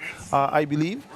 So it's something that folks at Thomas Saunders, I guess, an appeal that they can look forward to. But we look to the track now for the intermediate boys. For the intermediate boys, 4x400 meters, and your lane assignments. Here we have North Union Secondary in lane 1, Thomas Saunders in lane 2, Central Leeward in lane 3, Grammar School in lane 4, Georgetown Secondary in lane 5, Bethel High School in lane 6, Trumaka Ontario lane 7, and West St. George Secondary in lane 8. Again, a race that was where the record was set in the heats, 3 minutes 32.34 seconds by the St. Vincent Grammar School. They're coming in obviously with the fastest time, so we'll see if they can take that record down even lower. But first, they'll have to make it to the finish line in first position. So we'll have to see how that goes. So even before we get to talking records, they will have to make sure that they finish first. So getting ready on the starters' orders. Intermediate boys, 4x4. Ronnie, like you stop calculating the scores. I have not seen any movement from you over there, man. I'm watching with eager anticipation. Yes, so the race is off. We're looking at West St. George there. They're running out the outside in lane 8 and Trumaka Ontario in lane 7. This is quick running, This is quick running because West St. George has already run away from Trumaka Ontario there. There is Bethel now coming into the frame. Grammar School running out by themselves. I think the other schools are coming in, they're seeing the schools like Grammar School and Central Leeward. They come with a mindset. and I think you can see that mindset even when they start the races. Because I can tell you at this point, you find an extra gear and not innovation, but innovation to want to get out there and really move. Innovation is the wrong word there, because this is the last event of the day for these runners. Motivation. Right? The motivation. These intermediate boys are not running anything else, so they're leaving everything out on the track here. Here goes Jeremy Martin. He's taking the lead. Yes, that's right. So it's all Grammar School right now. Grammar School moving around the turn. They're followed there. That's the yellow and blue. The number 2 there. Barley Secondary, the Central Leeward Warriors. And Groove, what about the fact that it is much cooler now? It is indeed much cooler, but also the athletes are now feeling the pressure from being active all day long. But again, because they know that this is it, there's no more running to do. But surprising, if Grammar School wins, you'll see them running around the track in celebration. So they're going to find that energy to do that. But it's Grammar School all by themselves right now, coming off the top turn into the home stretch. Remember, they set the record in the heats. 3 minutes 33:32:34. But Groove, how much is too much? Like an athlete like Aaron Bazin, he had run all the races here today in his category. That is an excellent question. It's a question that has been raised by certain coaches, because as we want to develop the sport, we of course don't want to put added pressure on the athletes, because like Aaron has done almost every single event, and if his workload is reduced, it means pretty much that you could get even better performances. Okay. But it's a system or a procedure that would have to be worked out as time goes on. But as it stands right now, these runners are put into all the events that they can be in. But we see them still in lead. It is Roshan Phillips, that's the runner there for the St. Vincent Grammar School. Another Carifta Games qualifier. He had a B standard in the triple jump under 17 boys a few weeks ago during the heat. So down the stretch they come. Now he's going to be handing over to 400-meter champion Lemore Oliver, who is getting ready to take off and hopefully bring the Lions of the St. Vincent Grammar School home to gold and glory. He's off and away. Here now comes the Central Leeward Secondary. They have made their exchange. Lemore Oliver, last leg of the 4x4. Intermediate boys, running all by himself. It's Lemore versus the clock. He has 300 meters to go, going by the cones. good distance between him and the Central Leeward Secondary athlete, and I believe Georgetown is behind him. It's 200 meters to go, 200 meters away from the clock, maybe 200 meters away from the record. Remember, 3:34, 3:32:34, the record set last week during the heats. Lemore Olivier looking now to bring them home. We see the jumping in the stands. Yes, the bouncing start according to the Trinidadian soca. It's Lemore Olivier coming home. He has already got the goal. He's got his hands on the goal. Let's see if they'll get their hands on the record. 3:29. This is another record set by the St. Vincent Grammar School. 3:29.8, going faster than 3:32:34, which they ran in the heats last week. It's rounded now to 3:30:02. 3 minutes, 30 seconds, 0.22 seconds. Another record there for the St. Vincent Grammar School. Yes, of course, and the stands are bouncing. We can see Crystal. You got Aaron Basin there. And she's got Aaron Basin there with them. I guess we're gonna be hearing. Are we gonna be taking something from Crystal? I believe Crystal wants to get a word in with the excited grammar school folks here. Let's see if we can get Crystal in here, ladies and gentlemen.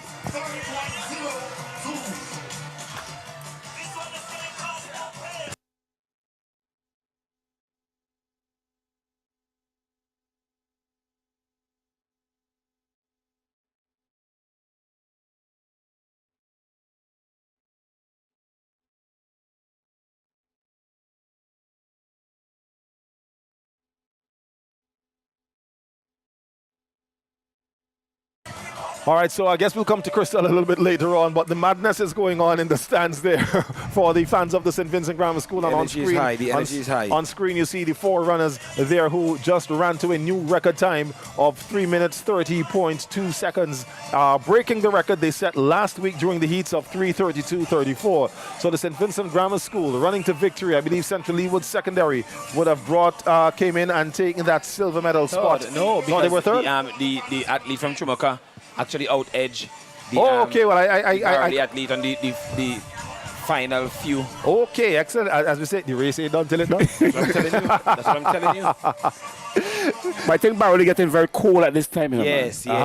Ending very cool. Yes, I feel so, because I think they probably believe that the trying to dethrone the grammar school is a little bit out of their reach at this time. Yes. Yeah, so they're just there going through it for the academic purposes. But again, just hold on and say at least having a and they're far from last. They're in second position right now. Yes. All right. So we're getting ready now to move on to the penultimate race, the second to last event here on the track in the Motherwalk Series, number 2 of the Motherwalk Series. Yeah, we had to coin that. We had to copyright that by Ronnie Richardson. 2025 copyright. We'll go to SIPO tomorrow morning. The Motherwalk races. Intellectual property. That's all you can say. All right. So just before the start of this next 4x4, we're gonna hear what Crystal has for us.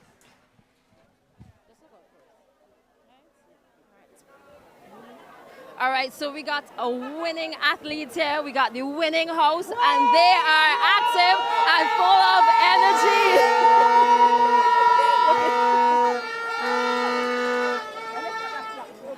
But guess what? The next race is about to start, so we're going to catch up with Aaron in just a bit. He got to go get himself prepared. All right, so Crystal there with Aaron Baisden, record holder and winner of the 100 meters, 200 meters, 400 meters junior boys. So on track now, it's the senior girls 4x400 meters. Here are your lane assignments. In lane 1, we have Emmanuel High School, Mesopotamia. In lane 2, I'm looking at this these lane assignments, and I think that these, I wonder if these ladies are at the correct points. But anyway, lane assignment is Thomas Saunders, lane 1. Oh, sorry, that's the boys. It's Emmanuel High School, lane 1. Thomas Saunders, lane 2. No, you're Bethel High School, lane 3. the seniors. Yeah, senior girls. Central Leeward, lane 4. Chumaka, Ontario, lane 5. Girls High School, lane 6. Pettibodel, lane 7. And, well, there's no bookament, as we can see, lane 8 right at the bottom of our screen. There's no athlete there. The record for this event set by Central Leeward in 2022. 4 minutes, 13.79 seconds. 4:13.79. Central Leeward comes in with the fastest time of 4:22.64. So that's the your second to last event. This is the second to last event, yes, in the Motherwalk series. There we see we see the runner there from Thomas Saunders, Antonio Haynes, and then in the back there is Janika Kwao, also of Thomas Saunders. So as we said, these are also two of the athletes who are going to be running on that Penn Relays. On the Penn Relays team. So our start team looks like they're conferring about something. Because they just called back the athletes there. Yes, they set them on their marks, and I don't know if they told them to stand, but we see the starters official going there with the card. So we're going to see what will be. Red. Oh wow! Well, that is amazing. So Thomas Saunders secondary has been disqualified for a false start. And imagine that, as we just given them kudos and props to being a team that will run in the Penn Relays. Yeah. You know, so that's quite a development here. Could they appeal now? Could they appeal? Well, they can again, like we had seen, they can indicate whether they, we've seen the athlete move away from the track. Well, we saw them move away, but I just looked away from screen and saw one of the teachers and staff members of the team going towards and even them. The male team was asking them why they didn't. Who can make the appeal? The athlete, the coach? Well, the athlete has to make the appeal to the officials, but they can be asked, if they advised to do so by the coach. So if the coach says to them, look, say you want to run on the protest, then they can say. And that is happening. That's what they're doing. Yes, we hear. Colin, there is so much education for our audience out there, Of course, yes, and it's wise, because if you're interested in a sport, you need to learn about the rules and learn how it goes. You can't just be looking at something and thinking, it's just all about kicks and entertainment, right? If you want to get better at something, we have to know exactly how it works. So Thomas Saunders, we didn't see the infringement, but they were disqualified for a false start, shown the red card. So they were advised by their coach to inform the officials that they want to run under protest. So they're going to run under protest, which means they will run the race. Following the completion of the race, they're going to look at the video recording of the start, like we usually do. And the officials with the jury then will determine whether or not the false start disqualification will be upheld or not. But nonetheless, we have our runners on track and the race is off and going. We see Petty Bodell secondary running out there in lane 7 there, already moving away from the pack, so we're going to see if they can maintain that. But also here comes the Central Leeward secondary on the inside. Well, outside of them, they're just going by Trumaka, Ontario. So it's Petty Bodell right here.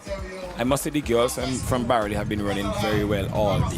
Yes, they have indeed. I think despite the blow that Shaikina, of losing, yes, and that's Hooper's girl right there. Of losing Shaikina, the rest of the squad really held it together. Yes, they have. And the boys, they have been getting some good steady knocks whole day. But they held their head high. They held their head high. So Trumaka makes the first exchange and they're out and away. That's Trumaka, Ontario, the Titans of Trumaka. They're followed there by the Lady Warriors of Central Leeward in lane 4, and on the outside in lane 7 it's Petty Bodell. So that's Trumaka. There goes Petty Bodell, the number 16. There goes Barley, secondary on the inside. Also the number 11 for the St. Vincent Girls High School. This is your senior girls 4x400 meter relay.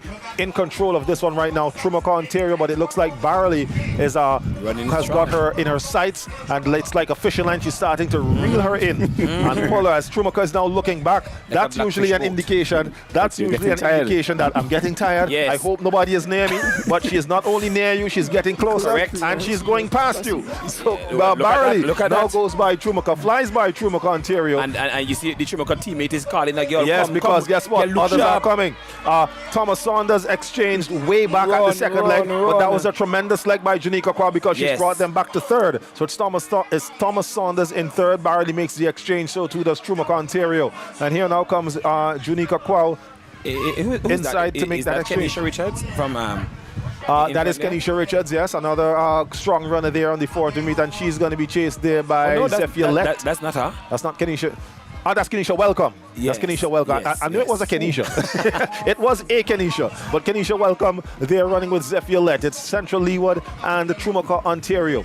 So Trumaka just moving in front of the. This is reminding me of the race with high school and Thomas. Yes, that's right. That ding-dong battle. So we'll see what happens with this one. It's Tromuka and Thomas and Central Barley, Leeward yeah. all by themselves. It's like it's two different races being run here.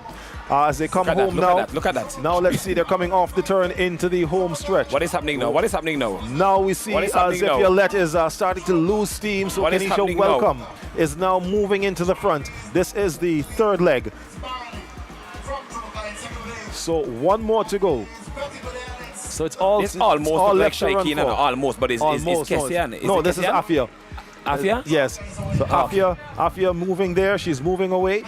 Starting to increase that distance. Still the Trumaka Ontario runner not letting her get too far ahead. So we'll see what happens as this plays out. When I said Shaikina, Hooper head twist wrong day. Almost a stiff neck. That's where I do, man. That's He's about to say, wait, they brought her out of injury just for this race. All right. That was like desperation if you have to bring that's that right. back. You understand? Yes. Strong running. Yes, about 10 meters separates first from second. That's Barley secondary, Trumaka Ontario. They go around the turn. To maintain this lead because the Trumaka athlete is running really strong. We'll see what happens as they come off because this is where that proverbial monkey jumps on your back. Yes. So we'll see what happens if the Barley runner can maintain this lead or if the Trumaka athlete can reel her all the way in. They're both starting to feel it. Trumaka is starting to slow down. Yeah, She's not going to get it. When you see the shake head. The hand starting to flail. Yes, but Barley is in full control. It's all Central Leeward secondary as she goes across the line and crosses it. 4 minutes, 20.5, the flash time. For the Barley secondary Central Leeward Warriors. Trumaka now hobbling across the line. That was some good running, and I see the live picking up all the Barley colors. Oh yes, they're out. They're coming out. They're like when they catch blackfish and the bag of folks come out. Correct. Everybody come out to see. All right, so the runner there from Trumaka definitely in some discomfort. She's going to get some attention from the Red Cross as we give Crystal and Aaron Baisden some attention on our live stream. Check. 1, 2. All right, so we have here Aaron Baisden. His name has been on the speakers, the live for the entire day, breaking record after record. How are you right now? Well, certainly my legs hurting. After this, I'm probably going to sit down, go home, and bust a bad sleep probably. And sleep. So what was your mission for today? Mainly, I got a copy of the records that was the records before, and I recognized that the majority of them was held by St. Martin's. See, that's our rival school. So I decided today my mission was to come out and break all of those St. Martin's records. And most of them were accomplished, right? Most of them were accomplished. I want to wish you all the best for the rest of the season. What else do you have in store, apart from sleeping tonight? Well, the next event I have is Wits and Tides. It's this event happens in Grenada once every year. This will be my first time going as under 15. Okay. And after that, I'm trying to qualify for the CSC Juveniles. It's something like that. I'm not too sure about the name. You'll get it right in time. I want to wish you all the best, all right? Okay, thanks. Good job today. Of course. Aaron Baisden. That's right, the young man Aaron Baisden who says when he's finished here, he's going to go home and bust a bad sleep. Yes, I could definitely agree with that. I could almost feel it be doing that myself, but unfortunately, I have to go to the Arnesville Stadium to get ready for the game tomorrow between Vincy Heat and Jamaica. We're seeing you in your colors at Arnesville tomorrow, Ronnie. Are you going to say that is even a question? You see? All right, so Aaron Baisden there. I tell you what, he's taking home a lot of hardware. It's going to be something like Jingle Bells on the way home with all the medals that he's going to be going along with, and probably a trophy or two. But on the track right now, the first leg runners of our final event for this afternoon, your senior boys 4x400 meter relay. Your lane assignments for the teams include Thomas Saunders Secondary, Lane 1, the Wild Dingoes. Georgetown Secondary, Lane 2, the Gladiators. St. Vincent Grammar School, Lane 3, the Lions. Central Leeward Secondary, Lane 4, the Warriors. Bethel High School, Lane 5, the Alphas. Trumaka, Ontario, lane 6, the Titans. St. Martin's Secondary, in lane 7, the Saints. And then a school that doesn't have a mascot that I'm aware of, the Intermediate High School is running in lane 8, just on the outside here, wearing the number 12. So these are the teams for the senior boys, as we're hearing an announcement of a disqualification for Georgetown Secondary in the intermediate girls 4x4. Trumaka is also disqualified for a lane infraction, what's being said there by the stadium announcer, Mr. Keith Joseph, who's also president of Team Athletics SVG. So looking around the track, it looks as though we have all 8 competitors here in the senior boys 4x4. Again, it's Thomas Saunders lane 1, Georgetown lane 2, Grammar School lane 3, Central Leeward lane 4, Bethel lane 5, Trumaka, Ontario lane 6, St. Martin's Secondary lane 7, and lane 8 is the Intermediate High School. They've got a record of 3 minutes 19.68 seconds set by Grammar School last year in this meet. The fastest qualifying time is done by the Grammar School. That is Central Leeward with 3 minutes 27.21 seconds. So based off time, Central Leeward has a chance of taking gold here in this event. We'll see what happens, of course, after that, what happens between when the gun fires and when the athletes cross the finish line.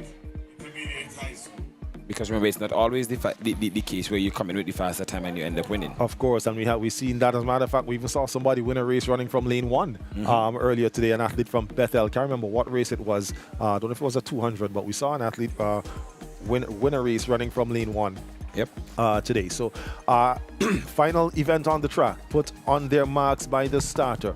Your senior boys 4x400 meter relay. And there's gun sounds, and they're off and running. Senior boys 4x4. We see Bethel already looking like they want to make up that stagger on Trumaka, who's just on the outside of them in lane 6. Bethel is in lane 5. These are your athletes running on the outside lanes. Intermediate High on the left, they're in lane 8. Followed by St. Martin's Secondary on the right in lane 7. 2 teams in blue. They're on the outside lanes, and they may have been making up some distance because they're moving away. That's St. Martin's looking at moving, but also look who's coming in the middle of the field, the Warriors. Now, when I see the Warriors, I'm just hearing, I could imagine Corland knocking Canada. I could only imagine Corland. Yes, shout out to Corland Francis, a name that I'm familiar with for track and field in St. Vincent. I could imagine Corland. Corland, don't mash up your TV. Please, I beg you. All right, so in they come to make the first exchange. Let's see which team does it. St. Martin's does it. They're followed by the Central Leeward Secondary. So it's St. Martin's, Central Leeward as they come around. Bethel Grammar School is behind there as well. So too is Trumaka, Ontario. Rounding the turn. They go around the turn in lanes. Once they pass those cones, they then break and run for lane 1, as you see the runner from St. Martin's doing. So it's St. Martin's, Central Leeward, Bethel Grammar School, Trumaka. That's Zitri Hepburn on the second leg for Trumaka. Then behind there we see Thomas Saunders Secondary. And Barley is challenging. Barley is challenging. He has reeled him in, made up that distance, and now he's making sure Stefan Patterson, really a challenge? I believe, is the runner there for Central Leeward. And he has issued the challenge, and it's been accepted by Barley. Barley now moving ahead. It's now Barley in front. And here comes Bethel. Bethel is also coming in as well. Let's see who makes this first exchange, or they make them at just about the same time. Oh no, this is Stefan Patterson going here now. It's Barley running away from Bethel. Barley, Bethel, St. Martin's. Then we have Grammar School and Thomas Saunders Secondary shoulder to shoulder. About 10-15 meters separates first from second. Good running. Then in third place is the St. Martin's Secondary. But that gap between Barley and Bethel is starting to widen. Barley running away. Look at running. Here on this third leg.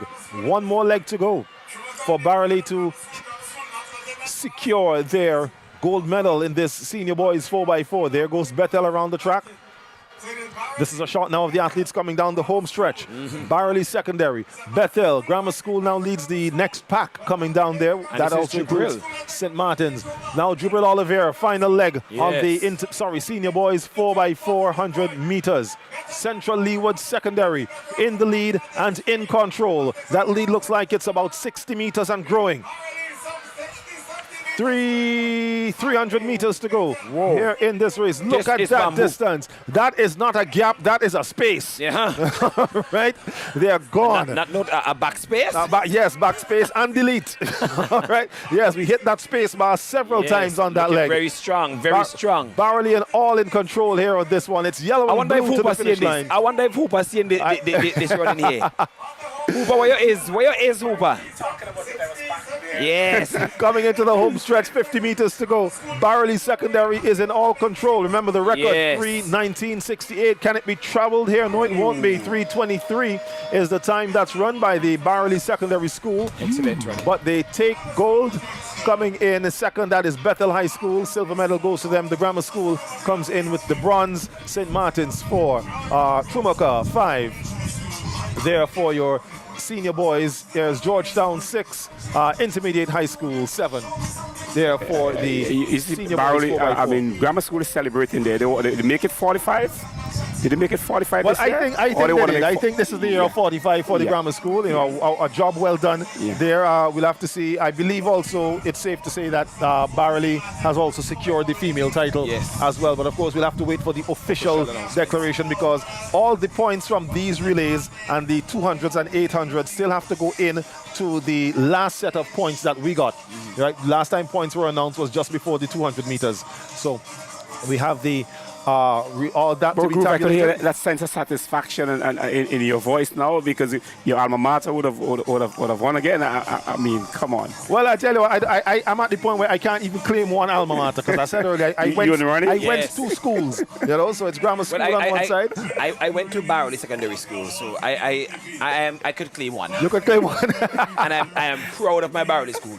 But what I do have some relief in is the fact that, you know, we've come to the end of another successful and amazing championship, scintillating action. 2 days of action, as a matter of fact, because we really can't slight the primary schools who were on display here yesterday. And a lot of these primary schools, what you have to really look out for is some of the big names that would have come out from primary schools. Yeah. You'll see them in future years on the second day of championships in the secondary schools, you know, championships here at the St. Vincent Beach National Stadium. Remember, this broadcast came to you with the courtesy of Flow, the Kingstown Cooperative Credit Union Limited, API, KCCU, and Tusty Water, as well as Powerade and Dasani under the umbrella of COSCAB. So we'll take a break, hear a word from our sponsors. We come back with the medals and the final trophy presentation.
here at the Sir Vincent Beach National Stadium. As we're looking at on screen there, the team from the Central Leewood Secondary making their way around. Sorry? You love the colors. Yes, making their way around, showing appreciation to the fans. Something that I've seen them, something I've seen especially this team start to do not only in the track and field events, but during their football games as well, where they go around and start to applaud the supporters for being out there and supporting their athletes. And again, it goes to show about the leadership from the Central Leewood Secondary School, especially that of the Mr. Chester Morgan, who is there waving and greeting. So he's coming around, getting ready, I guess, to receive his championship for the I could only imagine what conversation is going on between him and the supporter there of the St. Vincent Grammar School. But there are, not officially, of course, but there are your winners of the 2025 National Lotteries Authority Girls Division of the Inter-Secondary Schools Athletics Championships. I believe that the points difference was so much so that it would have maintained, the Barrelly Secondary would have maintained their championship, and also the same for the boys and the St. Vincent Grammar School. But a team in unison, a united team standing there on the track, the Warriors of the Central Leewood Secondary / Barrelly Secondary School there on screen for you. We've just come to the end of the track and field activities here at the Sir Vincent Beach National Stadium, again here on API, VC3, and also on NBC Radio. And we did this with the compliments of the API, of KCCU, Flow, Dasani, and Dasani Tusty Water, and Powerade as well. So we want to say thanks to the sponsors for making this possible, this broadcast possible. We also want to say thank you to you as well, the viewers who would have taken time out over today and yesterday in making sure that you were here supporting the athletes, supporting the teams, supporting track and field, and supporting good school sports competition here in St. Vincent and the Grenadines. All right, so they're getting ready, as I said, for the final medal presentations and also the final trophy presentations here at the stadium. As we see Crystal there, she's probably trying to get Coach Morgan aside, a shot there of spectators, supporters of teams, a lot of adolescents, a lot of teenagers. Of course, these are school kids. It is a school games, so they're there, and this is the end. As some of them starting to make their way out of the Sir Vincent Beach National Stadium. Again, a beautiful complex, still under construction. So I could only imagine what it would look like when it's not even, well, I wouldn't even say completed, when it's near completion. Other aspects, as we see up in the back of your screen there, the structure of the administrative building, which is being put up at the top curve. Also under construction is the storage facility that will be used to store equipment for the use of track and field, of course, here in St. Vincent and the Grenadines by Team Athletics and for others. We also got to say thanks to members of the Department of Culture who would have constructed the backdrop that we use for the medals and also the decorations. That's the backdrop. There's the backdrop there where it says Run SVG, and also the decorations on the barriers going around that admin center. Of course, words of encouragement for our young athletes. They say Run SVG, all right, here in St. Vincent and the Grenadines. So we're at the end of the competition, Air Hooper.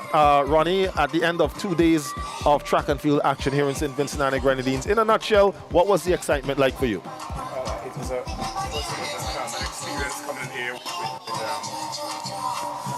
with Groove the Governor and being here with you. I learned so much, not only about being on air, but also about the game of athletics and what it holds and so on. Some of the rules of the competition. Yes. And certainly, it's something that I'm going to walk away, for a very long time. And you're going to hear me at many more championship, and I'm going to be using all those things that I've just gathered from you here. All right, you did a wonderful job, and to all the people who supported us on air, it has been wonderful to serve you. All right, then. Great, yes, great. And for me, likewise, I've learned a lot. You know some things, and then other things you just get to know them. So it was great being here with you and Hooper. I enjoyed every moment of it. You know where my heart is. Of course. But it was fun, and I want to say also thank you to the team, the production team, for having me here, for inviting me to be here. and thank you to all those persons who are on the live, sharing the live, liking the live, sending all those colors in the chat and all of that. It was great, and I say thank you. Yes, indeed. It was indeed a fantastic opportunity to be here doing this live broadcast with you guys, and of course with VC3. And of course, we do these live streams and live broadcasts, especially for the folks who, for one reason or another, are unable to make it here. They definitely showed their appreciation being interactive on our live broadcast. So this is where we will end it for ourselves. Yes. Ronnie Richardson, thank you so much for being here. Lawrence Hooper, yourself. My name is Khalil Kato. What we're going to do, we've got another commercial break where we hear from our very kind sponsors who made this live broadcast possible. And then we come back, we'll have Dion John and Colvin Harry. And of course, we still have to come the final trophy and medal presentations.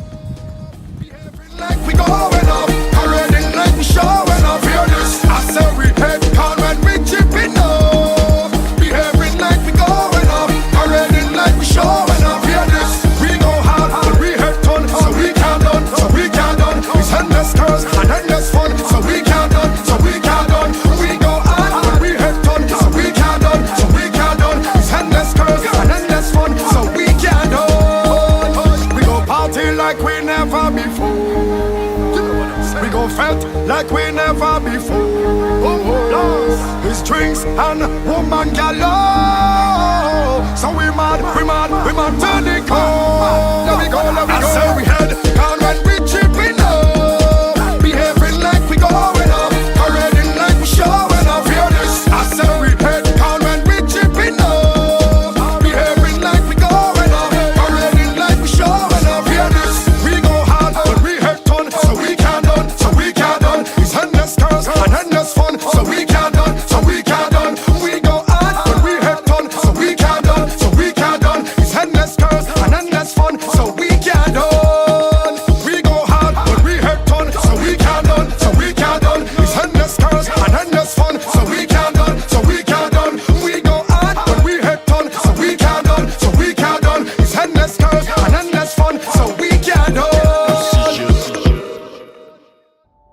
It's okay to take some time for yourself, to breathe, to regain your strength. That's how you find your way back.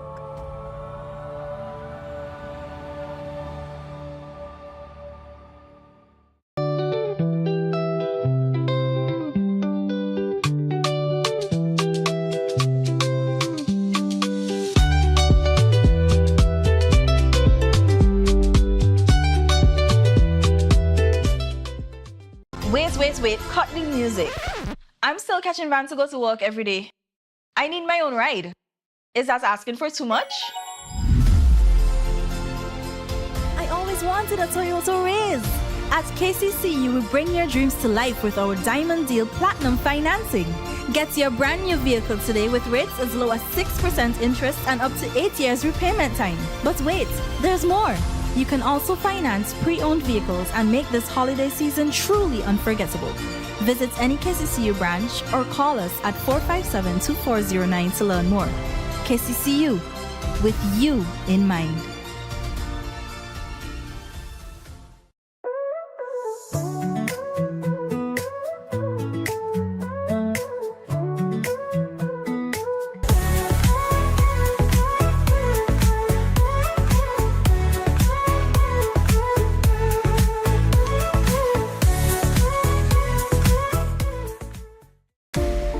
While others see customers as numbers, we see our customers as people, neighbors, friends, who deserve more than one-sided connections. That's why we're redefining what real connection is, by prioritizing our customers and showing our appreciation by putting our money where your loyalty is.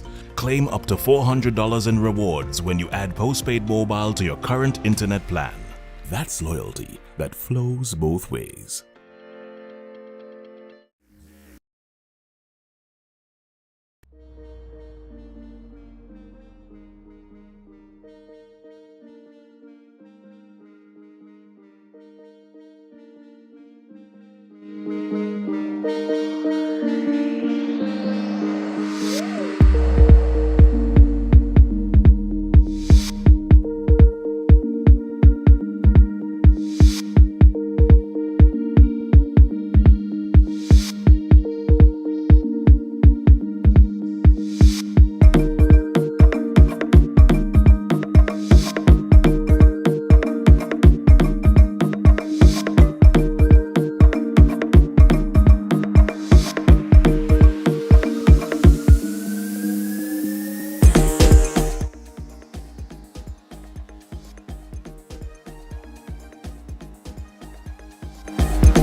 I want mad people time. I want mad people time. I want.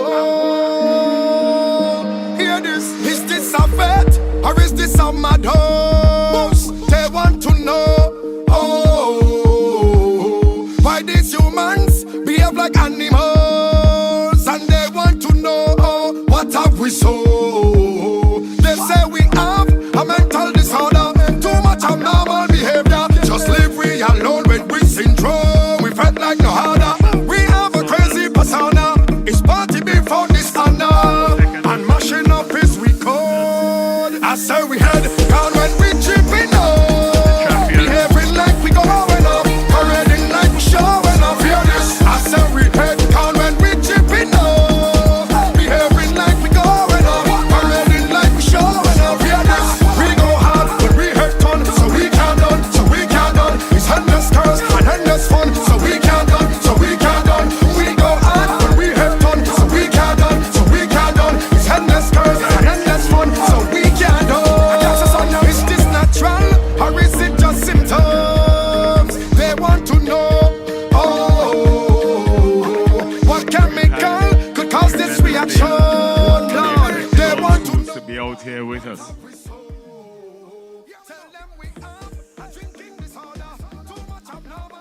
And we still ask those schools who are not here with us to please join us at the earliest opportunity.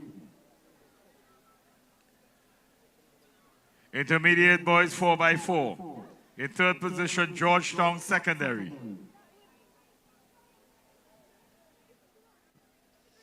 Georgetown Secondary.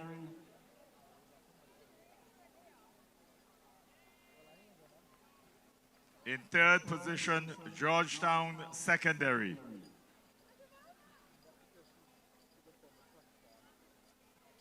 Four by 400 meters intermediate boys. Is Georgetown Secondary here?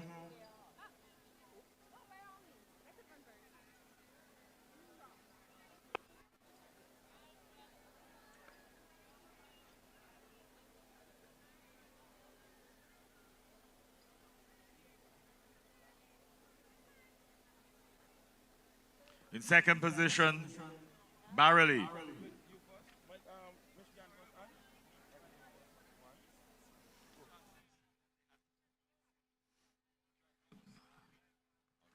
Barely, gold medal champion, Grammar School. Grammar School, intermediate boys, 4x4. Grammar School,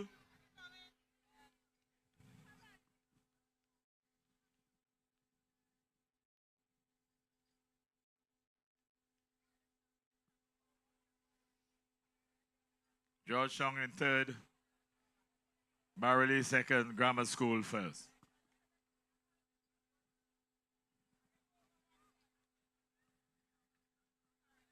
Senior girls 4x4. Senior girls 4x4 next.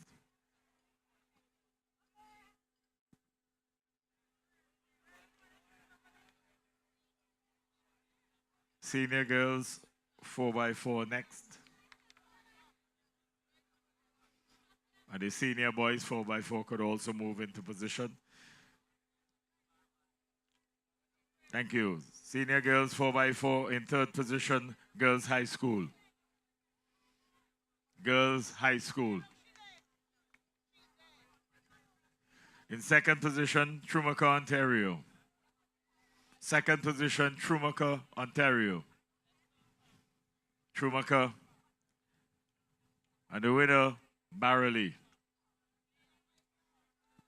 Is Trumaka here, please?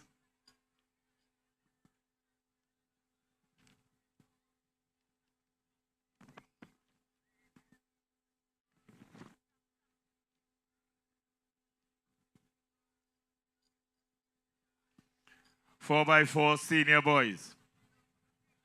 In third position, St. Vincent Grammar School. In second position, Bethel.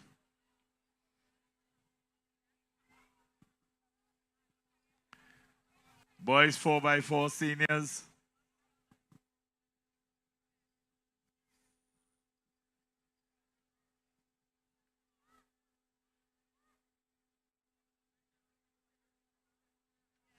Congratulations. 4x4 senior boys. In third position, St. Vincent Grammar School.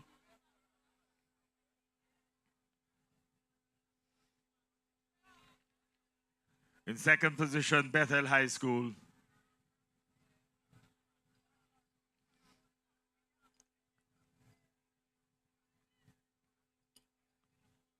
Bethel second.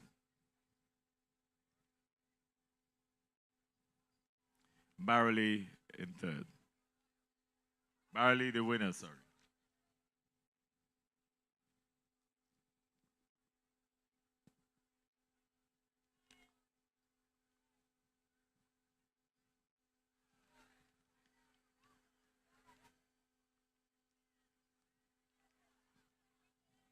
We now go to the individual awards, divisional awards. Thank you very much, Mrs. K. Martin Jack, with your stylish walk there.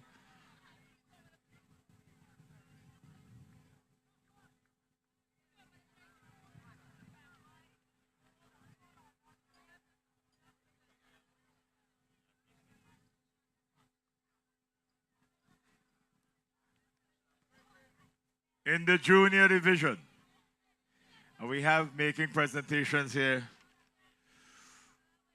the Minister of Education and National Reconciliation. We have the Minister of Housing, Youth and Sport. We have the representative of the National Lotteries Authority, our key sponsor for this event for the past several years. And we have Chief Education Officer, Mrs. K. Martin Jack. So we will start with the juniors, and we will have the representative of the lottery,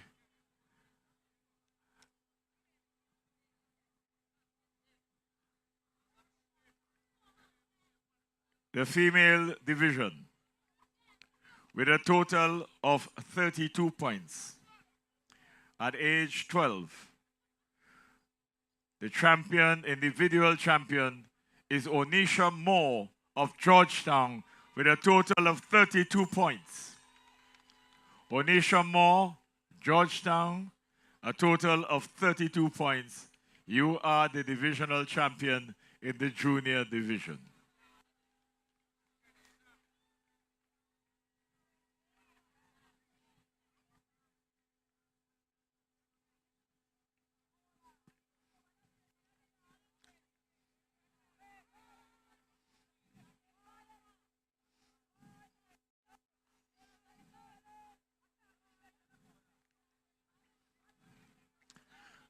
And we ask Onisha not to go too far because we are going to be calling your male counterpart in a while.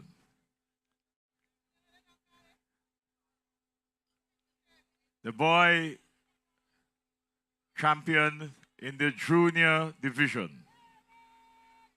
As if there was any doubt, at age 13, with a total of 43 points. Aaron Baisden, St. Vincent Grammar School.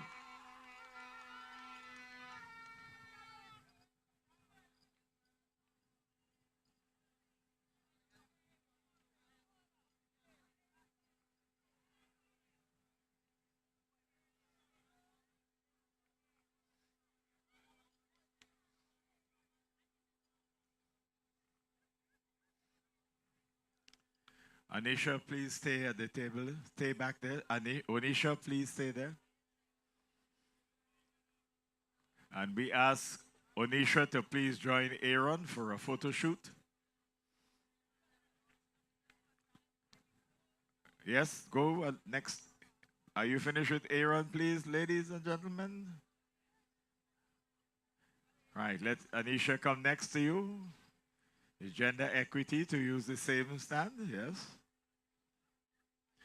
Ladies and gentlemen, your division, junior division champions, Aaron Baisden and Onisha Moore. Don't go too far because when we have all of the awardees, is Aaron and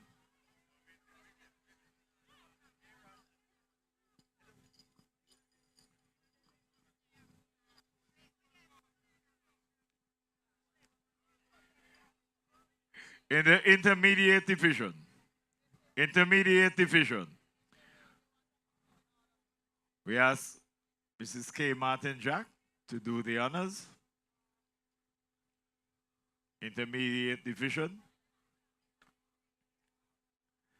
Female, aged 15, with a total of 42 points. From the girls' high school, Alia Scarrett.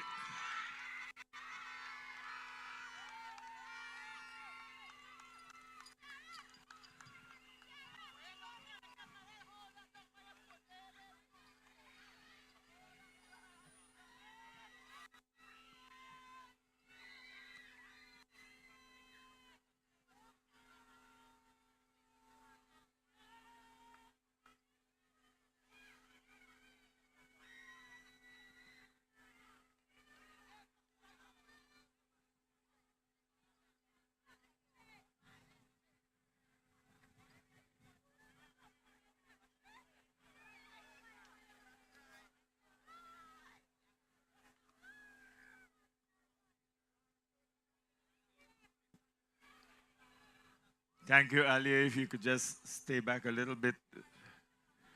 Don't go too far. Santa, you have to find a way for that to work.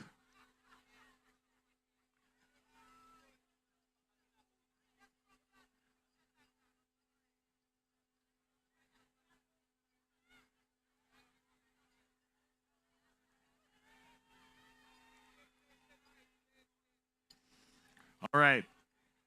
Her male counterpart, intermediate division, with a total of 36 points. From the St. Vincent Grammar School, Lemore Oliver.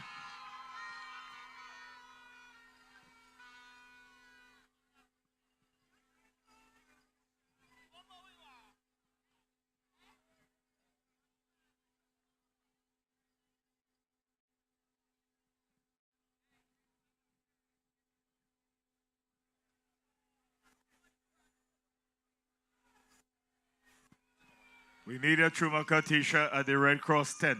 Chumaka t-shirt at the Red Cross tent. Limo, could you join Alia for a photo shoot, please, together? Alia and Limo, your intermediate champions.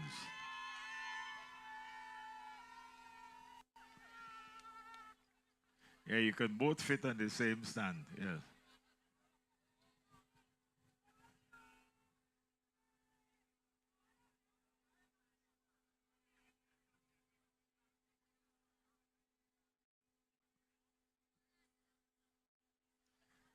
Okay, your senior champs. Thank you very much, Limo Alia. We ask the Minister of Housing, Youth and Sport to give out the one for the female senior champ.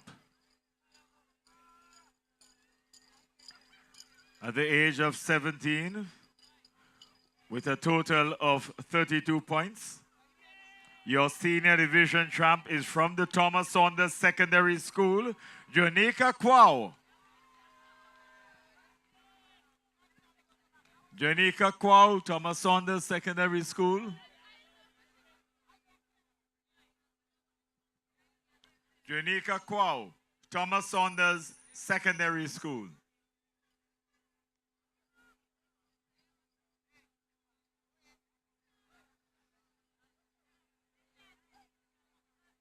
Thomas Saunders Secondary School, Janika Kwao.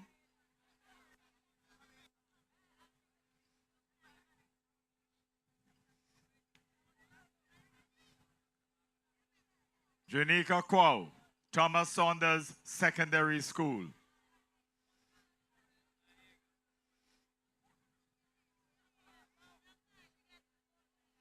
The principal is coming.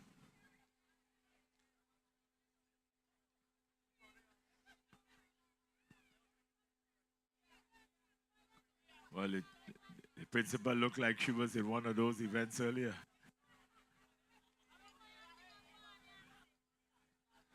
There must be a reason Judika is not there.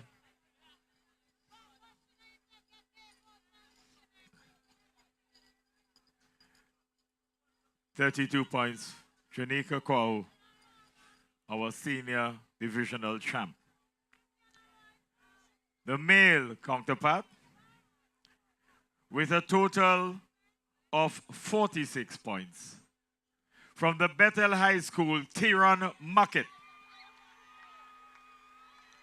Tyron Muckett, Bethel High School, a total of 46 points.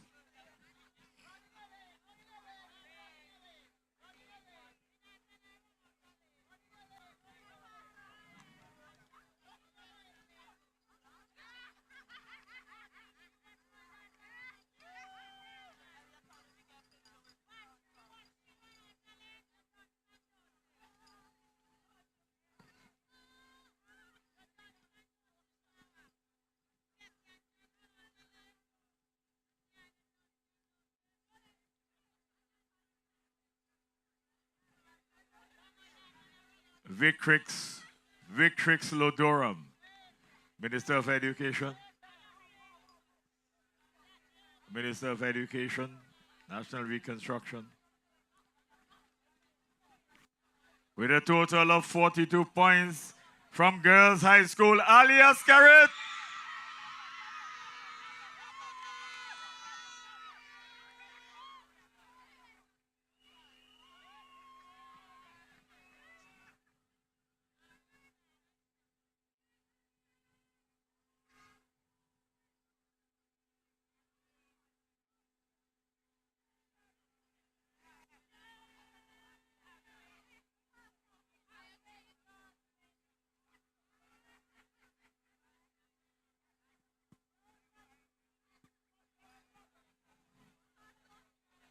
Better take another picture now that he take off the cap. Go back and take a picture. Thank you.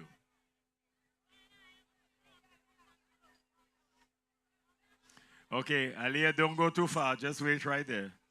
Because you will be joined now by the Victor Lodorum with a total of 46 points from Bethel High School, Tyron Muckett.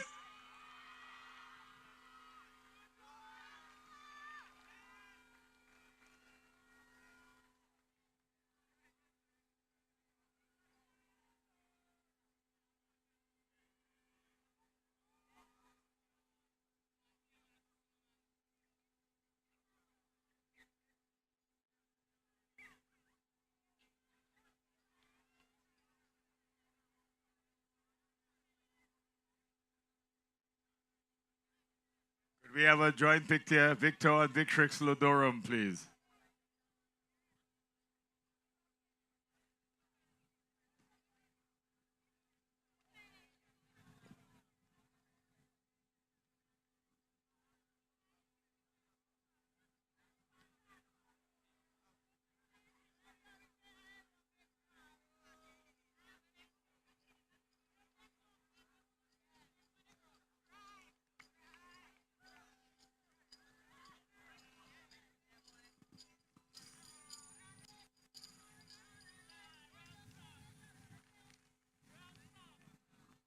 Overall, female and male scores. Among the female athletes, schools participating, in third position, the Bethel High School with a total of 146 points. In second position,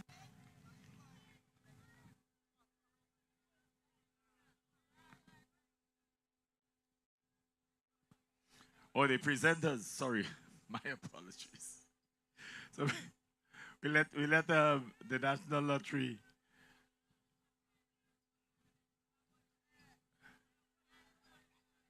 at its third position.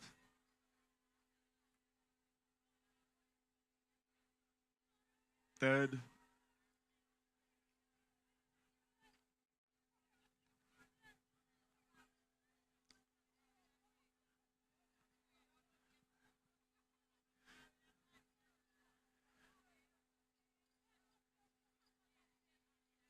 Second for the girls, we'll give the Minister of Housing.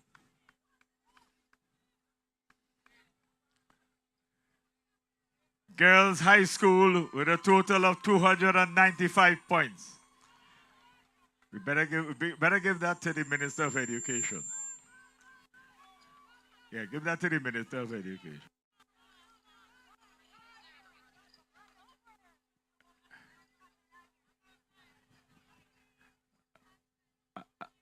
And he knows why. Go Girls High School, go around for second position, go around. Girls High School. 295 points.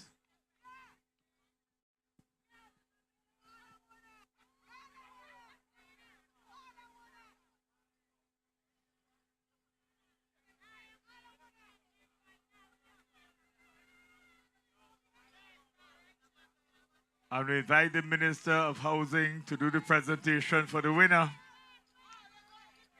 With a total of 358 points, Barley!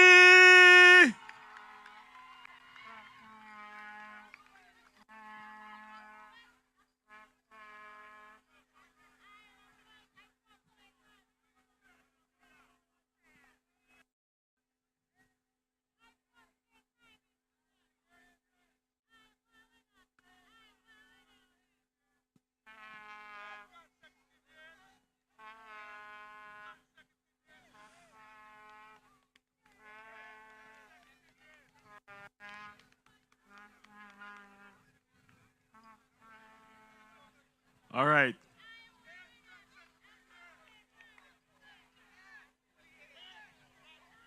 You have two more to make 10. You have two more to make 10. 8 consecutive years. Barley.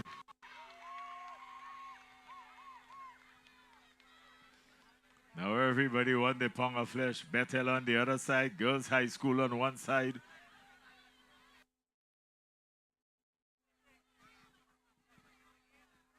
Okay.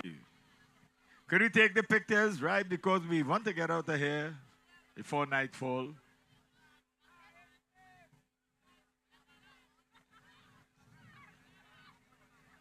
So we can have the minister, the lottery, the two ministers and the lottery. Please join them. Mrs. K. Martin Jack, don't be left out. Go inside there. Get a little picture too.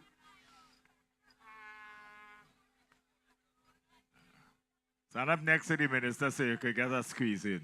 Right. The high school flag always reaching late.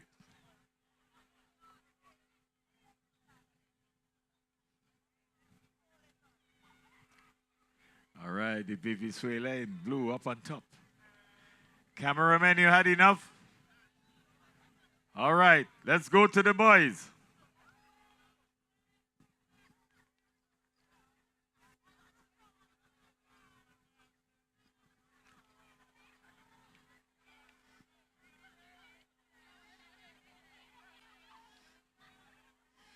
All right, let's go again. For the boys in third position.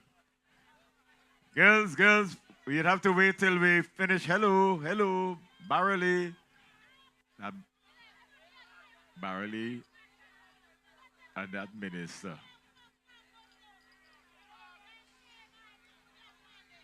All right, please, could we leave the rest of...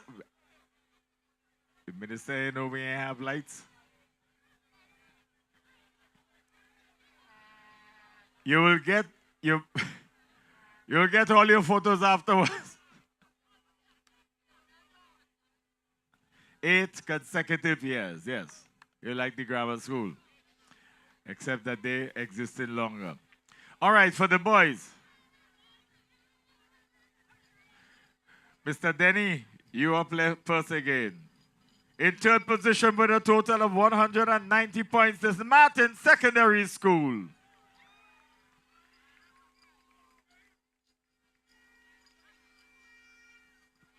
St. Martin Secondary School.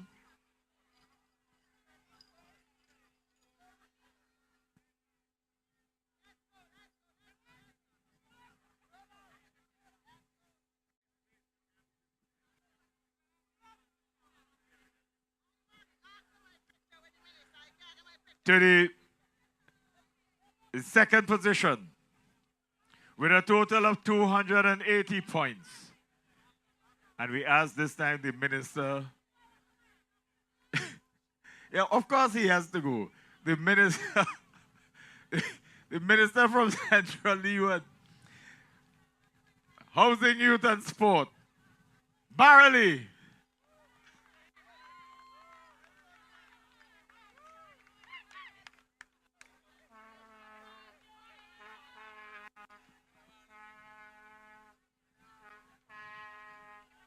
Curtis, he plays man.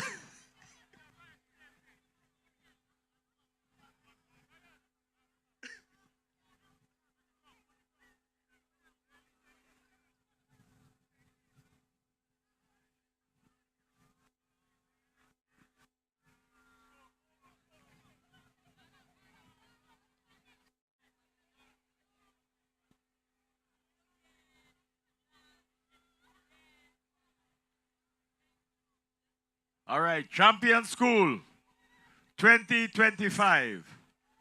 Minister Curtin King will present with a total of 383 points.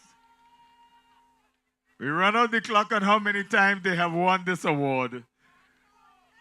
44 times? 44 times. 383 points. The St. Vincent Grammar School.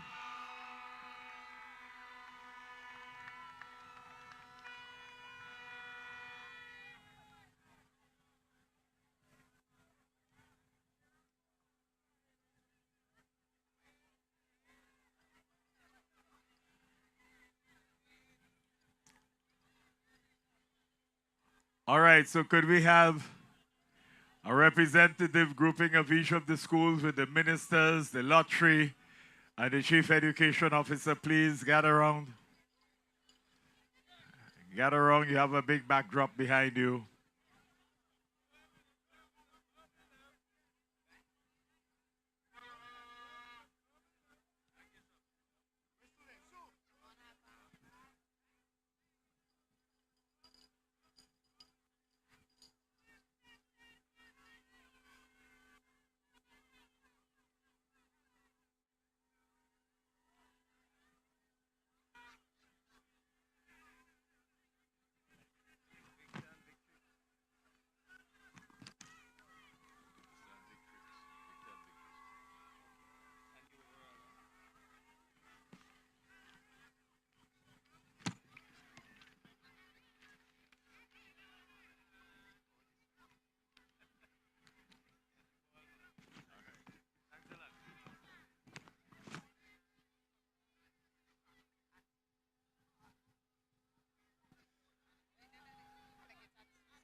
Somebody left a track pants at the call room. It is at the secretariat.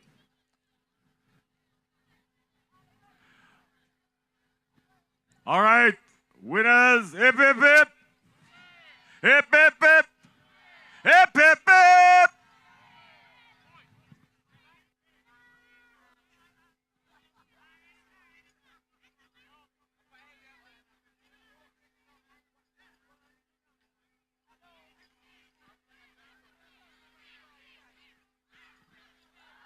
Once more, people, we want to thank the Red Cross, the police. Hold on, Mr. DJ. Hold on, Mr. DJ, hold on, please. Let us express our thanks to the police, to the Red Cross, to all those who in one way or another helped us, the volunteers, the rangers, the Girl Guides, the Department of Sports and all of their officials who officiated, to all of the people who paid their funds to come in to lend their support to the schools, to the principals, staff, Ministry of Education, Ministry of Housing, Youth and Sport. We want to say a heartfelt thank you to all of you for what you have done over the last several months in order for us to realize this event today. We congratulate the winners. We congratulate all those who would have participated, for in participation, you helped to realize the success of this event. We thank you all. We thank you, VC3. We thank you, National Lotteries Authority, ECGC, True Island, SIPS Water, and Best Cola Thank you very much for your continued support. We thank the sound system, the engineers, and those who were responsible for the big screens and everything else. Thank you, thank you, thank you. To the athlete. At 20 minutes before the hour, 6 o'clock in St. Vincent Town, the Grenadines, we still have a bit of sunshine, and we're still at the St. Vincent Beach Athletic Stadium in Diamond. But this time we've got news for you. We've just had the successful conclusion of today's event, the National Lotteries Authority Inter-Schools Athletics Competition, Secondary School, day number 2. We've just heard the winners. The St. Vincent and the St. Vincent Grammar School, they've retained their crown in the boys division. Second, Colvin. I have to pull back so many results that we had a moment ago. But yes, in second, is Central Leeward, Barley Secondary. Barley Secondary School, and third, St. Martin Secondary. And we can't forget the female winners. They too performed exceptional today. Third place, we had the Bethel High School. Second place, St. Vincent Girls High School. And first place, the Barley Secondary School. So the Barley Secondary School really stepping up a notch this year in their performance on the track. Well, in the female category, they've been winning this segment of the competition for quite some time. In fact, they're also the defending champion. And really, it has been an excellent day. We had 2 wonderful days of athletics here at the St. Vincent Beach Athletic Stadium in Diamond. Colvin, we have the culmination and all the activities. What are your thoughts about what you've seen of the last 2 days? Well, what I saw today is that all of the athletes, even from the stage of the preliminaries, they put their best foot forward, they brought their A game, and today they stepped it up a notch. In particular, I noted the Bethel High School in their performance, and the grammar school, St. Vincent Grammar School, race after race, they were dominating those races, and at the end of the day, they were able to get the points together and get sufficient points to be able to, step forward and take up the various categories in both male and the female. Well, there were certainly some outstanding performances here. There were certainly some outstanding performances here today. And in particular, I want to highlight the performance of Young Baisden. Yes, he was outstanding, exceptional in every sense of the word. And that is definitely a name. You've been hearing it all day. That's definitely a name. He's somebody you have to look out for the next couple of years. I'm really looking forward to seeing him and his athletics development. He really was outstanding on the track today. And I heard the commentators make mention of him. Anytime you look at and you see number 19, number 19 is a school number, just look to see if it's Baisden, because the confidence level goes up. You hear the crowd cheering, you see all the supporters coming forward, and you feel that, that what more than likely will be the outcome of the race. And just like yesterday when Sonic stepped up and lived up to his name in the primary division, today Baisden came and proved his point and stepped up as well and took the school all the way to the top. Well, we don't want to take anything away from the celebrations that we're seeing on field, but I think really the track has held up well. We certainly look forward to the additions to the track and looking forward to the other sporting events which are expected to take place later on this year in July, the Windward Islands Games, and of course a lot of other athletics, and that's the next big thing. Events. And I believe the colleges will have their turn, and then the next big thing would be the Windward Island School Games, late July, early August. They don't have a time frame as yet, but we know that is where the big event and the big rollout of all of the supporting facilities here. You'll see some additional things, we're told, by that time here at St. Vincent Beach Athletic Stadium, and we know that you'll be glued and you'll be following all the action as we bring it to you. Well, we've come to the end of 2 days of broadcast, and we've had an extensive team. And when I say an extensive team, I am speaking about collaboration among the Agency for Public Information, VC3 Television, and the National Broadcasting Corporation. And really and truly, a lot of persons don't get to see what are some of the behind-the-scenes work that has to be done to prepare for something like this. And the guys have literally been at this over the last, probably a month ago in terms of the planning. But in terms of the actual setting up, coming up, running the lines and the like, they've been at it from the beginning of this week. In fact, started at this week.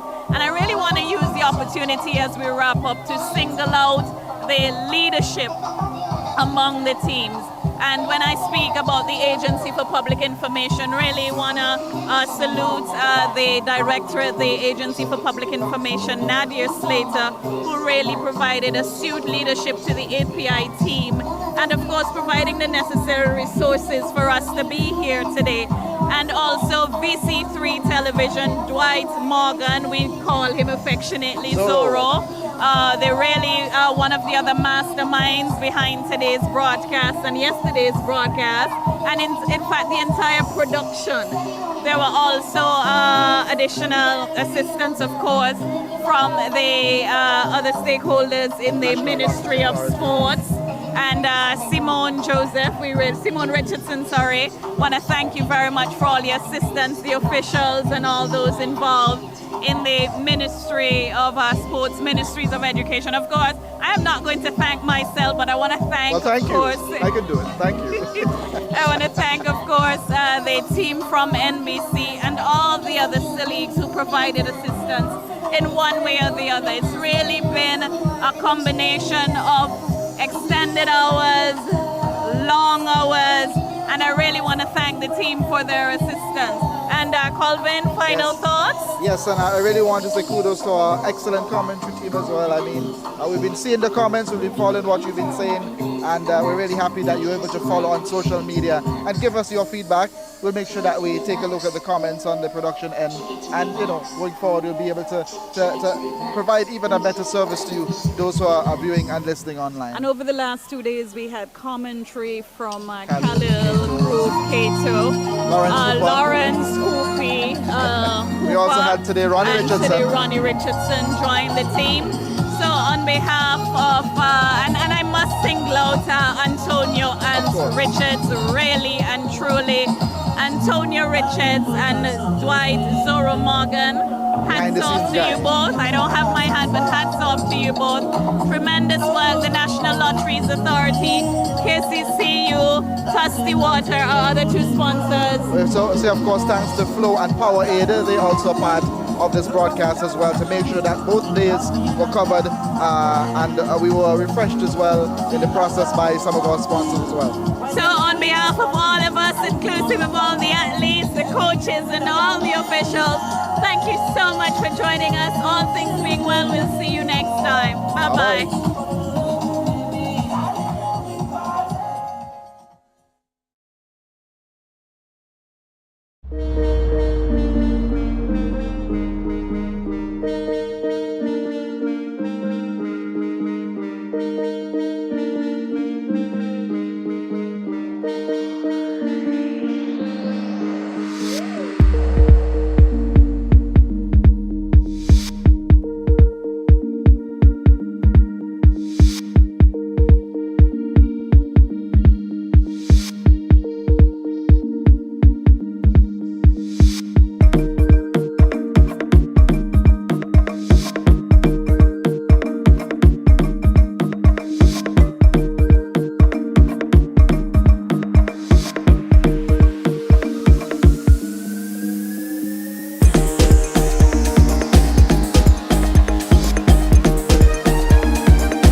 You deserve more than one-sided connections, and your loyalty deserves more than just thanks. That's why we're redefining what real connection is. We're prioritizing you, our customers. You've been with us through every moment, every milestone. So we're showing our appreciation by putting our money where your loyalty is. Because loyalty isn't a one-way street. At KCCU, the #1 priority is you. That's why we continue to provide you with access to all our services conveniently. So, no more rushing into Kingstown. Check out our new KCCU branch located in Mesopotamia, where you can utilize all the KCCU services, like accessing your account for withdrawals and deposits, Visit our office today for your Western Union transactions completely hassle-free. And there's no better time to become a member, so stop by our Mesopotamia branch and join our Kingstown Cooperative Credit Union family. Inquire about our medical and life insurance plans, ask about our mobile app and other services. Our staff is eager to accommodate your needs. Experience efficient customer service with KCCU. So make that loan appointment you've been avoiding. Sit in comfort with our loans officers at our new Mesopotamia branch to get approved today. Call us at 457-2409 or visit us. Opening hours are Monday to Friday 8 a.m. to 3 p.m. and 9 a.m. to 12 p.m. on Saturdays. The Kingstown Cooperative Credit Union Mesopotamia branch conveniently serves you.